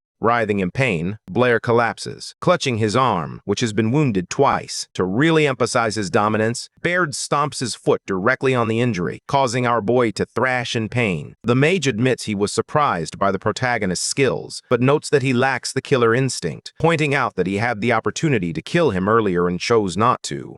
The mage resolves to end the fight and eliminate his enemy, declaring that on the battlefield, slaying a worthy opponent is an honor. To the man's surprise, Blair suddenly turns his head and shouts that it's not enough. At that moment, Baird realizes that several fireballs are heading straight for him. They score a direct hit, exploding right in his face and illuminating the entire area. Isabella and Alice were the ones who saved our MC by casting a spell on the white-haired man. Baird is slightly injured from the attack, and Blair seizes this distraction to drain all the oxygen from around his enemy. He points his blood-soaked hand at Baird and casts his spell. At first, Baird feels nothing and is left confused, unsure of what the spell was meant to accomplish. Suddenly, he can no longer grip his sword, and it falls from his hand. Then, it hits him. He can't speak or breathe. Gasping for air, Baird starts coughing and clutching his throat as Blair rises from their seat. The boy then apologizes to the man, acknowledging that he was right. It's truly an honor to defeat a strong opponent. At this point, the white-haired man begins to convulse, struggling to gasp for even a small breath of air. He gradually begins to lose consciousness, feeling that he has let his comrades down once more. Finally, his consciousness fades completely, and he collapses heavily to the ground. Seeing what happened, the girls rush over to Blair in relief, asking if he is okay. Meanwhile, the energy accumulated in the pillar begins to dissipate. This trap apparently deactivates on its own, if it remains untriggered for a certain period. Isabella, filled with excitement, asks if they truly succeeded in defending the city. Realizing what they did, she rushes over and gives Blair a huge hug, despite his battered appearance. Suddenly, chunks of earth and debris begin to fall from the ceiling. Alice explains that many of these ancient ruins self-destruct after use to prevent enemies from exploiting them. Isabella still doesn't understand and asks her friend once more. Alice then spells it out clearly. The entire system is beginning to fall apart. Suddenly, a massive block of stone breaks free from the ceiling and hurtles directly toward them. Blair quickly grabs both of them by the hand and makes a run for it to avoid being crushed. In the midst of their escape, he reprimands Alice for not warning them earlier that they needed to leave. The main pillar begins to crumble, threatening to collapse on top of them. On his journey, our boy spots his deceased friend sitting directly in front of one of the crumbling pillars. He decides to honor his memory and the memories they shared, so he turns for a moment to say goodbye to both of them. Outside, the knights and mages standing near the magic barrier observe as it disappears. The entire crowd erupts in cheers as the barrier finally disappears. Professor Brittany doesn't hesitate for a moment. She takes off flying immediately to search for her students. She casts a flight spell and swiftly zooms to the entrance of the dungeon. Watching this, Elton smirks and remarks that she's quite impatient. At this point, the head of the city orders his knights to the fallen barrier to confront with. With a worried look on his face, he hopes that his daughter Isabella is all right. Inside the dungeon, the students continue to scramble for an escape as rocks tumble down around them. Finally, the trio arrives at the dungeon entrance, the very same place they entered. Isabella sees that the ceiling is about to collapse right in front of them and yells for everyone to get back. Sure enough, massive rocks come crashing down, completely blocking the exit. The girls cough from the dust and call out for Blair, who has vanished in the chaos. Moments later, they spot him a short distance away, looking completely beaten up. Isabella, feeling anxious, asks if he got caught in the collapse. He reassures her that he's fine, but adds that his shoulder is really hurting. Alice realizes the exit is blocked and that they have no way to escape. The group finds themselves trapped in the darkness of a narrow hallway surrounded by rubble. That's when Blair notices a path that appears to have fewer rocks and suggests they simply blast their way through. Isabella states that to accomplish that, they would need a lot of fireballs, but she doesn't have enough energy. That's when our boy asks if they know how to use the fire shield technique, because he has a plan. This time, instead of pumping oxygen in, he begins pulling all the oxygen out of the air with his hands. He explains that when the oxygen concentration in the air reaches the optimal level, the explosion becomes significantly more powerful. He creates a sphere of pure oxygen, ignites it, and hurls it at a pile of rocks. The explosion is massive, sending shards of rock flying in all directions. By this time, the girls have already set up a fire shield to protect themselves. The path is finally clear, and a thrilled Blair cheers that they made it. Meanwhile, outside, the sun begins to rise, casting a golden light over the mountains. A hand emerges from the freshly cleared exit of the dungeon, searching for a grip. Alice is the first to emerge, struggling to pull herself up. Isabella bends down to help her friend to her feet. Blair is the last to leave, completely exhausted. Both girls extend a hand to him, and Isabella asks how he's feeling. He replies that he's fine, but internally he battles the thought that he can't go on and has reached his absolute limit. Out of nowhere, a sudden change swept through the atmosphere, catching everyone off guard. His legs give out, causing him to stumble as he tries to get up. The girls can't reach him in time, and he begins to plummet back down. In what he believes are his final moments, he is convinced that the fall will be fatal. Suddenly, someone grabs his hand, pulling him back from the brink of death. Brittany's teacher arrived just in the nick of time, swooping in with a touch of magic. After a while, our boy wakes up in a hospital room, surrounded by all the girls. He finally opens his eyes, trying to make sense of what has happened. Feeling disoriented and in a lot of pain, he attempts to determine where he is. Isabella, who had been dozing nearby, wakes up at the sound and tells him not to move. All the girls are thrilled that the protagonist has finally woken up, especially Isabella. She becomes so excited that she grabs him by the shoulders and shakes him with joy. Brittany explains that the wound wasn't fatal. He simply lost a significant amount of blood. Changing the subject, our boy attempts to share some information about Baird. She cuts him off immediately, stating that Isabella and Alice have already told her everything and that it doesn't need to be included in the report. He agrees, as there is nothing more they can do at this point. Suddenly, the door to the room swings open and another person steps inside. The girls and Blair turn around, surprised to see who has arrived. It's the chief of Yabo City, who has chosen to pay our boy a visit. Blair, filled with curiosity, immediately asks why such an important man would be present. The man bows before Blair, expressing his gratitude for saving his daughter. Our boy was completely caught off guard and became very embarrassed. Without even looking up, the man continues, inviting him to dinner at the Clavius family home. At the invitation, Blair is utterly shocked. Isabella, who also heard the invitation, immediately assumes the dinner is for him to meet her parents. Misunderstanding the situation entirely, her face turns beet red with embarrassment. The next evening, Blair is dressed to impress for the event. Preparing to have dinner with Isabella, she informs him that there will be other families and many important guests at the dinner. This is why our boy is starting to feel a bit nervous about the crowd. Isabella explains that family dinners are always like this. That's when Blair realizes that the title of city chief has been passed down through her family. It's no surprise that their family dinners resemble high society parties. Out of nowhere, Blair envisions that one day, Isabella will become the next city chief. He realizes that if he marries her, he could have the freedom to do whatever he wants in Yabo. Their son would also become the city chief, but to achieve that, he would need to take her last name, Clavius. He continues to get lost in the fantasy of having children with Isabella. Suddenly, she grabs his left ear and gives it a sharp tug. He admits he was thinking about something. She asks him what it was, but lacking the courage to tell the truth, he hesitates. He improvises and claims that having 2 kids would be possible. Then, he swiftly shifts the topic, mentioning that a friend's wife is expecting twins and they need assistance choosing names. Isabella believed he was contemplating their future children, but she lacked the courage to voice her thoughts. Instead, she simply asked if he had considered any names. Our boy says no and explains that the couple wanted one child to have the mother's last name and the other to have the father's. She becomes curious and asks if he would be okay with his child taking the mother's last name. He responds that if he had 2 kids, he would be completely fine with it. After some additional small talk, they begin to approach the area where everyone is gathered. On the way, Isabella spots her mom, whom Blair is finally about to meet. The blonde's mother, who shares her light hair, greets both her and Blair. Our boy bows politely and greets Mrs. Clavius. The woman expresses her gratitude for saving her daughter, mentioning that Isabella has shared a lot about him.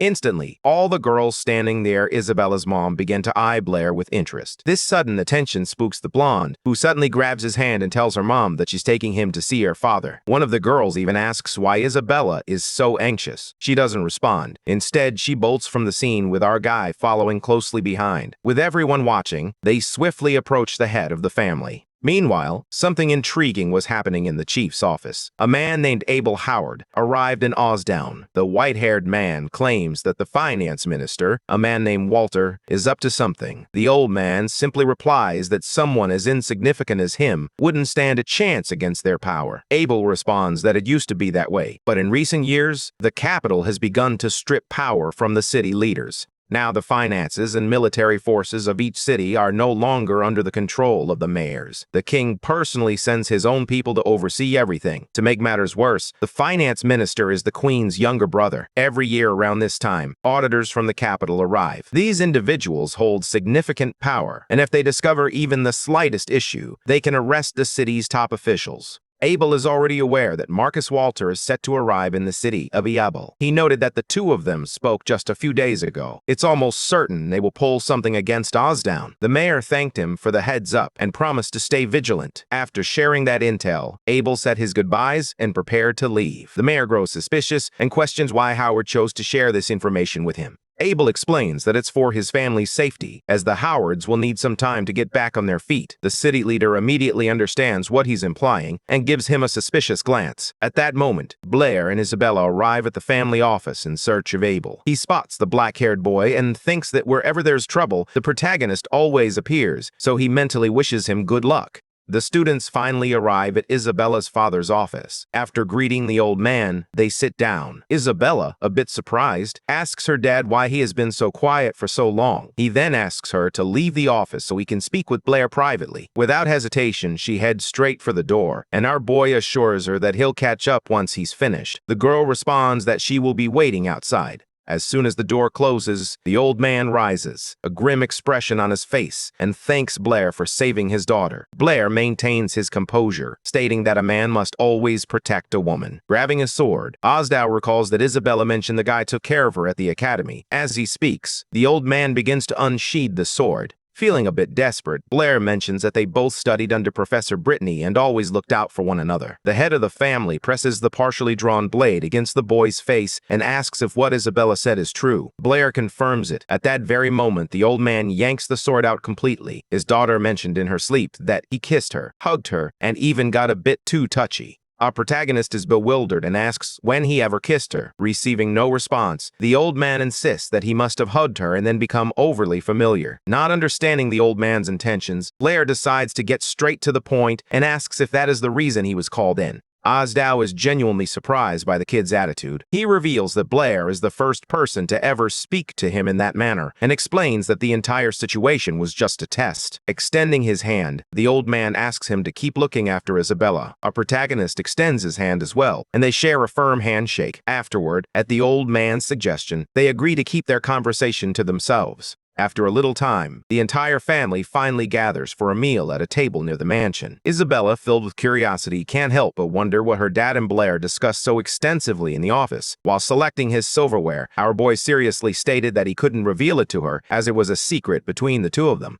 The girl, unable to tolerate being left out, pouts in anger, feeling that he is hiding something from her. She even playfully punched Blair a bit in retaliation for not sharing the secret. Suddenly, a subordinate calls for Old Man Osdow, informing him that the finance minister and the tax collector have arrived. The minister, dressed in blue, went directly to the city's leader and inquired why he had not been invited to such an extravagant dinner. In response, Osdow stated that he didn't want to intrude since it was a family dinner. The minister stated that everything was fine because the tax collector had already informed him about the issue. Just then, the collector approaches the table. He expresses his suspicion that the Clavios family is involved in tax fraud and announces his intention to launch an investigation. Osdow's expression soured as he politely asked if they could at least finish their dinner first. However, the tax collector was not willing to entertain any arguments. He stated that this matter was not open for discussion and that he was there to represent the interests of the capital. All the guests at the dinner began to whisper about the situation, their concern evident. Isabella trembled uncontrollably.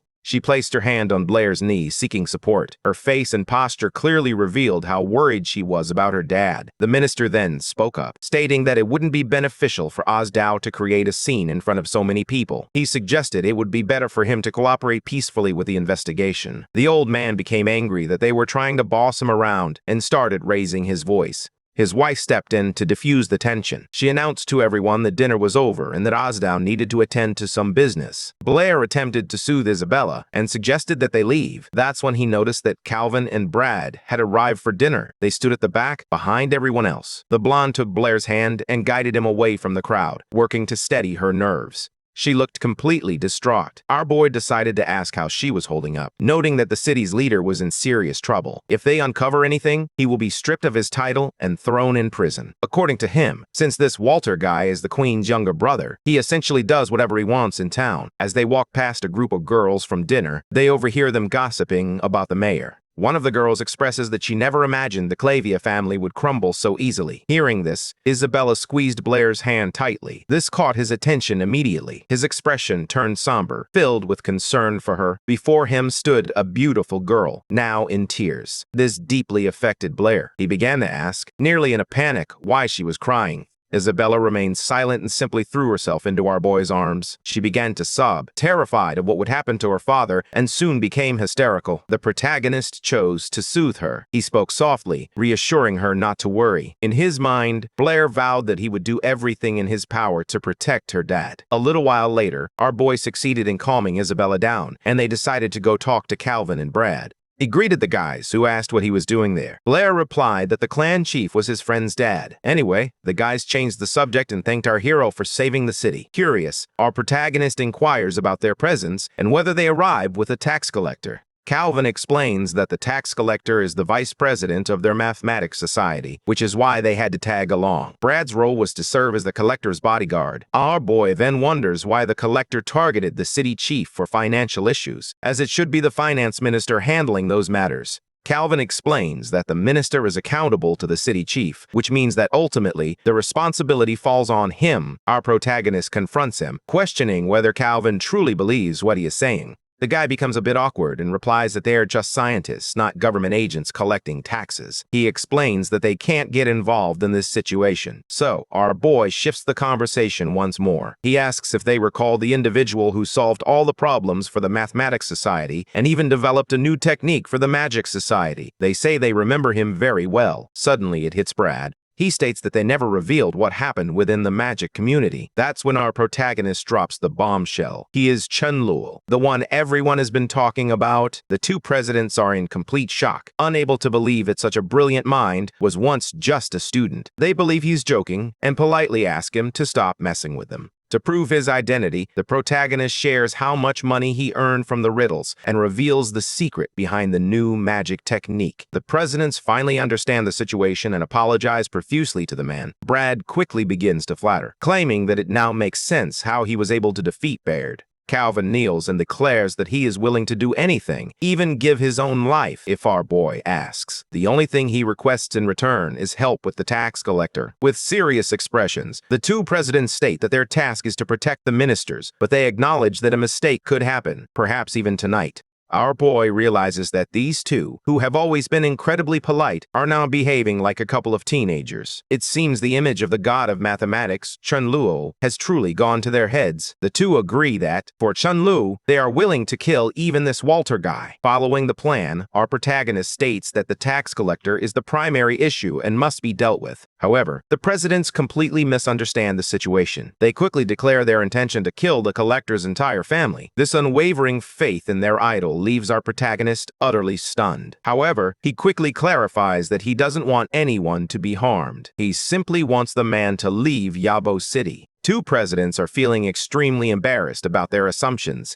and have finally come to understand what our boy truly wanted. He also requests that they keep his identity as Chun-Lua a secret, as revealing it would lead to significant trouble for him. The conversation concludes, and the two presidents set off to carry out their mission. Calvin approaches the crowd and pulls Chief Caesar aside for a private conversation. The blonde man asks the Ozden chief to wait for a moment. He assures him that he will handle the situation and be right back. Taking a step back, Calvin declares outright that Walter is unfit to be the finance minister. At this moment, Caesar's expression becomes much more serious. He tells the president that the decision is not his to make. Brad, standing nearby, cracks a smile and remarks that the rumors must be true. The blonde man is completely bewildered, glancing over at the president in an attempt to understand what's happening. Suddenly, Brad places a hand on his shoulder and leans in. With a smirk, he inquires whether Caesar has a thing for this Walter guy. The blonde guy doesn't find the joke funny. He pushes Brad's hand away and states that he's simply doing the right thing.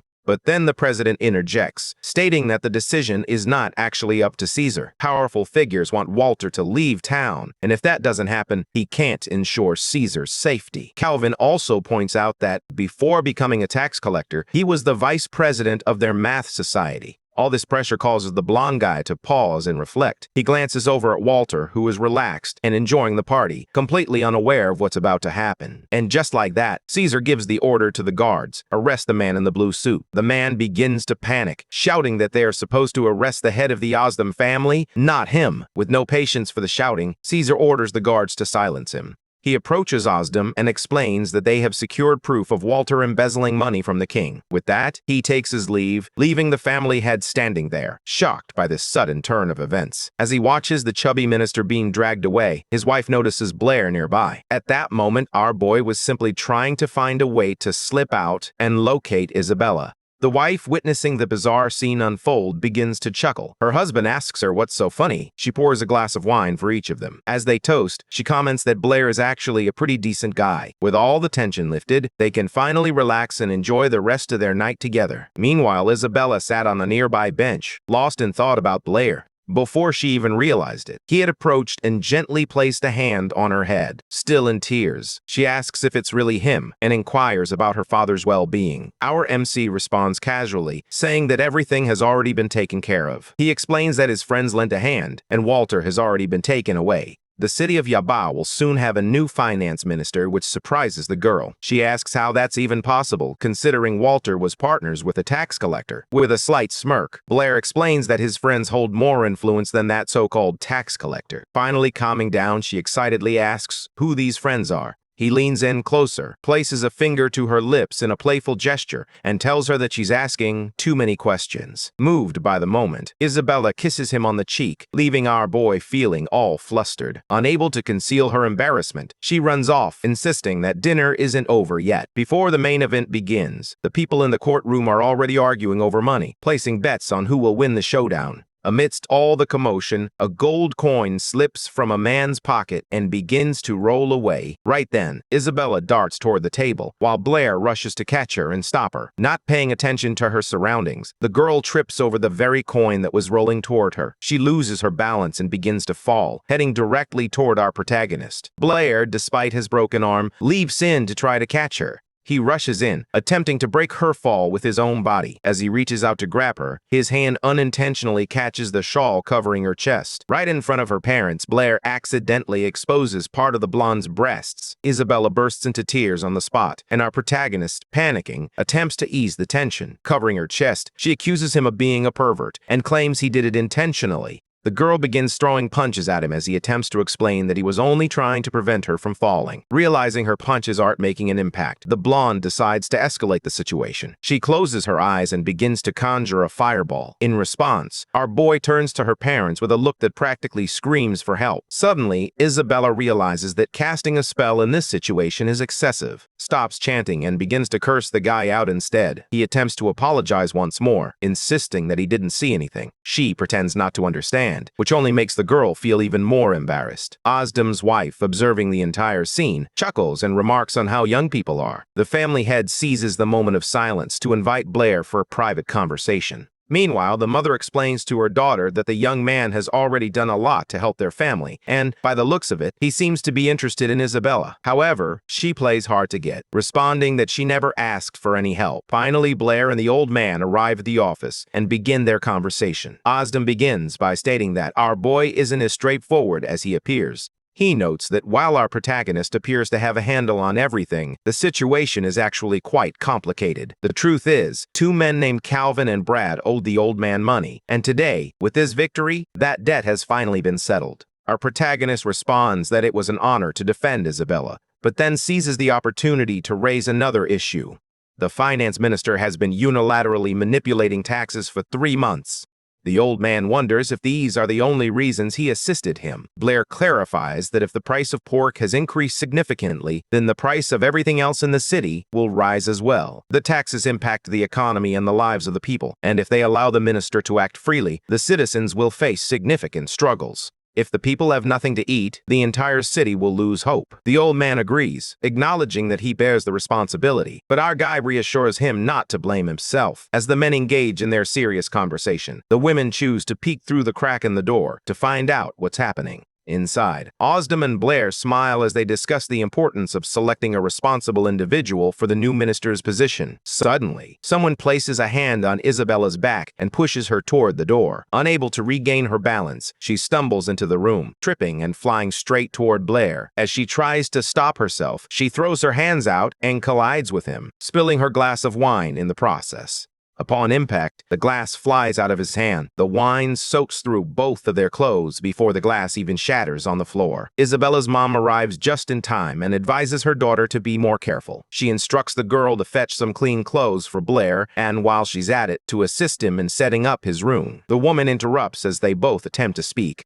She thanks the young man for his earlier help and wishes him a good night. A little later, now in dry clothes, Isabella and Blair find themselves in the hallway. He attempts to ask if he will be sleeping over at her house, but she doesn't even answer. Instead, she grabs his hand and tells him to follow her. Spying on their conversation from behind the door were none other than Ozdem and his wife. As soon as the kids leave, she turns to her husband and asks what's going on. Ozdem responds that the tax collector changed his mind solely because of Blair. He believes Calvin pulled some strings, but he senses there's more to the story. His wife believes that everyone has their secrets, and what truly matters is that Isabella continues to be treated well. Ozdem then asks how she can be so certain that their daughter likes the guy. The mother responds that it's obvious. Isabella has always wanted to go to the capital, but unexpectedly, she chose not to apply this year. Her theory is that the girl wants to wait a year to enter the academy alongside Blair. The dad continues to argue, suggesting that perhaps she simply doesn't want to leave home. Meanwhile, our boy is lying in bed in the guest room, attempting to relax after the wild night. He reflects on how he used to pretend to be someone else to avoid trouble, but now he realizes that being Chunluo has its advantages. As the queen's younger brother, Walter can pressure people like Ozdem and bend the rules. As Chunluo, he embodies the essence of a math genius. Calvin idolizes him, hanging on his every word. It only took one word from the god to make the real Walter back off. The rules of the game have changed.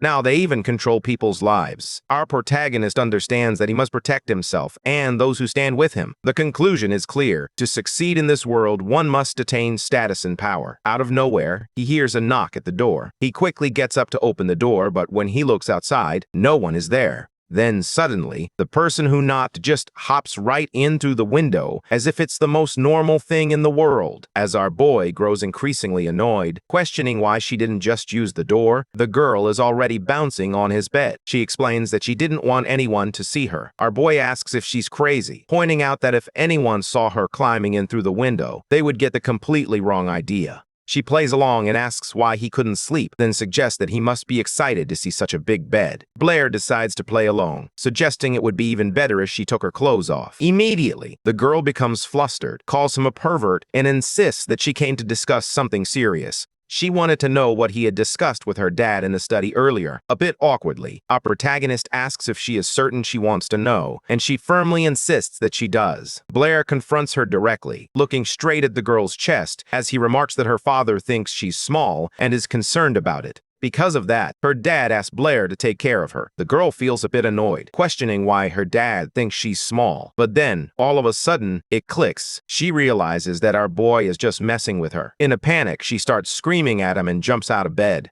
Blair attempts to explain himself, but it's futile. The girl stomps on his face with her foot and declares that she won't listen to anything he has to say because she refuses to talk to a pervert. She realizes she shouldn't have come and quickly makes her way to the window. Blair becomes extremely embarrassed and rushes after her to share something important. He reveals that he knows the real reason she's there and reassures her not to worry, that nothing bad is going to happen to her dad. But then she suddenly blurts out that wasn't the reason she came over. In reality, she had something different she wanted to express. Our protagonist's expression shifts to one of seriousness as he urges her not to say it, insisting that he already understands. The girl realizes what he's thinking and, sensing his panic, responds, "That's not it at all." Following the silent exchange, she lets out a sigh of relief. She expresses her gratitude and shares that she believes in Blair. Feeling embarrassed by her sincerity, she doesn't wait for a response and quickly bolts through the window. As the blonde walks away, our boys are left standing there reflecting on what she said. Unbeknownst to them, the head of the family was right outside the window, listening to their entire conversation. The next morning, Blair stands at the entrance of the mansion, saying goodbye to everyone. Asden's wife greets him, asking if he slept well and if he enjoyed the breakfast. He replies that he slept well and enjoyed the delicious food, but now he needs to leave. Putting on a dramatic display and feigning tears, the woman asks why he won't stay for dinner and if she wasn't a good hostess. Blair attempts to soothe her and clarify, insisting that she has misunderstood everything. Asden interrupts his wife Anna, insisting that if the man doesn't want to stay, he should simply be allowed to leave. He then asks him directly if Blair saw anyone during the night. Our protagonist, of course, doesn't dare to reveal the truth. He claims he didn't see anything or anyone, and insists that it's time for him to leave. Sensing that trouble was brewing, he hurried to leave as quickly as possible, leaving Isabella's parents to wonder about what had just transpired. Time passes, and we find Asden in his office, reviewing some reports. Suddenly, there's a knock at the door. The tax collector and Calvino entered, apologizing for the interruption. Caesar also expresses his apologies, acknowledging that their carelessness the previous day caused him trouble. Asden takes responsibility, acknowledging that he shares the blame, as the financial aspect is also his responsibility. Following a more personal conversation, Calvino and Caesar exit the city lord's estate. Meanwhile, elsewhere, a man named Abel receives a letter and becomes lost in thought. He realizes that Caesar assisted Asden and that this Blair guy is more complex than he initially thought. After reading what was written on it, he comments that the situation is becoming increasingly interesting and then burns the paper. We find ourselves in a bustling marketplace, where vendors call out to passers-by, showcasing their vibrant goods. The air is filled with the enticing aromas of street food, and the colorful stalls create a lively backdrop. As the camera pans through the crowd, we catch glimpses of animated conversations and laughter, capturing the essence of community life. A mother and her son walk through the city of Yabul. The mother points out that the main building of the Mathematical Society is nearby, where the kingdom's finest mathematicians are hard at work. The little boy couldn't care less about that. He declares that he's into magic and dreams of becoming a wizard when he grows up, believing that magic will always triumph over math. Out of nowhere, Calvino appears behind them and joins the conversation. He asserts that math is the mother of all sciences, emphasizing that without it, no research can be conducted. He then points his hand at the kid's head and asks once more if magic can truly defeat math. The mother defends her son, insisting that he's just a kid who doesn't understand what he's saying. However, the boy stands his ground, asserting that there will always be a mage strong enough to accomplish it. Calvino doesn't even glance at him, simply responding that someone stronger can always appear. However, it's impossible to defeat math, as it is constantly evolving and improving. After teaching him that lesson, Calvino makes his way to the Mathematical Society building to attend to his business. As soon as he turns his back, the brat seizes the opportunity to make faces at him. Upon arrival, the guard at the entrance greets Vice President Calvino politely. Right after, his assistants rush over to warn him that everyone inside is panicking. People believe it's the end of the world due to the so-called devil's number that Calvino had mentioned. Another assistant corrects him. The proper name is a rational number. It seems that everyone has already accepted this as a fact and is holding on to a sliver of hope for discovering some sequence within these numbers. Calvino, while reading a paper, urges everyone to calm down. He explains that the discovery of this number is a sign of scientific progress and emphasizes the importance of seeking the truth. He remembers that when Blair introduced this irrational number, the other scientists no longer needed to compete for the Edwin Award. The scene shifts to two mathematicians engaged in a heated debate over which theory deserves the award. Calvino attended the award ceremony where the brightest minds in mathematics had gathered. In the midst of the event, he chooses to quietly get up and slip away. However, the crowd quickly surrounds him, urging him to support their theories. Everyone, wearing big smiles, ultimately cast their votes for the vice president. Meanwhile, the judges are engaged in conversation. This year's award ceremony was notably calmer, lacking the intense tension that often characterizes such events. One of the elders then announces on behalf of the society that Brittany and her student Blair from the city of Yabo are the winners of the award. At this point, Calvino was already seated once more, tears glistening in his eyes. He felt emotional because his society had finally achieved success. Next, he is called up to the stage to present the award. One of the judges presents him with a golden statuette. The judge, beaming with joy, wholeheartedly congratulates Calvino on his Mathematical Society's victory. Without much ceremony, the man accepts the award, his eyes still filled with tears. It was a deeply emotional moment for him. He believed that with the arrival of the so-called God Chen, his mathematical society would finally make significant progress. One of the older judges then explained to the crowd that that year, Blair had discovered an irrational number, while God Chen had solved 23 problems. Another judge remarked that if Chen Lua had attended, the award would have undoubtedly been his. Calvin couldn't care less if the guy got on stage next time. At that moment, he was simply too happy. Meanwhile, a large crowd gathered to protest in front of the Magic Society's building. Our boy decided to investigate the situation after hearing that people were being scammed and losing 100 gold coins over some fake magic. The magic community was outraged, claiming they had been sold a worthless technique and, to make matters worse, were labeled as talentless. Our boy attempted to weave through the crowd but ended up tripping and falling. He then got the idea to crawl underneath. As the crowd shouted for their money back, the little redhead began making his way under everyone's legs. It was an unusual way to travel, but he hoped he was headed in the right direction. Suddenly, one of the guards stationed at the building spotted the kid and seized him by his clothes. At that moment, the main door of the building swung open, and someone stepped out to address the crowd. This man was one of the association's managers. The guard asked him where President Angus was, as he was the only witness to the so-called magic. The black-haired manager explained that the president was in a meeting with some important individuals and that he had been sent to help calm everyone down. He approached the crowd and began speaking, attempting to calm the situation. However, the crowd was so enraged that they refused to listen. They began shouting from all directions, declaring that the water technique was nothing but nonsense, a complete scam.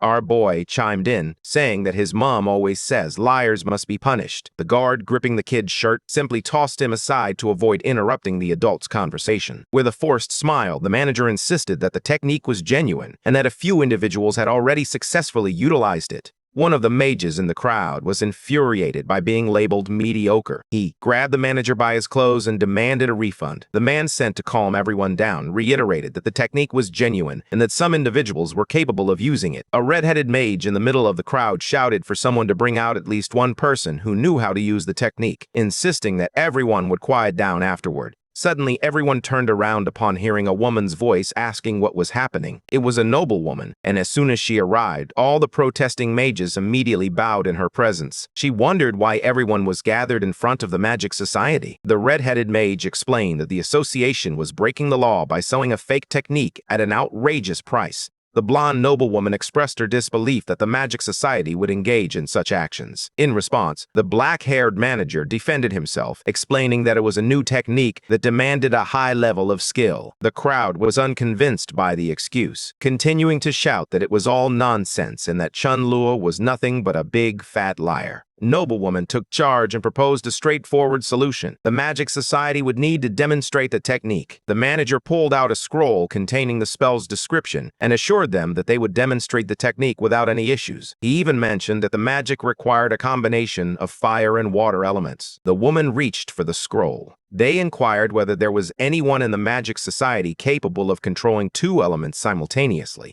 The black-haired manager confirmed that there was indeed such a person, and that President Angus himself had even attempted to use the technique.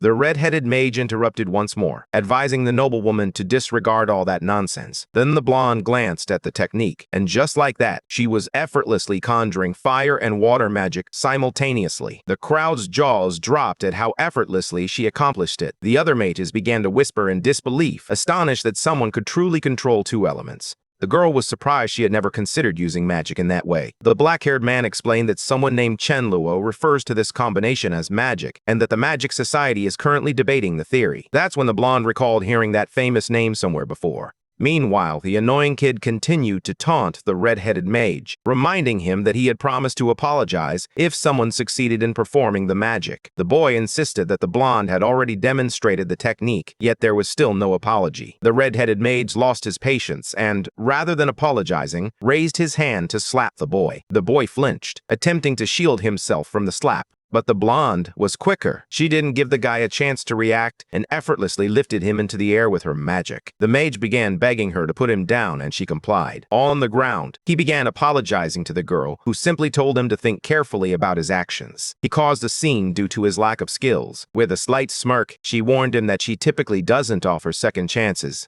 At that moment, the boy's mother appeared, furious that he had run away from her. She grabbed him by the ear and began dragging him home. On the way, the kid couldn't stop talking, excitedly sharing his thoughts about the magic he had witnessed and the mage who had invented a new way of fighting. Far away, Blair felt as if someone was talking about him, and he began to sneeze non-stop. He mentioned it to the girls, who grew concerned and asked him what was wrong. However, our boy had simply walked into Professor Brittany's office. She asked him what he wanted. Blair said he had something important to discuss with her. Isabella, who was also in the room, immediately thought he was about to confess to the professor. Isabella became flustered by her own imagination, panicking and questioning whether she should ask what was happening. To avoid being overheard, our protagonist and the professor decided to head to the once. When they arrived, Brittany asked what the secret was that he wanted to share with her. Blair mentioned that he couldn't simply say it and requested that she create a fireball first. The professor complied and conjured a fireball in her hand. Suddenly, her magic disappeared, leaving only a small wisp of smoke. She looked at her hand, completely surprised.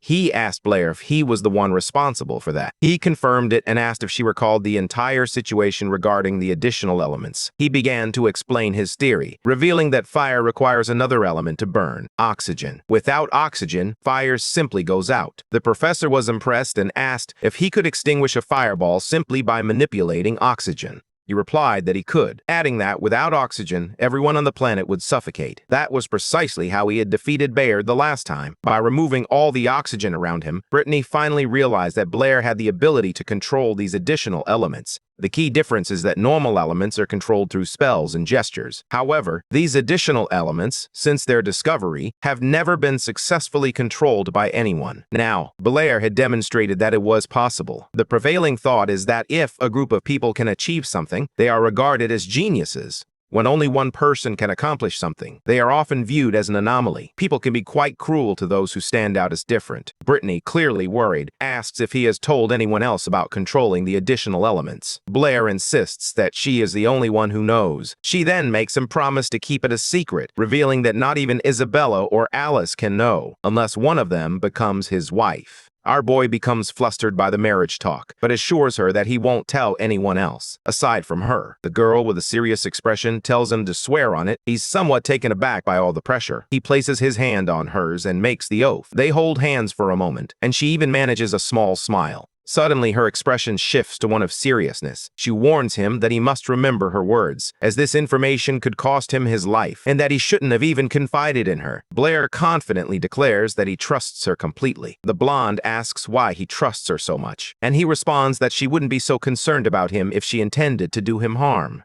Her expression grows increasingly serious, leading Blair to believe he may have said something foolish. Suddenly, she embraces our boy and sincerely thanks him for something. Our protagonist reveals that he has been discussing the theory of combined magic with the Magic Society, and has been experimenting with various methods to enhance his spiritual power. The girl becomes concerned, believing it's too soon for him to be involved with those guys as he's still vulnerable. He reveals his cards and explains that he used the fake name Shen Luo to keep his true identity a secret. Brittany exhales deeply, feeling a sense of relief, but soon, unusual thoughts begin to swirl in her mind. Suddenly, it all makes sense. She screams and lunges at him, pinning him against the wall. She asks if he's the Shen Luo who solved 23 problems all at once. Blair confirms that, yes, it's him, and he just wanted to make some money by solving the riddles. The girl is completely in shock. She begins to list all the achievements of a man named Shen Luo, and quickly comes to the obvious conclusion that he is, in fact, Blair. Brittany makes a strange expression and steps back from him.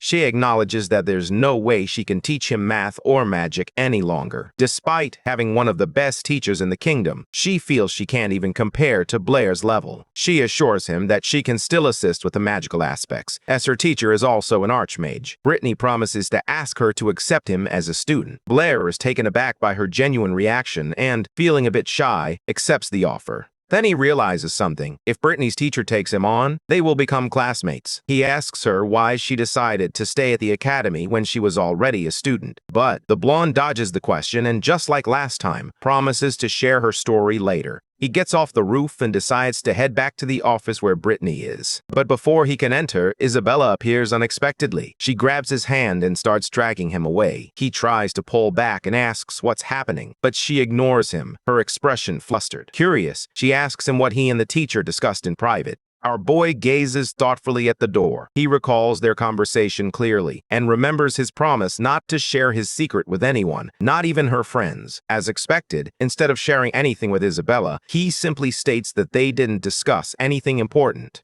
The blonde becomes furious over his secrets and expresses her disbelief, stating she's never seen Brittany so flustered. Then, she lays it all out and directly asks if he has confessed his feelings to the teacher. Out of nowhere, Blair slaps a hand over her mouth, signaling for her to be quiet. Meanwhile, Isabella, unable to speak, attempts to express her irritation. Our boy concentrates, trying to listen for any signs of eavesdropping on the other side. Hearing nothing, he decides to end the conversation and move on. She tells a little white lie, asking if he truly wants to know what they discussed. The blonde shoots him a sharp glare and tells him to just spit it out. So, our guy says that Brittany asked him who he liked more, her or Alice. The girl becomes slightly flustered by the question and realizes he is lying. Despite her curiosity, she asks him what he said. He responds that he told Professor Brittany he would dedicate his entire life. Isabella looks at him with a forced smile, claiming she completely understands. However, inside, she feels something entirely different. She realizes it's all just nonsense and decides to punish him by forcefully yanking his right cheek.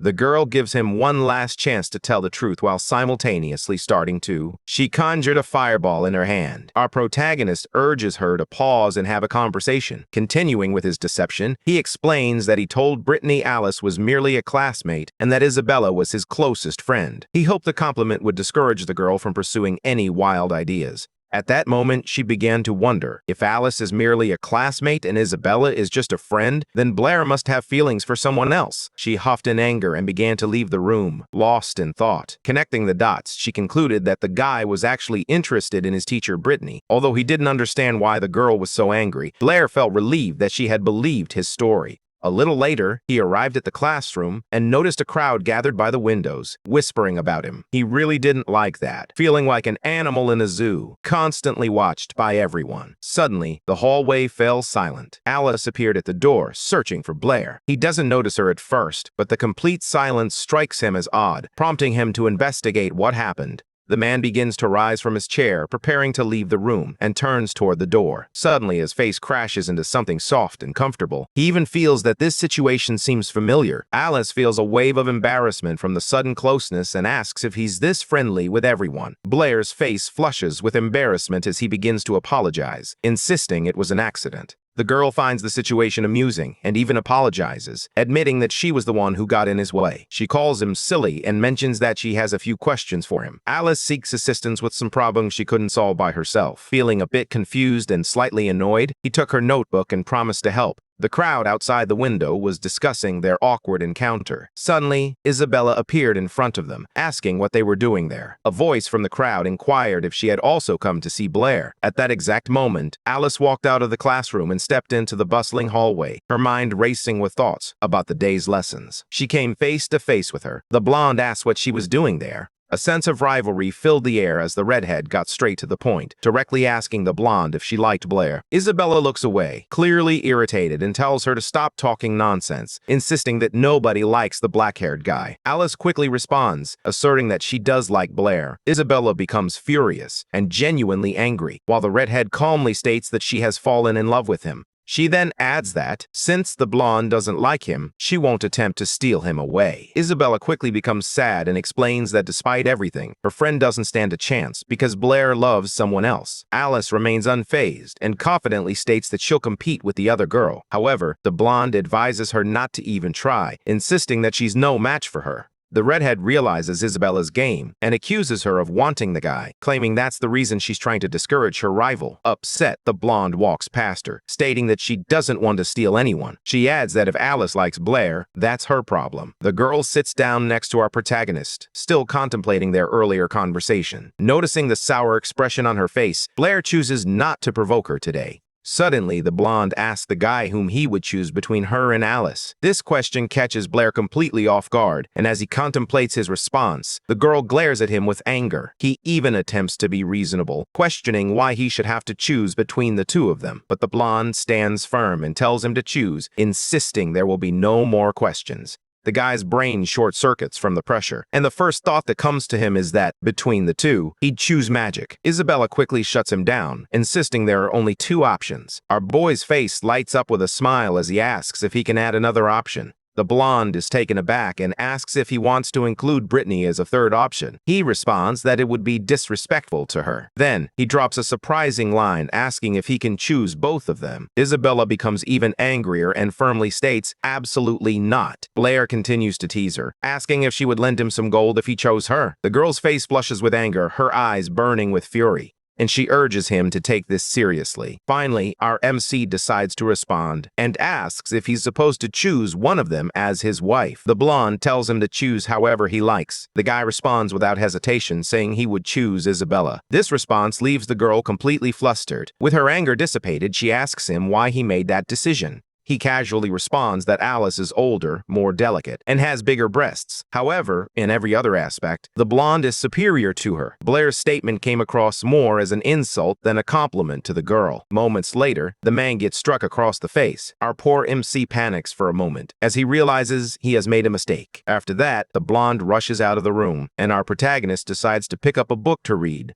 His friend Toby finally arrives at the door and asks if it's true that he saved Alice and Isabella from Baird. Blair casually responds that's what happened and continues reading his book. Toby is completely taken aback by this reaction, especially since the guy just defeated a powerful mage and is acting as if it's no big deal. Not wanting to go into details, Blair simply replies that he doesn't remember anything when his friend asks how he defeated Baird. Seeing this, his friend throws himself on the floor and begins to laugh uncontrollably. She begins pleading with him to share at least a small part of the story. He recalls Baird attempting to kill him with a fireball. In that moment, he thought he might be able to drain all of his opponent's magic to secure a victory. So, he summoned all the strength he had and absorbed the man's magic. In the end, the protagonist stated that Baird's magic simply vanished, and immediately afterward he blacked out. Toby was incredibly excited by the story, his eyes sparkling as he asked Blair to teach him that technique. However, the protagonist explained that after waking up, he could no longer use that power, making it impossible to teach him. Still, he named the technique the oxygen absorption law, and mentioned that he had already taught Toby the first steps. If Toby trained diligently, he might be able to harness this secret magic. However, his friend argues that he isn't truly brave, suggesting that even if he learned the skills, he would likely freeze up and forget everything when it came time to confront an enemy. To lift his friend's spirits, Blair expressed his trust in him, saying that all he needed was a bit more determination in his heart. The kid believed Blair's story and vowed to study this so-called law of oxygen absorption with all his effort.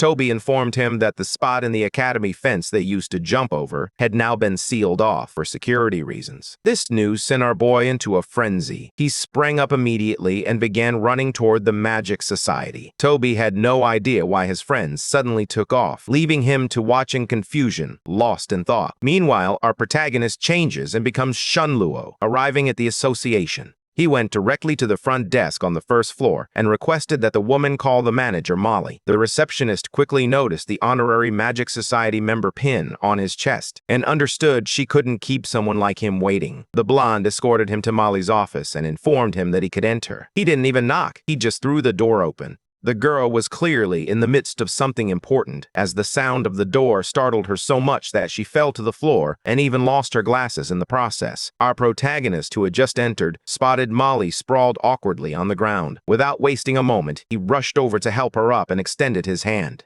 Molly turned to Chen Luo and asked what he was doing there. He replied that he had come to visit her and took the opportunity to compliment her outfit. She thanked him and expressed her frustration about still not being accustomed to her super high heels.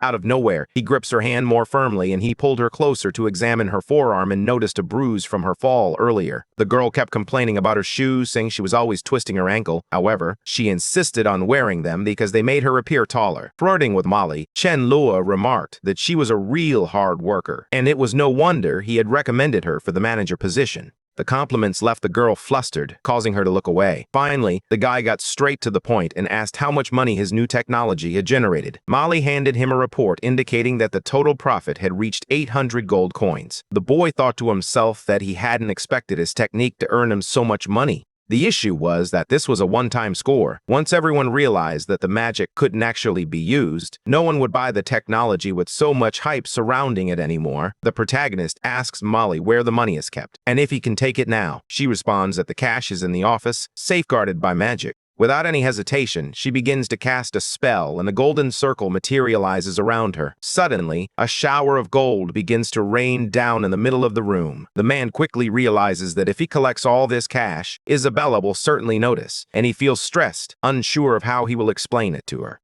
Molly notices his strange expression and asks if he's experiencing some kind of financial trouble. He makes up an excuse, claiming he doesn't have much space at home and wouldn't have anywhere to store it all. The girl then suggests that she hold on to the money for him for the time being, and whenever he needs it, he can just come and get it. Chen Luo is enthusiastic about the idea, stating that her assistance would be invaluable, especially since he planned to spend the money right there at the Magic Society. They seal the deal, and Molly begins her spell once more to store the gold. Our boy decides it's time to leave and says his goodbyes, but she offers to walk him to the door. Chen Luo tells her that it's not necessary for them to see each other again soon, as his most valuable treasure is right here. In his mind, he is focused on the two things he loves most in the magical society: magic and gold. This is why he is eager to return as soon as possible. The girl, on the other hand, completely misunderstands the situation and becomes overly excited. Flustered, our protagonist lies in bed later that night, lost in deep thought. He realizes that his combination magic isn't going to earn him any more cash, as he has already collected the reward for all 23 tasks. Feeling a bit down and unsure of how to make more money, he eventually settles in, hugging his pillow as he drifts off to sleep. In his dreams, he arrives at the Magical Society and heads straight to the counter.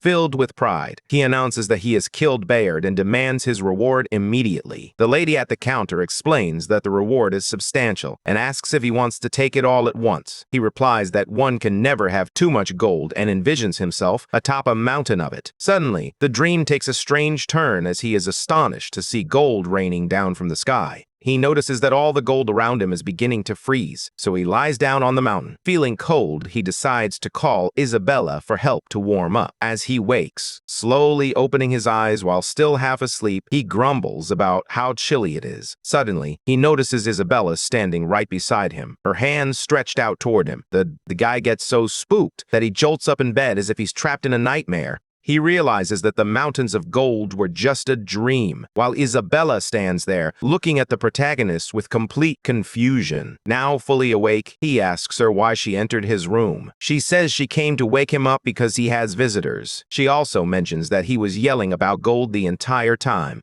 assuming he had a nightmare. However, our boy brushes off her guests and, as he gets out of bed, he simply asks what kind of guests had come to see him. Then, the blonde glances at his nearly naked body and becomes completely embarrassed. Her face turns beet red in an instant. Her eyes widen as she starts yelling, demanding to know why he's naked. The protagonist responds calmly, saying that if she leaves the room, he'll get dressed. However, she refuses to leave and insists that he get dressed immediately, stating that she'll be watching. She can't resist the urge to look, and even while hiding her face with her hands, she steals a glance through her fingers. She reflects on how she had never noticed before how toned and muscular Blair's body was, oblivious to her own embarrassment. Our boy asks why she's still standing there and tells her to leave. Finally, the protagonist steps out of the room and encounters two men waiting for him. They greet one another and take their seats at the table for some tea. Calvin says he came to congratulate them on winning that year's Edwin Award. He notes that he has been a judge for a long time, but this was the first instance where all the judges agreed immediately, without any need for discussion.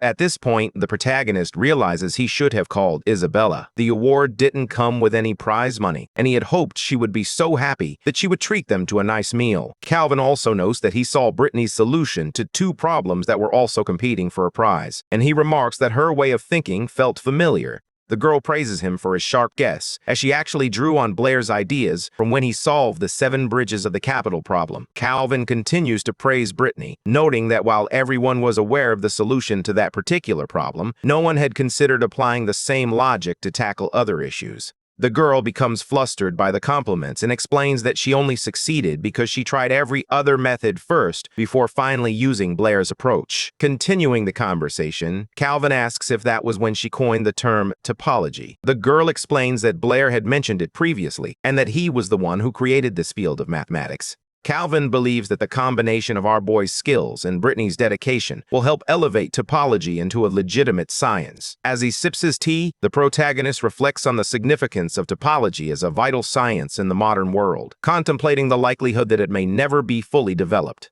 The other man at the table expresses his wish that this Shenluo guy would also study topology, noting that he managed to solve 23 difficult problems all at once. Calvin reassures him not to worry, as they already have the support of the god of mathematics. Our boy completely freezes when he hears the nickname, and Isabella quickly rushes over to assist him. After a lengthy conversation, Blair thanks the men for their visit and, in an effort to usher them out, expresses that he doesn't want to take up any more of their time. Calvin politely bids farewell and acknowledges that it's time for him and President Audley to leave. After finally addressing the important matters, they all sit down to enjoy the breakfast that Blair prepared. Meanwhile, Brittany is over there suffering, desperately trying to soothe the burning sensation in her mouth. She asks him if he added something spicy to the food. He tells the blonde that, yes, he added a spicy seasoning, and he seems to be handling it much better than she is. He calmly points to a flower, and Isabella is surprised, because she believed it was merely a decorative plant. Brittany thinks the guy simply didn't have enough money to buy food and urges him to be honest. The protagonist insists that was the whole point and encourages her to give it a try. Isabella, feeling left out, asks for some of the spicy seasoning as well. However, the man cautions her not to taste it, reminding her that no one is forcing her to do so.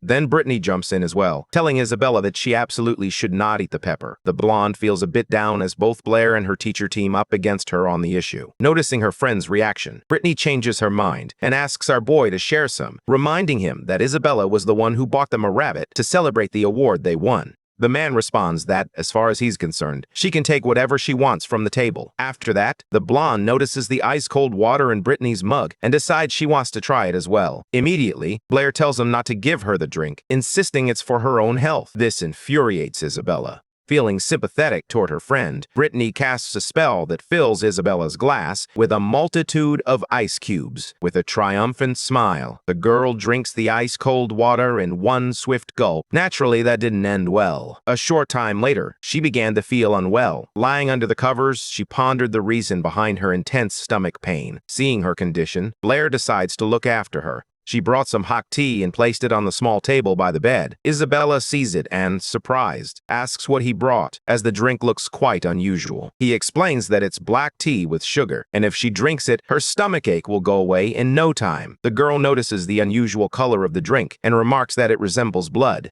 Blair doesn't appreciate the comment and tries to take the cup back, insisting that if she doesn't want it, he'll drink it himself. However, she refuses to let him. As she begins to sip the black tea, she realizes it's surprisingly sweet and has a delicious flavor. The effect kicks in almost immediately, and she feels the pain in her stomach start to ease. Our boy tells her that she needs to take better care of herself and notes that she seems a little different lately. She was about to leave to take care of some things when she asked him to stay a little longer and talk. She was surprised that he had even noticed she hadn't been herself. But then, out of nowhere, it hits her that she has no idea why she asked him to stay, especially since she can't just bring up these things directly. Realizing she has nothing to inquire about, she improvises and asks which element he plans to study when he becomes an initiate-level mage. Immediately after, she realizes it was a bit of a silly question, since he had already mentioned it before. However, to her surprise, he reveals that he plans to study the water element. This leaves her shocked, because he had previously expressed the desire to study the fire element. He explains that he changed his mind. While fire is excellent for offense, it doesn't offer much in terms of defense.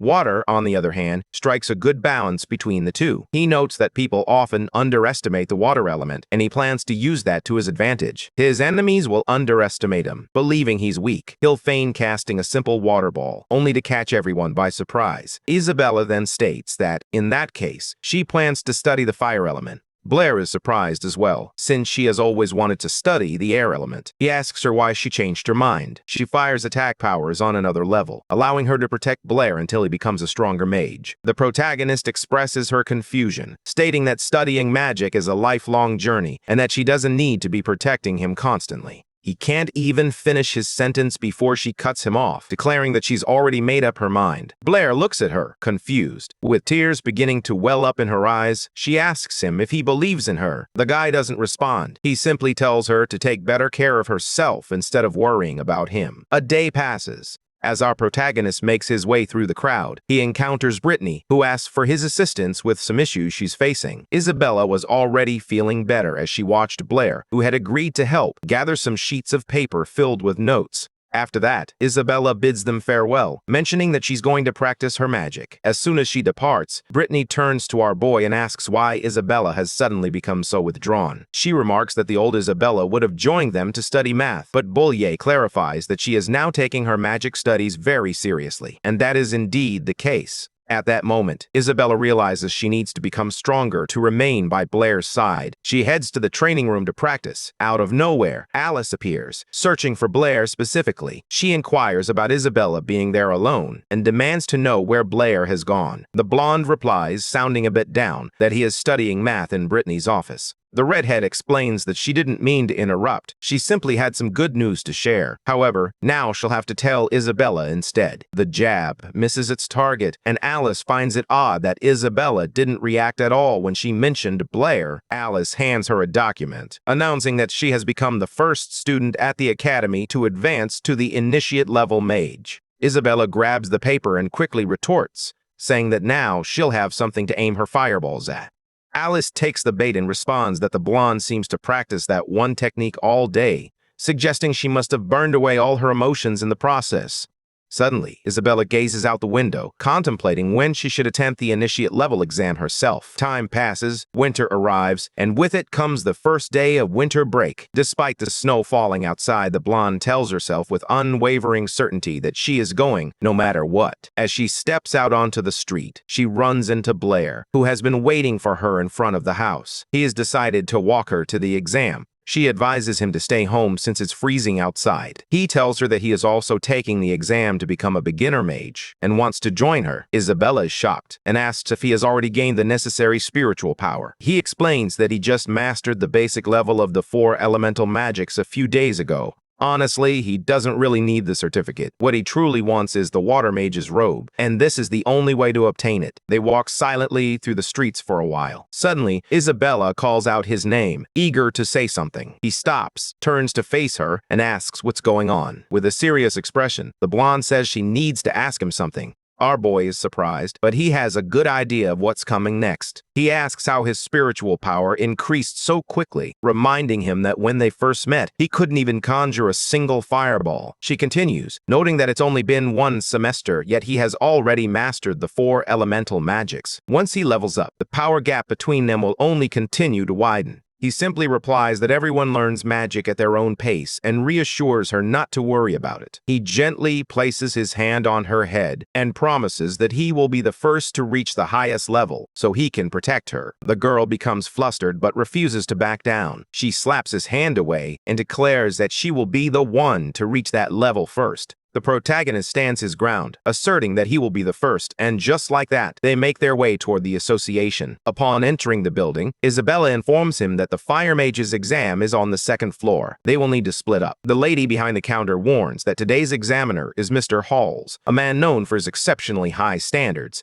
He thanks the blonde and asks her to take him to the office. As they walk, he reflects on the day's events and the challenges ahead. As soon as they arrived at the room, the girl knocked. He announced that there was a person interested in taking the basic exam. Blair was called in and found herself face to face with a man sitting alone. This was the examiner, the Hall's Gaia man with a mustache, who immediately instructed our boy to show him his magic. The examiner had barely begun reviewing some papers when Blair was already calling him to watch the show. The man with the mustache was astonished by the speed at which he cast the spell. He couldn't even catch a good glimpse of it. Then, Blair summoned a spell that resembled an alien's head, and the examiner was impressed. They remarked that the spell's speed was astonishing and the concentration of spiritual power was remarkable. It was clear that the kid had trained relentlessly. Suddenly, he took a close look at Blair's face and asked if they had met before. Our boy claimed it was impossible. It was his first time there, and in his mind, he realized the examiner must have recognized him from when he was Chunlua. The man then asked if he had already taken the student-level exam and why he was aiming for such a high-level test. That's when it dawned on Blair. He had taken the fire exam as Chen Luo, which meant there was nothing registered under his own name. He came up with an excuse, claiming he was so focused on training that he simply forgot to take the student exam. The examiner was not convinced by the story. He explained that every child takes this exam at the age of 8.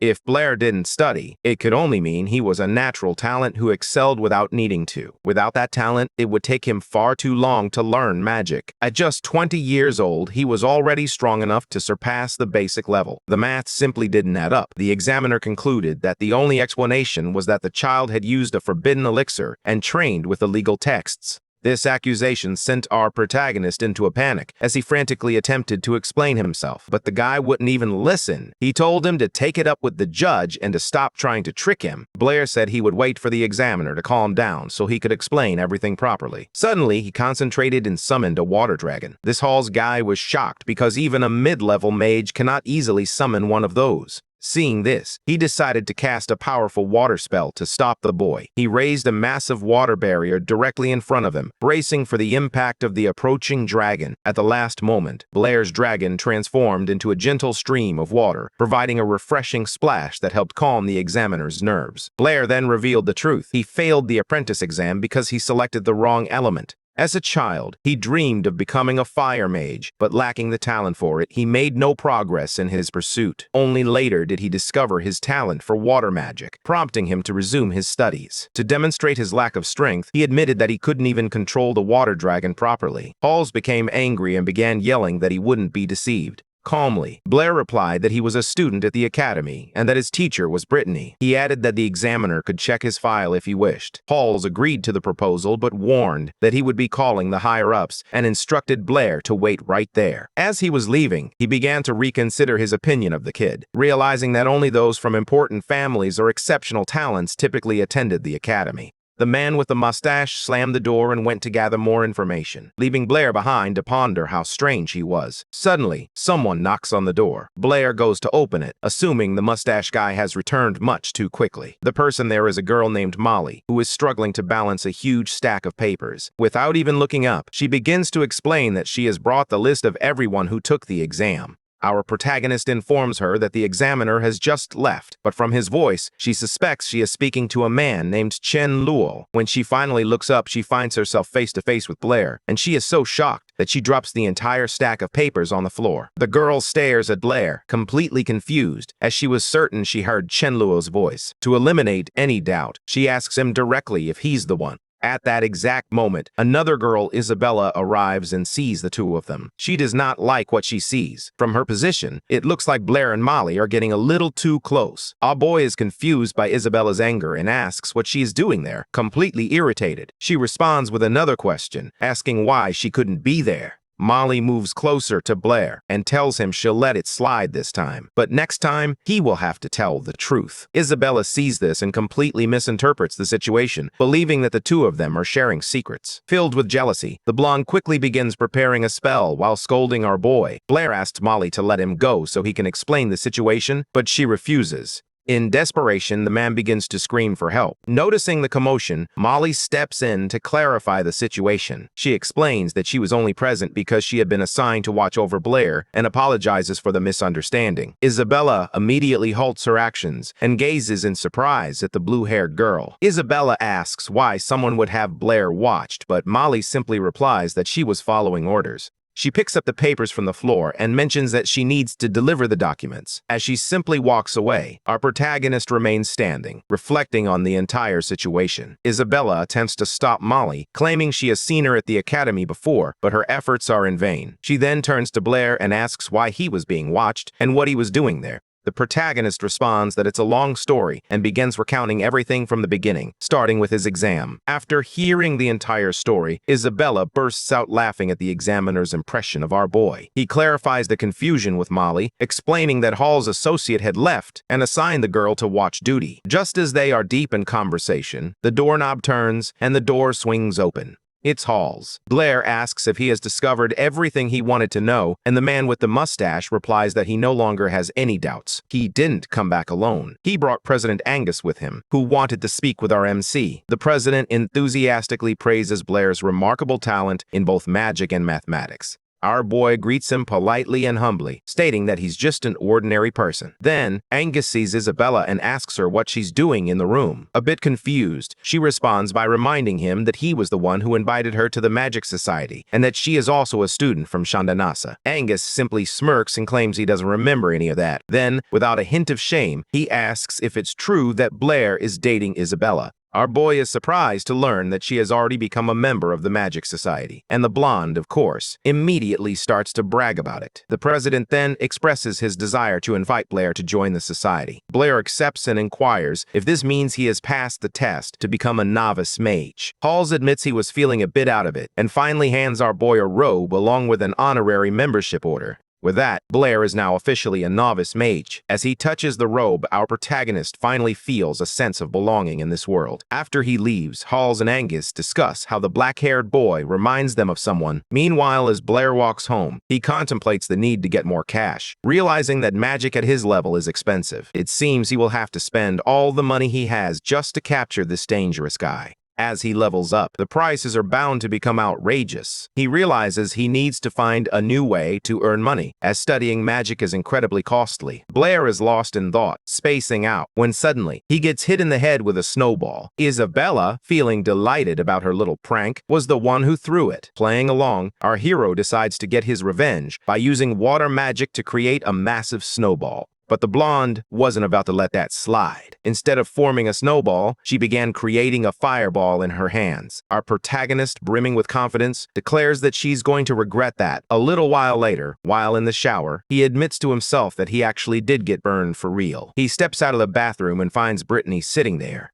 He asks where Isabella went, and the professor replies that vacation has started and she has gone home. Brittany then asks when he plans to visit his family. Blair explains that ever since his dad passed away, his mom has been very sad, and whenever she sees him, she begins to cry. Not wanting to hurt her, he asks to stay with the professor. He thinks to himself that he isn't the real Blair, so it would be really strange if his mom saw him. Brittany feels a wave of sadness as she hears his story. She pulls him in for a hug, pressing him against her chest and reassuring him that he can stay there for as long as he needs. The next day, they plan to go shopping. She gives a sly little smile, knowing that Blair will now have to cook for her 3 times a day. The next day, our protagonist and the professor set out to buy some food. As he passes by the math society, Brittany asks him to wait a moment because she needs to turn in some work. While sitting in the waiting room, Blair overhears 2 mathematicians. They hadn't had the chance to implement it yet. Frustrated, they expressed their ideas, emphasizing how close they were to finding a resolution themselves. However, they couldn't deny the cleverness of the solution that had just been presented. The protagonist suddenly has a breakthrough inspired by the conversation. Suddenly, he has a brilliant idea to make some money and voices it aloud. The 2 men turn around and give him a strange look.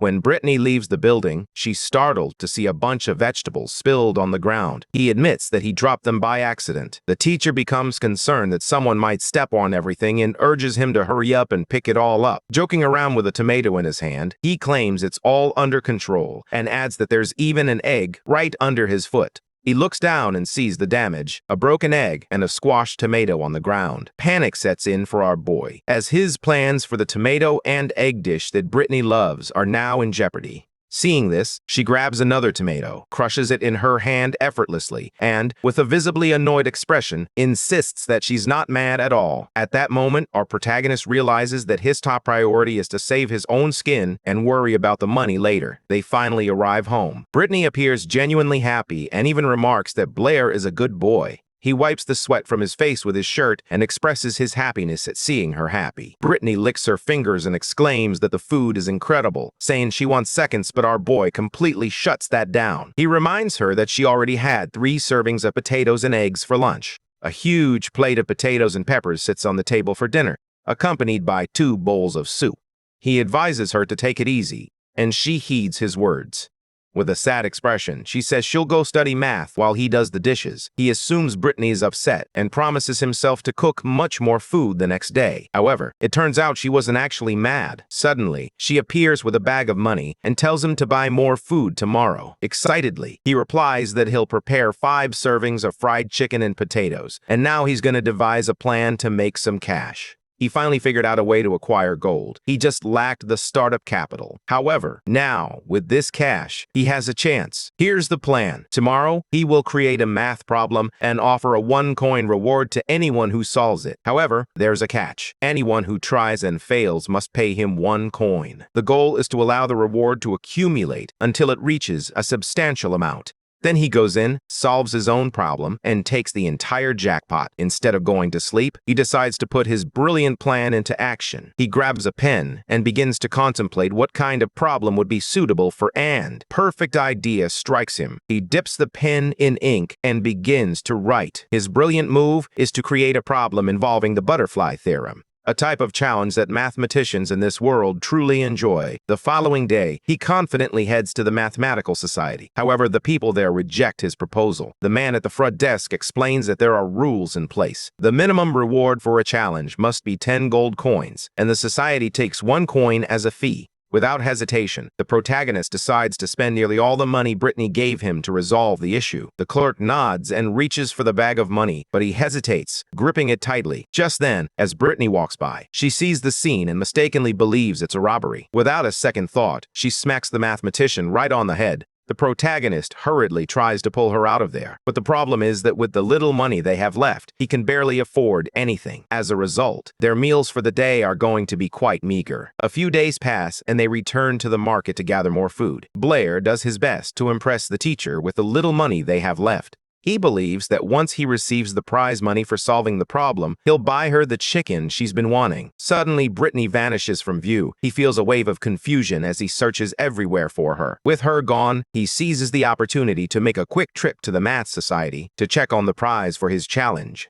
On his way there, he encounters Brittany, who informs him that she has already been. She spotted a new problem and quickly solved it. She mentioned that she won 10 gold coins and offered to buy him a snack. Our boy's jaw drops when he hears this, unable to believe his luck. His reaction is so strange that Brittany starts to feel concerned. In a moment of desperation, he suddenly snatches the money from her hand. On the inside, he's seething about the situation, but he masks his true feelings by claiming he's crying tears of joy. The plan was now to find a way to eliminate the professor, so he could finally access the cash. The next day, he decides to leave the house much earlier than usual. The plan was to handle everything quickly and return before anyone realized they were gone. Since Brittany had just woken up, he was confident she wouldn't follow him. The guy set out believing his plan would work perfectly. However, the new task he devised was significantly more challenging than the previous one. The problem was so complex that it involved not only triangles and circles, but also imaginary number lines and a variety of interconnected elements. It was a challenge that the professor definitely couldn't solve. He gathered all the cash he had, 50 gold coins, and offered it as the reward.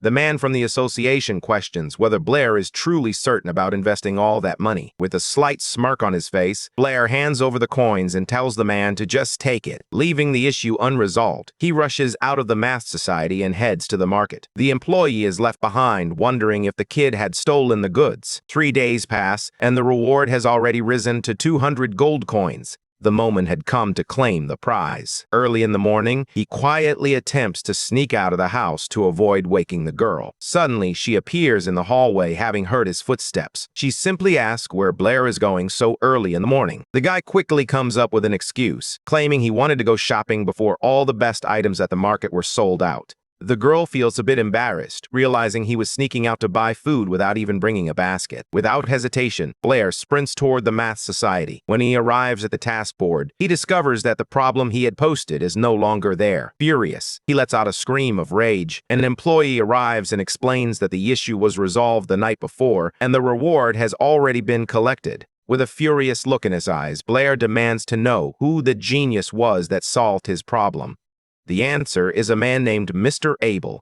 Our protagonist is devastated. He was certain that no one could solve it, and once again, he lost money because of the Howard family. In a world where people barely grasp the basics of math, this Abel guy successfully solved a highly complex problem. The protagonist acknowledges that he took a significant risk, but he never anticipated losing his entire life savings. Now, he finds himself without enough money even to buy food. On his way, he encounters Alice, who is on her way to the math society. She invites him to join her at the table. Alice notices that he's muttering under his breath the entire time and asks him what's bothering him. He tells her he'll be straight with her, but first, he asks if they would still be friends, even if she disagreed with what he was about to ask. Alice reassures him that she won't get mad, and begins to think he is about to confess his feelings for her. Before he can finish the question, she interrupts, declaring that she'll agree to anything. Then, with a slight smirk on his face, our protagonist claims he knew she was incredibly generous and asks to borrow 20 gold coins. The redhead becomes angry about the joke and asks if that was all he wanted to say. The protagonist confirms that it was. Fuming, she slaps his hand and storms off. Our boy starts to feel uneasy, wondering why she's so upset about money. Suddenly, a guy nearby asks if he's Blair. Calvin, who was also present, confirms that he is indeed the one who just won the Edwin Award. The guy with glasses, wearing a smug little smile, remarks that he didn't realize award winners needed to borrow money. Blair asks who he is, but the man ignores him and continues with his students to examine the award board. This attitude completely frustrates our protagonist. His day was already going poorly, and now even random people on the street were getting on his nerves. Suddenly, Calvin grabs Blair's arm and insists that only he can help him, or rather, save the entire kingdom of Lonan. Blair, feeling completely down in the dumps, expresses that he's not in the mood for jokes. He tells him not to talk about saving the kingdom, as he can't even take care of himself. Calvin insists it's no joke. He explains that if Blair doesn't take action, the kingdom's honor will be ruined, and he will ultimately become a criminal.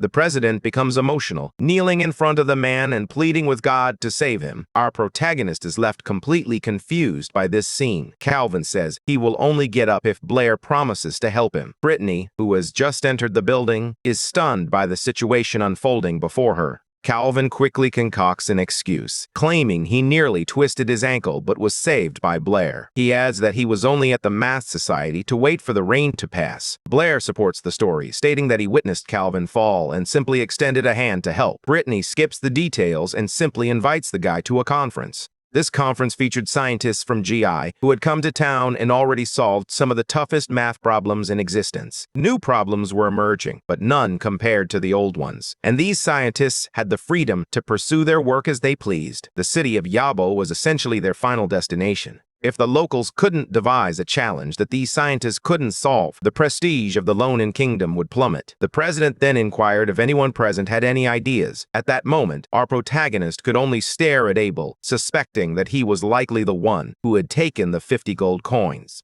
Brittany asks Blair if he has thought of anything. He remains silent for a moment, prompting her to change the subject and tell him to forget about it. It was clear she felt a bit disappointed that he didn't have any ideas. The crowd began to disperse as no one could think of anything to say. In an effort to keep everyone together, Calvin remarked that it was a shame they were all leaving. The king had offered a reward of 5,000 gold coins for the task. The moment our boy heard the word money, his entire expression transformed. The president became dramatic, declaring that it seemed they would have no choice but to surrender. Blair shouted loudly that they couldn't give up so easily. Brittany turned in surprise and looked at her student. Calvin then took his hand and asked if he could truly handle it. Blair agreed that he could stall the scientists from Siaya. He emphasized that money wasn't the most important factor. Rather, it was about upholding the kingdom's honor. The president agreed immediately, knowing that if the scientists triumphed, the kingdom of Lonan would become a laughingstock in the world of mathematics. Our protagonist assured them he had devised a problem so effective that those guys wouldn't even come near the city. Calvin then asked him to reveal what it was. Blair stated he had one condition. He pointed at Abel and demanded 50 gold coins from him.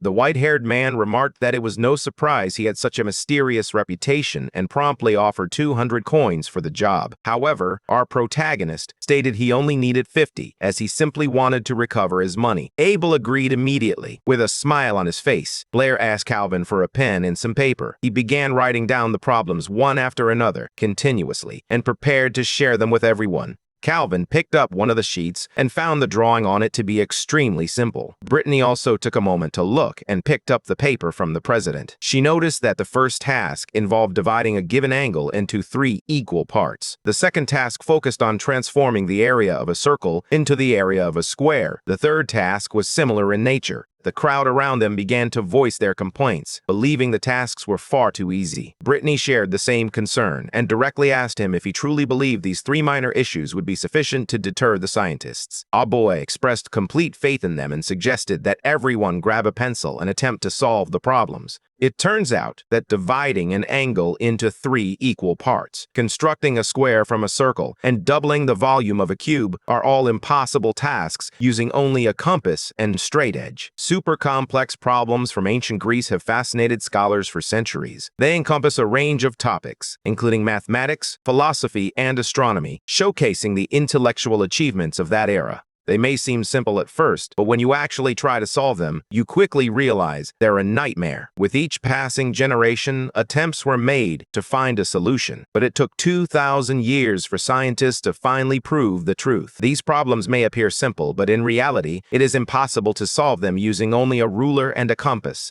Professor Brittany had been up all night trying to make progress, but she found herself stuck. By the time she finally looked up, the sky was already turning dark. Blair suggested that she go home and get some rest. They were heading out when suddenly the white-haired man, Abel, called out to him. I approached our boy and asked if those problems truly had a solution. Blair smirked slightly and asked for his opinion. Without waiting for a response, our protagonist turned his back and walked away, urging him to think it over. This attitude of toying with the Howard family infuriated Abel. As Blair and Brittany moved a bit further away, she asked once again if the problems could be resolved. He explained that it was impossible to solve with just a ruler and compass, and that it would take Abel and the scientists approximately 2,000 years to find the answer. They finally arrived home. Blair cooked for both of them and complimented him. He was a true master in the kitchen. Our boy began washing the dishes and joked, a bit annoyed that she was trying to make him her personal cook. The conversation was abruptly interrupted when someone began knocking on the door. Calvin was the one knocking, and Brittany went to answer the door.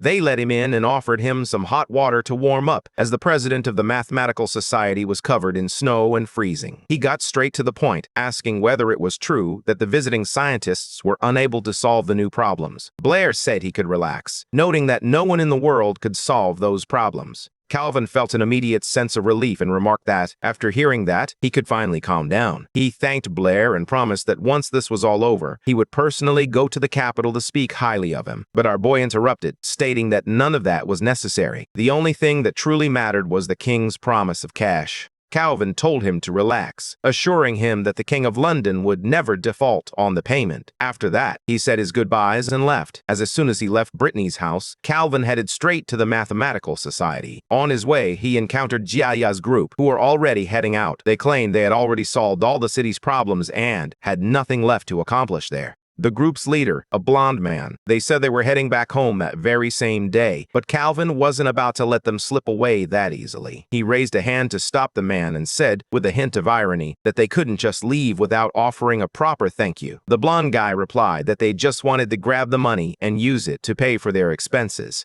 That's when Calvin dropped the bait, mentioning that 3 more problems had just arisen, each with a substantial reward. He took a piece of paper from his pocket and handed it to the blonde guy. On the paper were the 3 small problems that Blair had created. The blonde man stared at the paper in disbelief and asked Calvin if they were really going to pay for such simple tasks. The president confirmed it, stating that he even had paper and pencils ready for them. All they had to do was give it a try. Before starting, Tannen, the group's leader, made a request. He began discussing a man named Chen Luo, a math genius capable of solving any problem, even formulating new theories on the spot. Calvin listened intently, keeping his head down and remaining silent. Noticing that their leader was getting sidetracked, one of Tannen's students stepped forward to express their true desire to meet this Chen Luo. However, Calvin dampened that idea, stating that such a meeting was unlikely to ever happen. The so-called genius concealed his identity, leaving no one aware of his whereabouts. Some time passed as the guys continued to rack their brains. Tannen asked his students if they had solved the problem yet, but they replied that they needed a little more time. He took a seat and urged them to speed up, reminding them they couldn't afford to be late for their trip. Observing the situation, Calvin smirked slightly and asked if they still believed they were leaving today.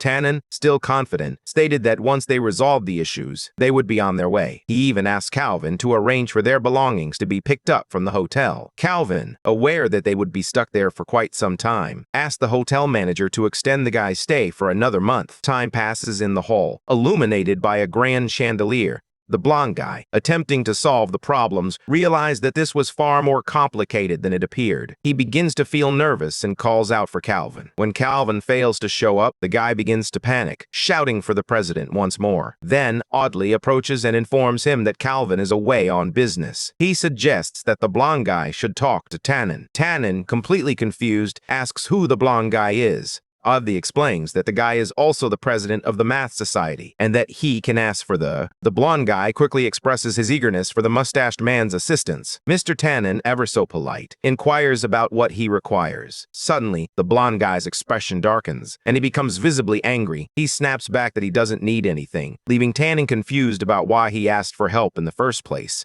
The blonde guy grows increasingly frustrated with the situation, while Audley quietly wishes him good luck under his breath. Meanwhile, Tannen approaches his students who have been struggling with the problems the entire time. He throws his briefcase filled with papers and keys onto the table, appearing quite tense. Then he completely loses his patience and begins to scold the students. He expresses his disappointment, stating that he only asked them to divide an angle into 3 parts, not 1,000. The guys plead for more time, but he tells them all to be quiet. He takes a pen from one of them and resolves to solve it himself. As time passes, Tannen grows increasingly desperate, feeling frustrated and confused as nothing seems to be working. He encourages the students to think of new ways to solve the problems, as they are more challenging than they seem. Meanwhile, Audley picks up a newspaper and begins to contemplate Blair, the so-called demonic genius from Lunan. Calvin approaches the president and asks what he is reading. Audley notes that the scientists from Chia have been in the city for 3 months, a fact that has even been reported in the newspapers.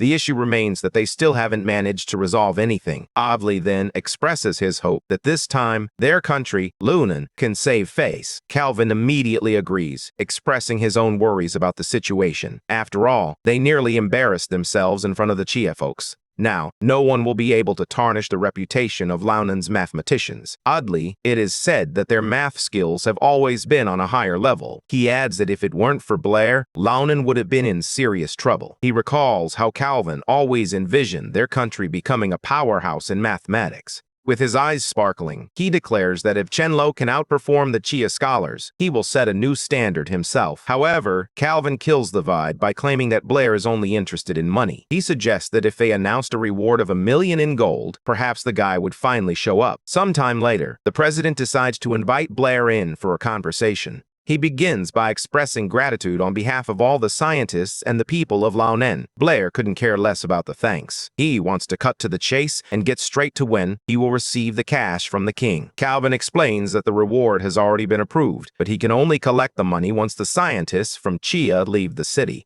Blair realized that the scientists were unlikely to change their minds. They would probably remain there for at least a decade. He needed to find a way to send them packing. The president casually admitted they had already lost this round, but if there was a way to dismantle the other guy's mathematical society, victory would be assured. Our boy took the bait right away. He accepted the mission to undermine the scientists' confidence and to test whether they would lose faith in themselves. The president, overjoyed, asked if he had heard him correctly. Blair responded that it would be a piece of cake, but he would need a little something in return. Calvin, his eyes shining with hope, asked what he should do for the job. Blair was direct. He simply wanted them to raise the king's reward money. The president's jaw dropped, convinced he must have misheard. He then declared that, to preserve the honor of the city and the entire country, he was willing to add an additional 2,000 gold to the reward. Blair liked the offer and shook the man's hand, sealing the deal. With that, Calvin began to recall how things used to be, long before the scientists arrived. He believed that the entire Chenlua issue wasn't merely a mathematical problem, but was delving into philosophy, time, and space. When this problem was revealed, it shocked not only the scientists from Jai, but the entire continent as well. Suddenly, his office door bursts open with a loud bang. A man named Audley rushes in, clutching a letter and completely panicking. He could barely breathe as he slammed the letter down on the desk. He explained that it was a letter from the capital. The state of Jai publicly announced that their scholars were set to dominate the mathematical society. Calvin glanced at the letter and, feeling dejected, remarked that Jai had won while Lonin had lost.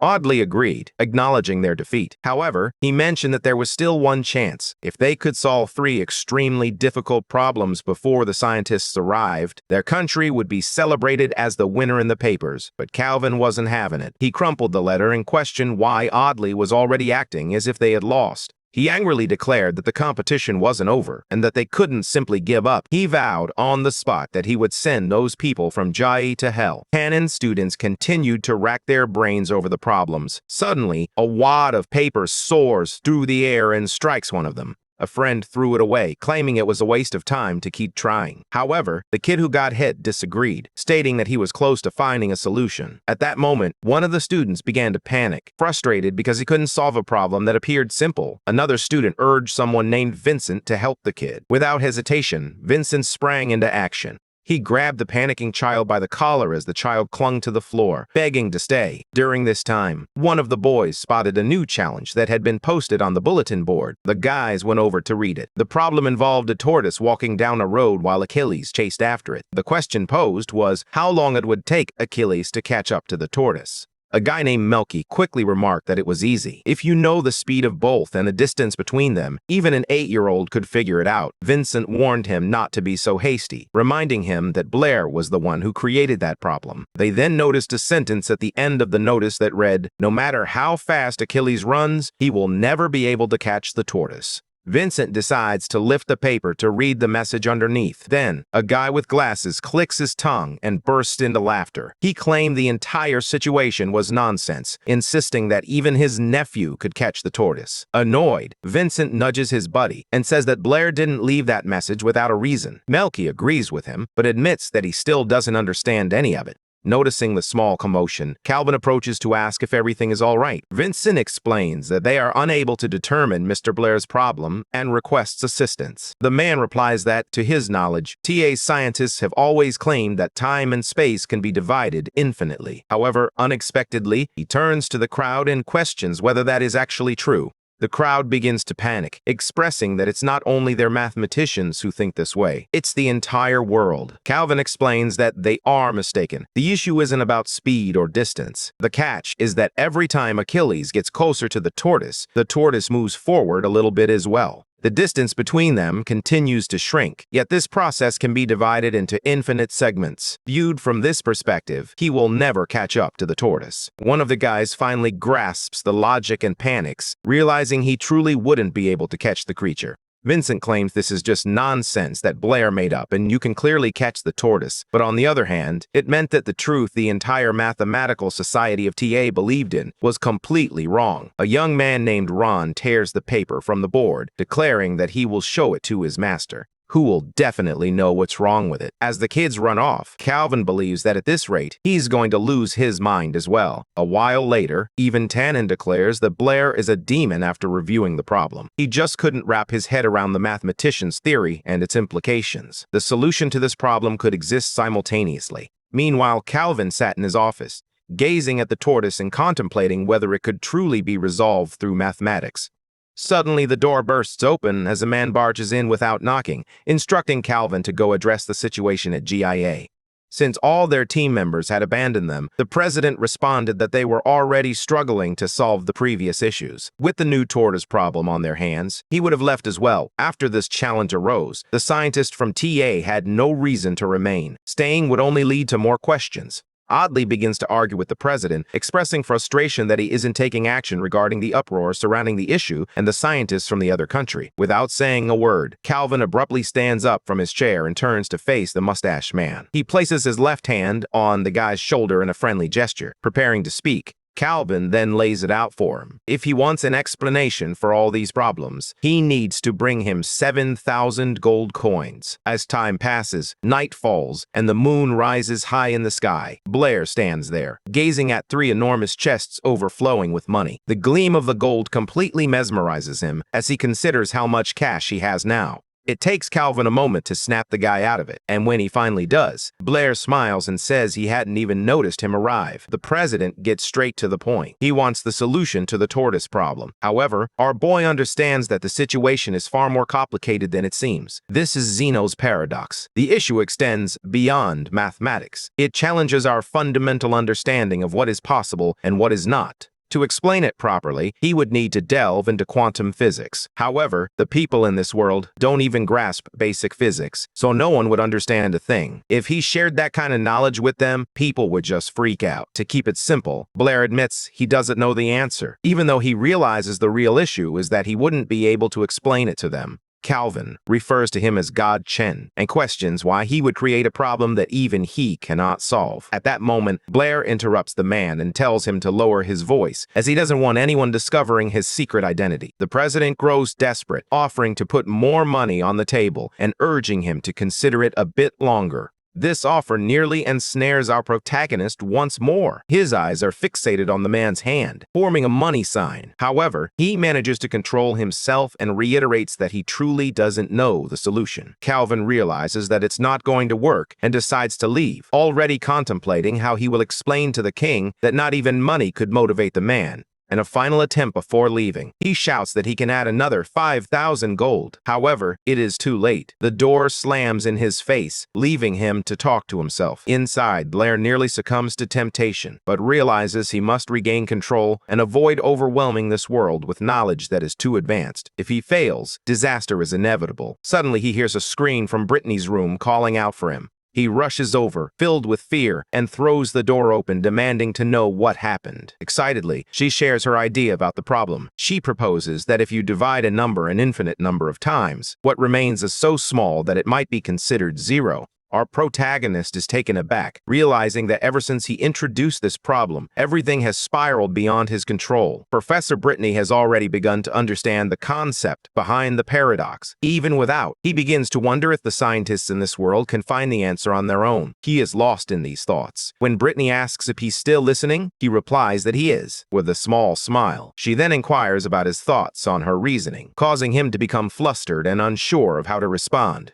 Fortunately for him, at that exact moment, Isabella arrives, opening the door and asking if anyone is home. Blair seizes the opportunity and rushes to greet the blonde girl at the entrance, leaving Brittany behind to wonder why he listened to everything and then suddenly ran off. Meanwhile, Isabella is already eyeing the chests of money and asks where all that cash originated. He replies that he got everything done during winter break and asks why she returned. Interrupting the conversation, Brittany steps in, eager to return to discussing math. However, our protagonist shifts the conversation. He expresses that he doesn't want to spend the last day of their break at home and invites both of them to go shopping, offering to cover the expenses. Isabella doesn't hesitate, already pulling Brittany along to get ready, insisting they need to prepare. The next day, Isabella approaches Blair for help. Initially, he assumes she's struggling with her homework, but she clarifies that she's unsure which university in the capital to select for her graduate school application. Our boy says it's not complicated at all, and encourages her to simply choose the one she likes best.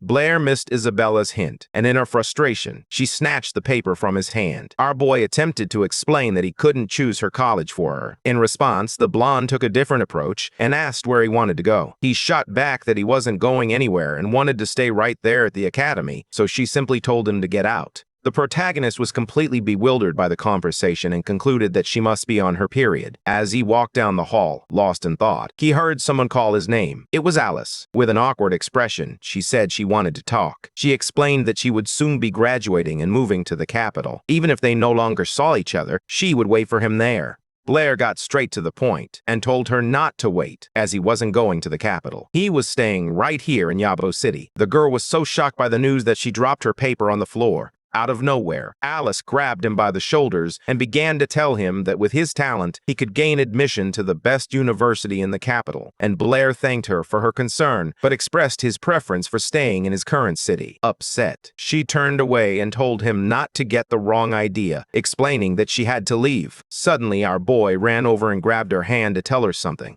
Alice's face instantly flushed with color as she began to wonder if he had finally grasped her true feelings. In her mind, if Blair said he wanted to go to the capital with her, she would confess her feelings in that moment. The girl looked at him, flustered and eager to listen, but he simply said, in a casual tone, she had dropped something and forgotten to pick it up. He advised her to be more careful not to lose important documents again and handed the paper back to her. Alice, who is usually very calm, suddenly slapped him across the face and stormed off in a fit of fury. Meanwhile, Isabella sat in the classroom contemplating what to write on her form. Out of nowhere, someone appeared. He snatched the paper from Isabella's hand. It was Alice, eager to see what she had written. Noticing the form was blank, she asked why Isabella hadn't filled it out yet, especially since everyone knew the blonde wanted to attend a magic college in the capital. Isabella replied that it was none of her business and suggested that she might not even want to go to the capital anymore. Alice then blurted out that she didn't expect her to do something like that for Blair, declaring that the blonde had won the fight.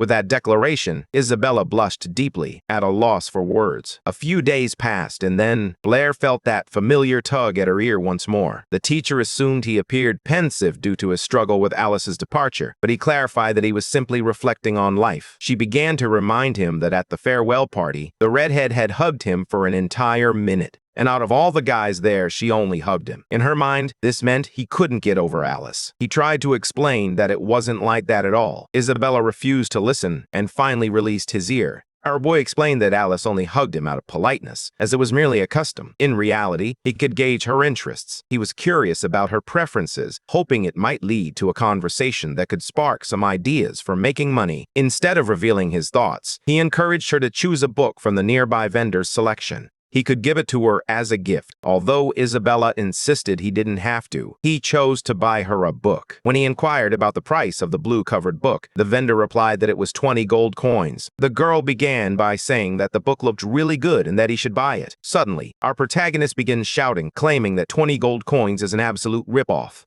The vendor defended himself, stating that he was already offering the lowest prices and that, in reality, he wasn't selling books, he was selling knowledge, and that's priceless. The protagonist simply stared at the books, reflecting on the vendor's words. Noticing his silence, Isabella assumed he was upset and offered to buy the book for him. Suddenly, the man grabbed her hand and insisted they needed to leave quickly. She was confused about where he was headed, while the vendor attempted to get their attention but without success. The vendor grumbled that kids these days don't know how to haggle anymore. If the boy had negotiated a bit, he could have bought the book for a lower price. Blair then took Isabella to a hack shop to buy her a special gift. He pointed to a beautiful hat, adorned with a matching rose and ribbon, encouraging her to try it on. The girl put on the hat and asked if it looked good on her. He replied that it looked great and immediately informed the saleswoman that he would take it. The woman thanked them for the purchase, and Isabella was shocked that he had just spent 20 gold coins on a hat like that without a second thought. He said the hat suited her perfectly, and honestly, he didn't care about the money. In that moment, Isabella realized that Blair could be quite cute at times. That's when it finally clicked for our protagonist. He recalled the bookseller's words and realized that in this world, knowledge of mathematics was the most valuable asset of all. A grin spread across his face as he began walking faster, telling the girl it was time for lunch. He was ecstatic because a plan to make some serious money had finally taken shape in his mind. On the continent of Shainan, knowledge is fiercely protected, far more than in our 21st century. Scholars who write books are treated with the same reverence as nobility. That's why books are so expensive in this world, making them accessible only to the wealthy. Over the years, many people have even faced execution for attempting to replicate the work of scientists. This world is a paradise for anyone who seeks to discover something new. Among all the fields of mathematics, geometry captivates the scholars of Shainan the most. The truth is, their progress is barely 10% of what it was in the protagonist's original world. Blair reflects on how fortunate he was to have been a math teacher in his past life. He can teach a great deal about geometry, explaining every law and theorem in detail. He has even explored various methods for solving more complex problems and theorems, so he wouldn't be caught off guard by the top students in his class. His knowledge extends far beyond what is taught in school. The idea is straightforward. If he writes a book on geometry, he will become a hero, earn a fortune, and contribute to the advancement of science. Without hesitation, he decides to begin writing his new book immediately. The plan is to take the principles of Euclid, correct all the flaws, and compile all aspects of geometry into a single book. The idea consumed him entirely. 2 weeks passed, and he was still at it, writing without pause. He was so dedicated that he even fell asleep right on his papers. Suddenly, there was loud knocking. A knock at the door wakes Blair up. Isabella was already there, telling him to get up. Annoyed, she asked why he hadn't answered her calls, having called for him several times. Our boy said he would get dressed first and be right down. He then asked if anything urgent had happened. However, the girl became flustered when she noticed Blair was shirtless. Flustered, she simply told him to hurry up and quickly left. The MC thought to himself how fortunate he was to have reacted so quickly. Otherwise, Isabella would have barged into his room and discovered his big project. After 2 weeks of hard work, his book, titled Geometry, was finally complete. However, Blair has a reputation for being a force that challenges everything people hold to be true. Meanwhile, Chun Luo is revered as a god. Seizing the opportunity, our protagonist decides to hand over the book while pretending to be Chun Lu. The scene then shifts to Calvin's office. Someone knocks on the door, and he tells them to come in. Without turning to see who it is, the president reflects that even though the god Luo helped him, while they managed to defeat the Jai scholars, the truth remains that Jai was still the most important hub for mathematics in the world. In walks Blair, disguised as Chen Luo. He greets Calvin and congratulates him on his promotion to official branch president. Calvin, wearing a serious expression, questions who he is, doubting that this can be the real Godlu. Blair swiftly ends the suspense by removing his mask and revealing his face. Calvin wonders why he's dressed that way, noting that there are no more secrets between them. Our boy explains that he wanted to make an important request on behalf of Chen Lu. Instantly, the president assumes he is here to present a new theory. Blair slams a massive stack of papers down on the desk and informs Calvin that he was close, but he actually brought a book. Without missing a beat, Calvin asks to review the work. Blair agrees, noting that he still has other matters to discuss with him. However, the president hardly hears Blair at all. He immediately begins reading the book and quickly realizes it addresses all the questions that mathematicians are currently exploring. Additionally, it was filled with theories the man had never even encountered before. He became completely absorbed in it, and our boy casually asked if he was enjoying himself. Suddenly, the president drops to his knees in front of Blair. With a hand over his heart, he declares that the god Luo will always be his deity. He essentially bows at his feet, described the book as an incredible gift to all scientists, calling it the pinnacle of mathematical research. He believes that with this work, Loman will become the new center of the mathematical world.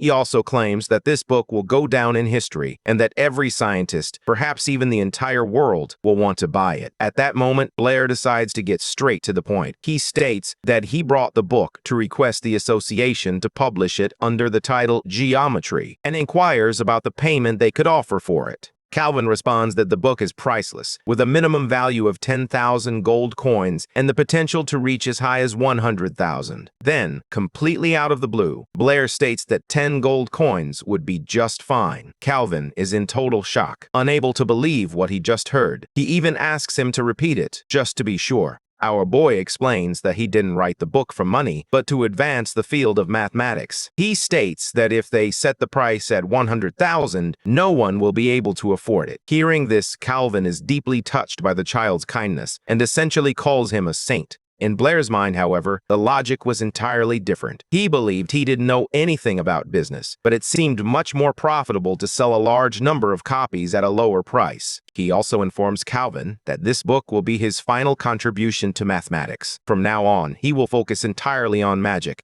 Calvin is left completely baffled, unable to comprehend how the world of mathematics could possibly progress without the guidance of Godlo, as everyone referred to him. The protagonist expresses that everyone around him has placed him on an unreasonably high pedestal. In comparison to the great scientists from his world, he feels like nothing more than an ant. He explains that in his world, scientists struggle with unanswerable questions, searching for the truth for generations without anyone to guide them. It's only now that they've achieved an extraordinary level of mathematics, getting closer to uncovering the secrets of the so-called Palace of Mathematics. In response to Calvino, he expresses his belief that one day the scientists here will discover the path on their own. After that, Blair walks out of the association without his mask, and everyone stares at him with the utmost respect. Calvino is left speechless by this otherworldly story, and one of the men present suggests that perhaps the boy truly did come from a more advanced place. Meanwhile, at the royal palace, the Queen's team is attempting to locate Blair using a magic orb.